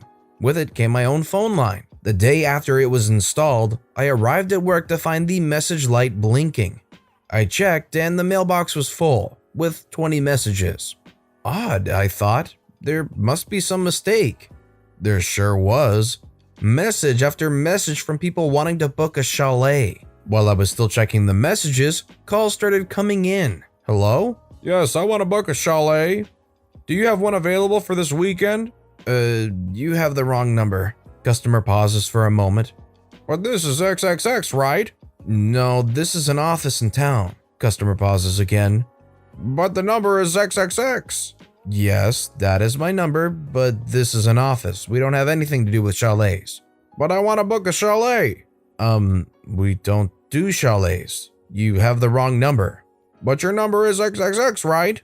Yes, it's my number, but this is an office, not XXX. We don't do chalets. So the conversation went, and the moment I hung up, another call came in, and another. I had the phone off the hook all day. The next day, I decided to put the phone back. It rang immediately. Hello? Hello, I want to book a chalet. You have the wrong number. Is this XXX? Yes, that is my number, but this is not XXX. But the flyer has this number, XXXX. Flyer? What flyer? This flyer for a special offer on all chalets between these dates. So I ended the call and looked for the main line of XXX Company. I called them and told them I couldn't do any work because of all the calls that were coming in, because they printed my number on all of their flyers. So you printed my number on your flyers, my phone is ringing nonstop. I can't get any work done. They say that is not possible. Do you have a flyer? Or the artwork? They say yes, I'll just have a look. And yes, is that my number on your flyer? Yes, it must have been a mistake. I'm sure it is. A big one. What are you gonna do? The flyers have all been given out. There's nothing we can do. How many flyers were printed? 10,000. They couldn't do anything. They didn't want to do anything. I asked them to pay for changing the line and they refused. They didn't offer anything and even asked me to direct all the callers to them the correct number. So I started answering all the calls. It took a week, but I told everyone we were fully booked till the end of the promotion. Honestly, I think OP let them off easy. OP could have said anything they wanted to these customers, and they wouldn't have been any the wiser. Yet all they said were they were booked until the end of the promotion, which, is still good. It kills the promotion that they spent for 10,000 flyers, but it probably could have been taken a little bit further and could have been taken a lot further if they wanted. Landlord tries to keep us in a mold house. We get his place condemned by the city. I had recently moved into a house with 2 other girls. It wasn't the best house, but seemed to look okay for a college apartment. One of the girls had a friend who had lived there before and told us the landlord was sexist and kind of a dick, but usually meant well and it was decent rent. I'll be referring to him as Dumb Butt Landlord. We were all broke, so we decided to sign a lease. I should have realized the warning signs when Dumb Butt Landlord wanted to sign it in a Big Boys after he had just eaten dinner there. And the leasing agreement looked like he had chopped it up from other pictures of lease agreements on Google. We also found this apartment as an ad off of Craigslist. Things were fine for a few months. I was living alone until the next school year would start and wasn't home all the time since I would go over to my boyfriend's a lot and sleep over. It was a split house with an apartment in the basement and ours on the first floor. It wasn't long until I started to notice things happening. We'd get a good amount of rain since we were in the Midwest by some big local lakes and it was springtime. We'd get a good amount of water and the concrete steps to the house would constantly fill up with water I had to jump over, and it would disappear overnight. It also started to get a little bit of a musty smell in the house, and I had started coughing and sneezing all the time, but didn't know why. Soon, the other girls moved in and we started having some difficulties with Dumb Butt Landlord. He wouldn't tell us when he'd come over to check on the property. He said he did this to keep up on looks and mow the lawn, but he did it way too often for any of us to be okay with. He would argue with us about having a copy of our own lease. He'd yell at us to give him rent payments in cash, especially before going to his cabin up north with his girlfriend. But the biggest of all was that we were having problems with mold and he did not care. For a while, we hadn't talked to people in the basement apartment until everyone started having problems with dumb butt landlord. We'd hear them arguing and yelling down below about as often as we would upstairs, but they were in a heck hole. Everything they owned had mold growing on it. They had bugs everywhere. Earwigs, beetles, ants, you name it. They were constantly throwing away their clothes, dishes, furniture, and even their college papers and homework since it was all growing mold. They spent money on plastic bins to hold most of their important items, but even those would get moldy. We also found out that they were supposed to have another roommate down below, but she couldn't live there from her allergies to mold after signing a lease agreement. We also found out that dumb butt landlord verbally abused her and her mother on the phone to the point where they were crying and she couldn't get out of the lease. She ended up paying for 2 places every month so that she didn't have to live there because he wouldn't let her break her lease and didn't care. Upstairs wasn't as bad as the basement, but it wasn't good either. All of us were coughing more and more each month. We would wake up coughing in the middle of the night and were getting really sick. We tried to air out the house as best we could, but nothing helped. I ended up getting a severe case of strep throat so bad that every swallow I took made my eyes water and made me verbally make noise from the pain. I tried to ask the doctor I went to if he could prove that this was from mold later, but he unfortunately couldn't give me a solid statement on it. Me being a vocal, neutral, good person who was also going to school to be an architect, tried to explain to him what was going on in the house. No air circulation, his concrete steps and foundation walls were not sealed, so all of the water I'd have to jump over was most likely going into the basement walls, causing all of the mold. We also found a few areas on the roof that needed patching since we noticed some leaks among other things. And the basement apartment had cheap patio doors for their only means of exit and entrance, which would consistently be up against water when it rained, adding to the problem. Oh, smart dumb butt lord decided that we were all girls just complaining about silly things that didn't mean anything, so he brushed us off and said we were fine. Even though I had told him that I was learning about these things in school and knew what I was talking about. He wouldn't let us out of the lease as hard as we tried. So all of us girls in both apartments decided we would get out if it was the last thing we did. Then began researching all of the legal apartment and tenant informations for our state and city to get out. We were paying for attorney fees, started taking pictures of the mold upstairs and downstairs that we could find, talking with several different city staff and police, and started compiling this into a nice document. After deferring my rent payment to get a copy of the lease agreement from dumb butt landlord, we could finally take a look at our legal document and use that further to get out. We were also working with another landlord at a renting company in town who I will call Good Butt Landlord. He was, thankfully, doing his best to get us out of that poop hole and into his apartment. Through him, we'd get all of the legal ins and outs of the renting business and he would help us find a loophole. Then, after months and months of arguments, money, and researching, we found it. If we sent in a mold test to a research lab and it was over the limit of what was inhabitable, we could get out. It was safe to say we had a pretty good idea it was over the limit. The test came back a few days later and we sent that off to the city, including our nice document of pictures, statements, and leasing agreements. Not even 4 hours went by and we got a call from the city.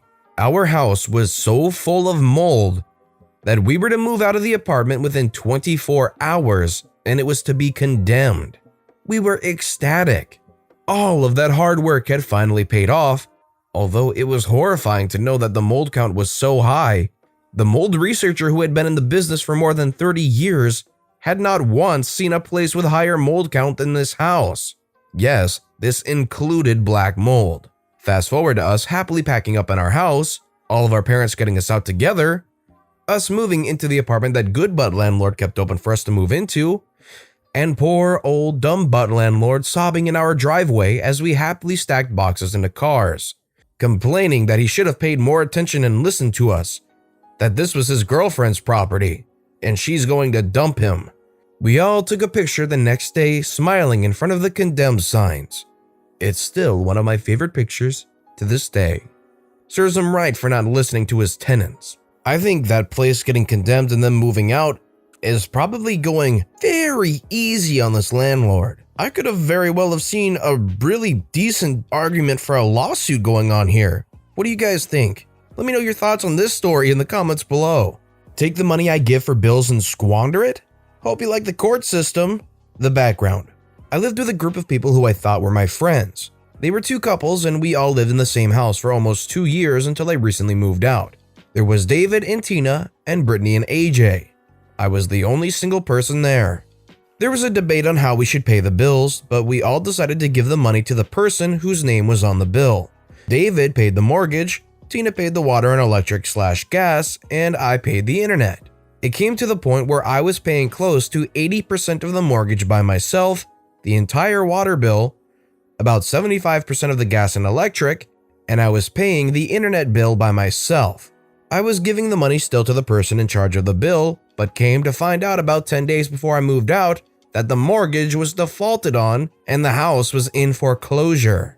Also, the water, gas, and electric bills were in constant threat of being shut off, and that the only up-to-date bill was the internet. While they all saw me struggle to pay these off, they were mindlessly spending money during the day, which is when I sleep due to working third shift, so I never saw the mindless things they spend money on, nor did I ever see the mail since they grabbed it before I woke up. Brittany never paid anything as she was having her check garnished due to unpaid student loans, but she always had expensive makeup. AJ never held a job for more than 2 weeks. David and Tina were always calling into work, knowing that I wouldn't allow them to go without a home due to our history. One day, I woke up while they were all out and about doing something or other, so I went to go check the mail as I was expecting a package. When I saw the bills in the mail, so I decided to investigate. I opened up the gas and electric bill, as they are by the same company, to see a total amount of almost $400 and in risk of being shut off. I was shocked and pissed. I knew right then and there what was going on, and I vowed to screw them over as hard as I could. The revenge. I had just interviewed for a new job that paid almost double what I was making, so I told myself that if I got the job, I would give them a 30-day notice and move out. And as it was close to the end of the month and I had already paid them, I would be moving out before the 1st of February. I got the call with the job offer the next day, which I happily accepted. I did the paperwork for the background check, and it all came back clean. The same day I accepted the offer, I typed out a 30-day notice and recorded myself with my phone in my breast pocket, handing it to them, explaining that I was moving out. I started my job and my hunt for an apartment close to my new job, which I found within a week of starting. I took almost the entirety of my checks, set them aside for rent, deposit, and basic things that I would need. I was asked several times to help with the next month's bills, to which I said no, as I was saving for my own place and that they had plenty of time to come up with the money between the 4 of them, because I was doing it all by myself pretty much on a meager pay rate of $11 an hour before my new job. There were a lot of scowls, passive-aggressive behavior, and flat-out attempts to take or use my things or foods without permission. The day came when I finally went and got my U-Haul and had a few friends help me move. Free beer and free lunch are the best payment ever, as they shared it all with me. I was determined to get it all in one go, so I got the biggest one they had and we got everything packed up. I took everything that was mine down to my pizza stone, which they loved, my expensive kitchen knives which they would use and never clean, even my toilet paper that I had bought 3 days prior because I needed it. A few rolls went missing very quick. After moving everything, I sat down on my couch, looked around, my cat in my lap, and breathed a sigh of relief. I happened to be good friends with my previous neighbors. We smoked each other out frequently, and asked them to keep an eye out for anything out of the ordinary. 4 days go by and I come to find out that the gas, electric, and water have all been turned off and they were asking to fill up some buckets to manually flush the toilets, bathe in, etc., etc. Now, both couples have dogs, which my cat hated as they were both hyperactive as heck, but I loved them.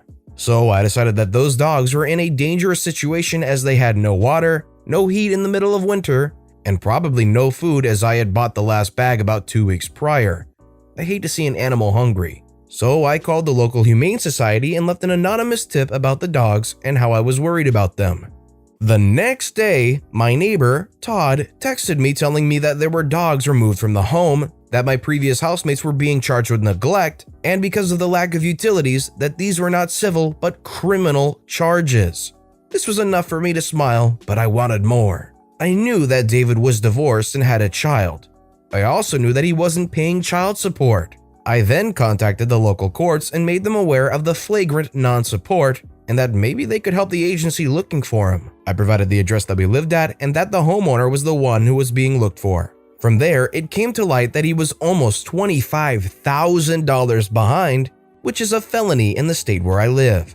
He is now living with someone on their couch as Tina left him, the house has been foreclosed on, and he has nothing to his name while facing multiple criminal charges.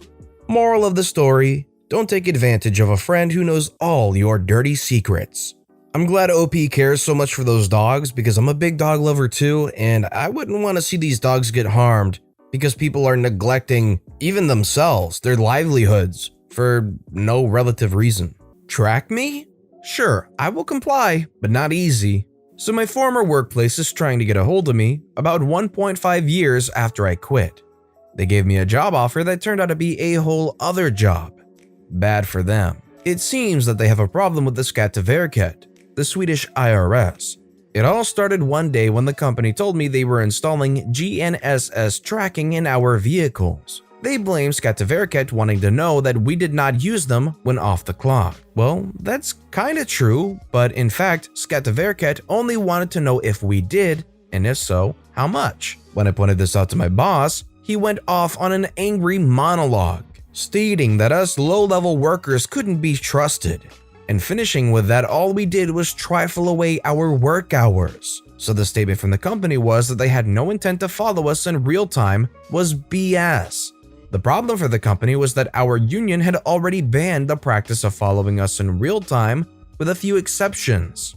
The tracking device installed was easy to Google and thereby even easier to figure out how to manipulate.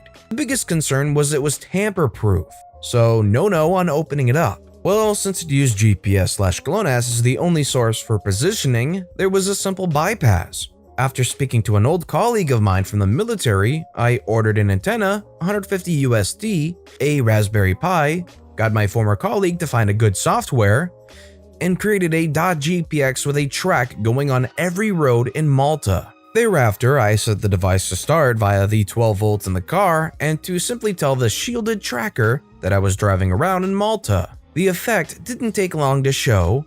After a week, the boss told me my vehicle needed service. It did not. I knew when service was due. Another week goes by and it suddenly needs something else. Can't remember. Both times they needed the car to go to another city even though our regular service station was in our town. After a month I got another car. The company blamed it on something with the lease. After that they didn't say anything at all to me about cars or anything else until the day I quit. Last day there, when dropping off my last things, the boss straight out asked me what I had done since everyone else's tracker seemed to work properly. I told him I had no idea what he was talking about, went outside and laughed my butt off. Leaving the premise, I meet a coworker who has always been really nice to me. So for about 2 boxes of snooze, he got the setup from me. Until today, I thought this would be a petty revenge on a company that tried to illegally follow my whereabouts. But apparently they had sent in our tracks to Skatteverket. And, well, they had some questions. Either their record were lies and they needed to go over all the records from the company, or they had to get all the paperwork for doing business abroad in before July. The rumor spread real quick and now the union also has a couple of questions. Somewhere along the lines of, so you can track your workers in real time? We haven't signed off on this. In conclusion, had they only been upfront and told everyone what they were planning and got the union in on it, I wouldn't have cared. Now they chose the other way of doing things. So how would you feel if you knew that your job was trying to basically watch where you were at all times in your work vehicle? Let me know in the comments section down below. Restaurant scams me for fake Google reviews. I burn their Google reviews page/reputation to the ground and get the media to cover it. Hi folks, first post here, thought it would definitely fit. So about a month ago I applied for a sushi restaurant called Yoshi's and I got a text from their hiring manager. And we chatted about my availability, location, start date, yada yada. She then asked me to write a review of general Japanese food to show I knew what I was talking about and could upsell customers. Fine, I write a long review and sent it to her. She then sends me a tiny link URL and tells me to post it there before I would be invited for an interview. I click it and what do you know? It's the Google page for a whole different restaurant all the way across the city. So I read the reviews, and they had done this to 30 or so people in the last 2 weeks at the different locations franchised to the same crazy owner. I was pissed to say the least. This happened peak COVID in my state. People are unemployed at staggering rates, struggling to feed their families, and these a-holes are scamming potential hires for fake reviews. Being unemployed, I had some time on my hands, so I screenshotted our convo and posted it all over social media. They went from 3.4 to 1.2 in a few hours, with more than 70 new reviews about their crappy behavior. I was satisfied with that, and a report to the general attorney here. But then I noticed the owner had managed to get all the reviews removed, so at that point I went full nuclear. I contacted every media outlet, reported to them every oversight board, emailed corporate about it, and reported them to Google. I managed to get one of our local news outlets to cover it, and Google ended up removing all of their reviews altogether. Scam me and countless others during a global pandemic? I ruined your business's reputation for your bad behavior. I feel like the whole system of reviews in this modern day is it's such a weird system that's so full of exploitation and whatnot. It's kind of unfortunate that you have to rely so much on these things, but I don't really know a better alternative. My dad had an affair with his BFF's wife. So my dad had an affair with his BFF's wife. Let's call her Jane. She claimed she was pretty much in love with my father, and of course, her husband didn't know. I found out because once I got a Facebook Messenger message from a fake account telling me that my father was banging his BFF's wife. I actually didn't care. My parents are divorced since 2005. The problem was that someone unknown was sending my mother text messages telling her to leave my father alone and many offensive things. We let it slide for a while, but then those anonymous text messages became a daily thing. We confronted my dad and he confessed that he was sleeping with Jane, but he said she was not the one sending the messages. He said he was sure because Jane's husband was also getting those messages. My dad was practically blinded by her manipulations, and my mom and I had a really strong hunch that it was her. My dad got so mad after we suggested it that he stopped speaking to me and my mom for a while. I also got mad, but much more offended because he would not believe me. I mean, I had no reason to lie to him. Still, I let that all slide. But then I got another anonymous message offending me, telling me I was just like my mother and that's why my boyfriend had dumped me, and that we would be alone for the rest of our lives and things like that. Then I got really mad. I went to the cyber police, is a thing where I'm from, and they tracked the source of the anonymous messages. It turns out that it was her, and she was also sending her husband messages because she was so desperate for the truth to come out so she could be with my father. Although I think that just confronting her husband would have been better, what she really wanted was to distance my father from me and my mom. She was messing with my family, so I decided to mess with hers and sent the proof to her husband and her sons that she was behind the anonymous messages and that she was, in fact, sleeping with my dad. I also showed my dad the proof and exposed her on Facebook. She was a saleswoman, so it did affect her. Her sons and her husband were so mad at her, she had to move out of her house, and my dad broke up with her as well. She was left alone, but I feel like that's what she deserved. So not only was she cheating, but she was trying to really manipulate and, I don't know, bother people. She was trying to be a homewrecker, even though these people were separated. I don't understand what she was trying to get out of it. You want to invade my space with your car while I wait for a tow truck? Hope you didn't have to rush off. This happened this afternoon. Today was balls hot, and between my car's AC not working and my body's habit of sweating puddles in anything over 70 degrees, my mood was already a bit thin. I was picking up some items from Home Depot and parked halfway in a quarter-full parking lot, plenty of open spaces around. I haven't gone to the store much in the past few months, so while I was trying to remember the PPE order of operations, I absent-mindedly let my keys slip from my lap to the cup holder. I'm all kitted up and go get my stuff from the lockers and head back to the car. I start patting my pockets and feel that little ball of fear rolling around the pit of my stomach. I started walking faster, and as I get to my car, I see my keys in the cup holder. I'm standing there staring through the window while sweating buckets from a 3-minute walk, annoyed, but I contact roadside and get a truck dispatched quickly. As I am leaning against the front of my car, a van comes down the lane and on the opposite row and pulls into the right spot in front of my car.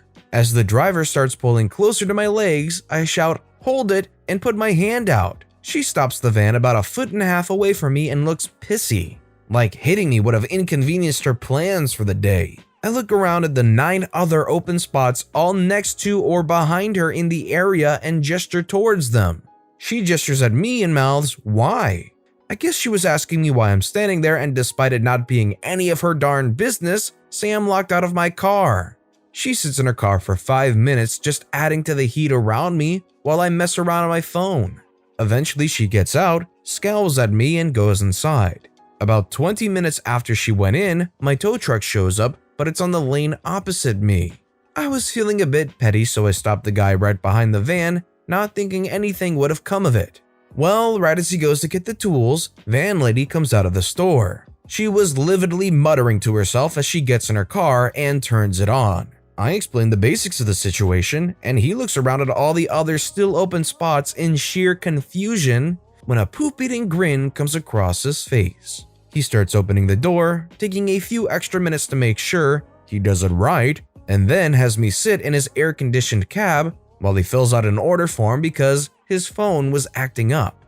The dude probably took an extra 10 minutes to do his job while van lady is stewing in her annoyance. I appreciated the solidarity and threw him a few extra bucks for the service. He then made sure I got to leave first before rolling out. "Dear tow truck guy, you rock." Edit some quick answers.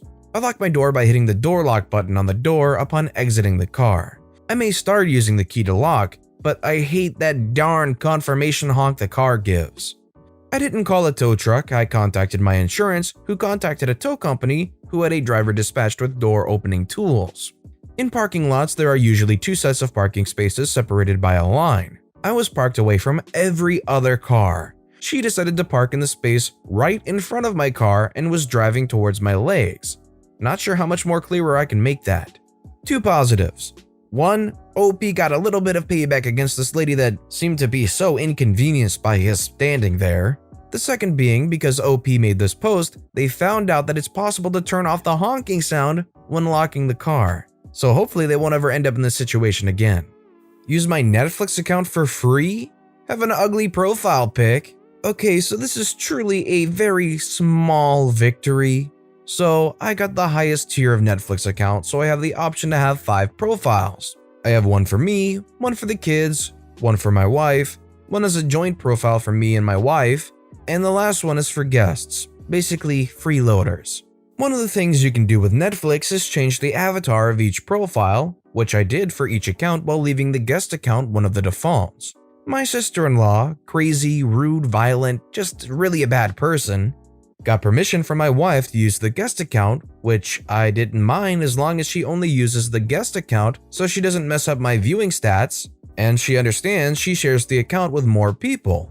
One day I've noticed that she changed the profile picture of the guest account to some actress from some show she was watching, and for some reason it really annoyed me. So, like the mature adult that I am, I've changed the profile photo to some ugly creature from some other show. Such a stupid little victory. If you're going to use my account for free, you will use the ugly profile.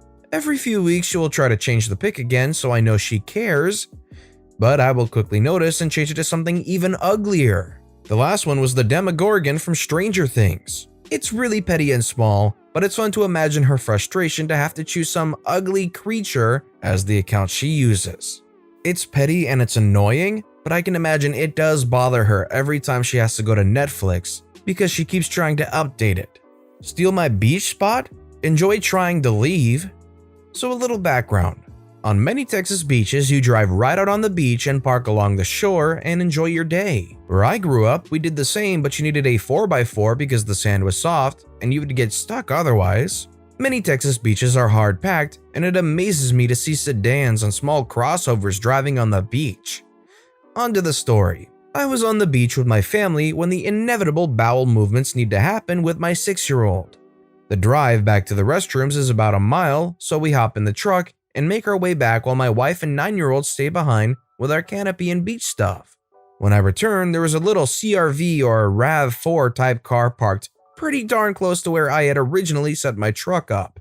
My wife said she told the man driving that I had just run down to the restroom and I'd be right back, asking if he could move down a little, and he literally shrugged her off. On to the pettiness. If he wasn't in the mood for discussion, I figured passive-aggressive was the way to go.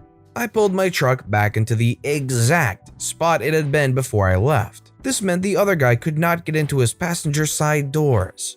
I was parked parallel to the shoreline, so I was good. Deciding I hadn't really messed his day up enough, when I left, I had made sure to spin my tires right behind his car to create soft sand and rough terrain. When I was done, there was little chance his car was going to make it out of his spot without a tow. Lesson: don't shrug off my wife. All I can say is dad material. Won't pronounce my name correctly? Okay, suit yourself.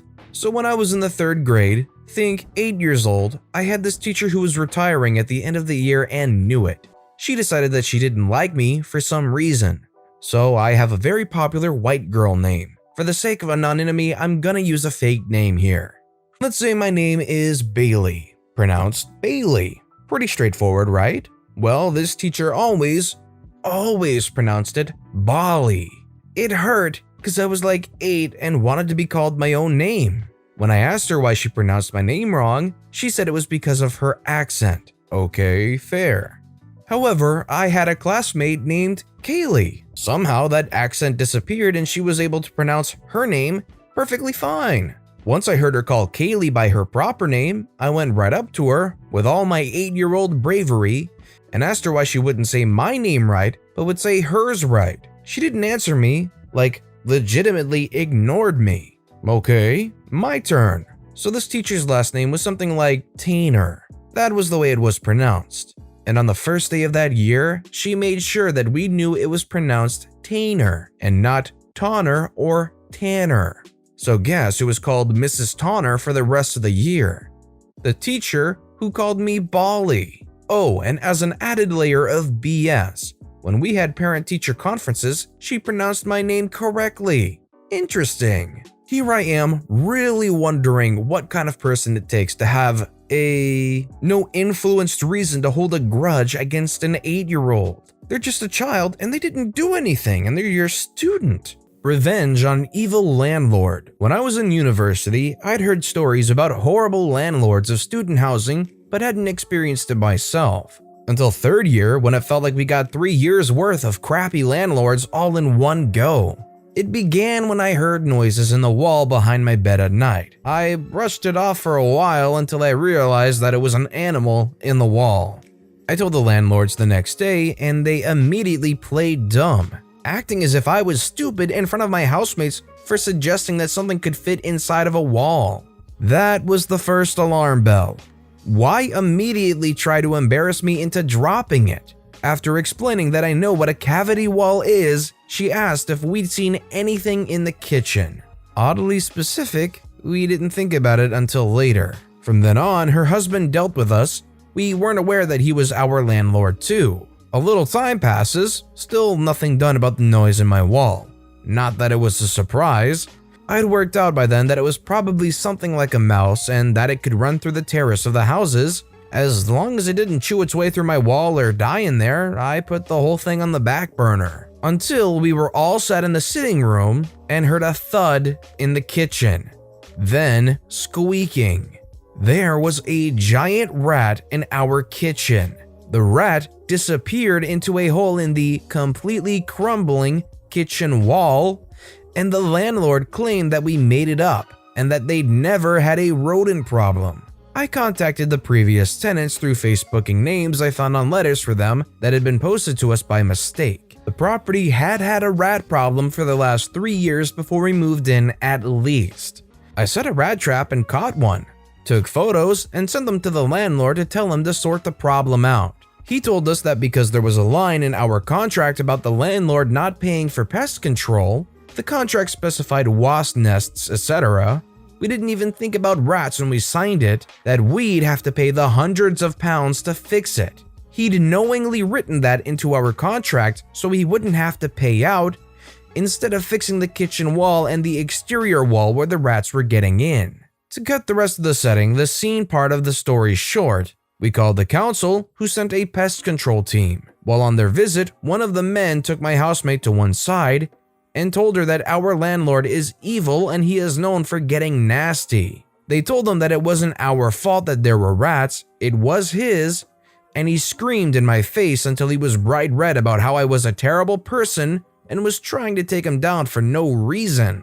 One of my housemates had to leave because she was scared. I wasn't. We were in a room full of men who were backing us up, making himself look worse for screaming in my face like that. I'm female and was 22 at the time, about half his size. He tried to sue us for slander. It isn't slander if it's true, so swing and a miss. Now for the revenge. It was written into our contracts that we had to be notified 24 hours in advance if anyone needed access to the house, which included house viewings. I began my mission. Stop any other students from getting stuck in this heck hole. The house was being shown by agents, so it made it fairly easy. I left the rat traps in prominent places, casually explaining why we needed them if asked, and I felt if I was being too subtle, making a fake show of, "Oh gosh, please ignore the rat traps. The landlord said he'd fix the kitchen wall where they get in, but hasn't gotten around to it, so we have to catch them." I was honest about the mold problem in the bathroom. When I found out they were planning on increasing the rent by £100 a month, I made a point of saying something like, "Well, it's just about worth the rent I was paying." I made sure to say his name so they wouldn't get away with using his wife's name as a front while his reputation for aggression stayed hidden. The agents never said anything to me directly, and because we had to be notified, I could always make sure I was home when there was a viewing. My housemates fully supported my revenge, but I was the woman of action in the house. When I'm sure I'm in the right, I will do what's necessary to make things right. That was until they tried to turn up unannounced one day, not even knocking, just unlocked our front door and walked in. Luckily, I was in the house and kicked them out for not informing us, and told them that they were in breach of our contract. If the crappy landlord could use it to beat us with, two can play at that game. No new tenants had signed for the house by the time we were free of that heck hole. It's been 2 years now though, so I have no idea what happened to the rat house. What do you even really do in this situation? When the landlord is refusing to help you out with things like this and trying to throw you under the bus and intimidate you, what would you have done? Let me know in the comment section down below. Silence me for 4 years? Enjoy losing all of your friends? So some backstory. My freshman year of high school, I was assaulted by a peer and so was another girl. I kept it to myself because we had a lot of mutual friends and I didn't want them to be uncomfortable or feel like they had to choose a side. I also felt like I was responsible and it made me feel really guilty. I also suffered a lot of psychological repercussions. An eating disorder, harming, I developed severe anxiety and depression. Finally, it peaked and I forced myself to tell my English teacher. The police were called. I was interviewed. Already, I could tell the detective was not taking me seriously. He also blatantly misquoted me in the statement and used words like misunderstanding and he went in for a kiss. Even though I made it very clear I struggled and tried to push him away, and he had me pinned to the wall with his hand around my throat. He confessed after 10 minutes of being interviewed by the police. The charges got dropped by the prosecutor because he felt the case would never go to trial. He was a star student and was very well respected. After this, he was banned from speaking at school-sanctioned events. I was still quiet because I'm not a rock-the-boat type person. Eventually, I found out he was planning on going to the same college I was going to. I wrote him a letter asking him to please reconsider. He had said he was very sorry earlier. I told him in the letter to put his money where his mouth is and prove it. He never replied. A few weeks later, I found out he's planning to speak at a baccalaureate event put on by a local interfaith community. I emailed the teacher in charge and told her what happened and politely asked her to not allow him to speak. She emailed back and essentially said, "That's terrible, I'm so sorry. We're still going to let him speak though. Feel better." I'm livid at this point.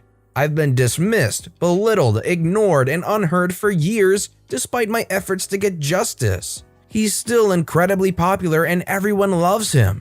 I decide I've done all I can. I tried to take care of the things on the down low, talk to him privately to come to an agreement, talk to the organizer to try to come to an agreement, They both ignored me just like the police did, so I decide I'm not going to be quiet anymore.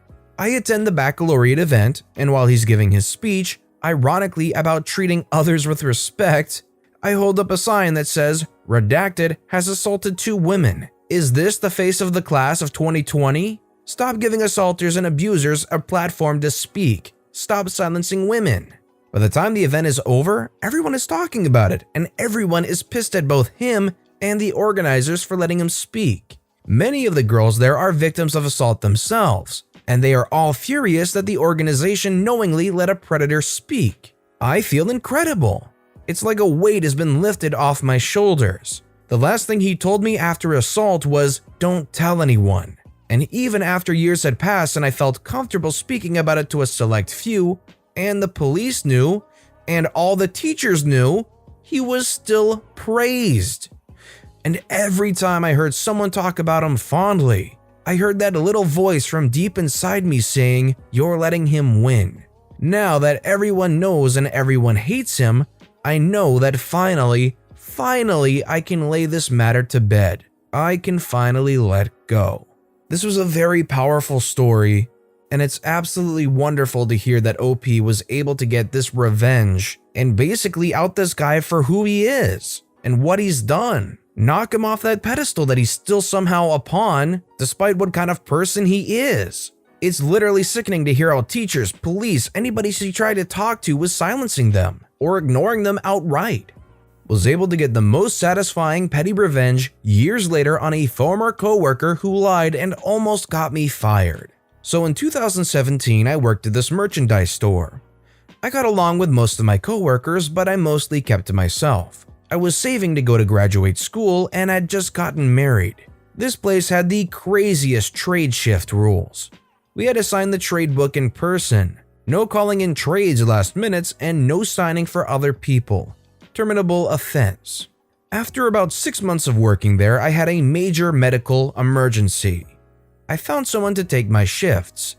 No sick leave until working there a year, and literally went in before being driven to the hospital for an outpatient operation to sign the book. The person taking my shift, let's call him Adam, knew why I needed to take the shifts, 4 in total, and was totally awesome about it. I come back after the 4 days and the regional manager, super big boss, scary boss, came to find me shortly after my shift started. I was thinking it was to see how I was. Nope, they pulled me into the office to have a termination meeting. They asked me why did I even show up after no showing the last 3 days. I explained I had traded my shifts to Adam, we had signed the book.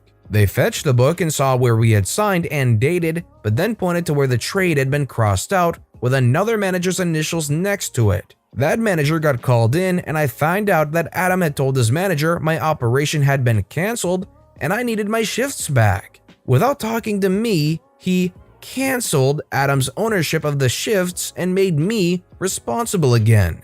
Adam never reached out to me to tell me he couldn't cover them anymore.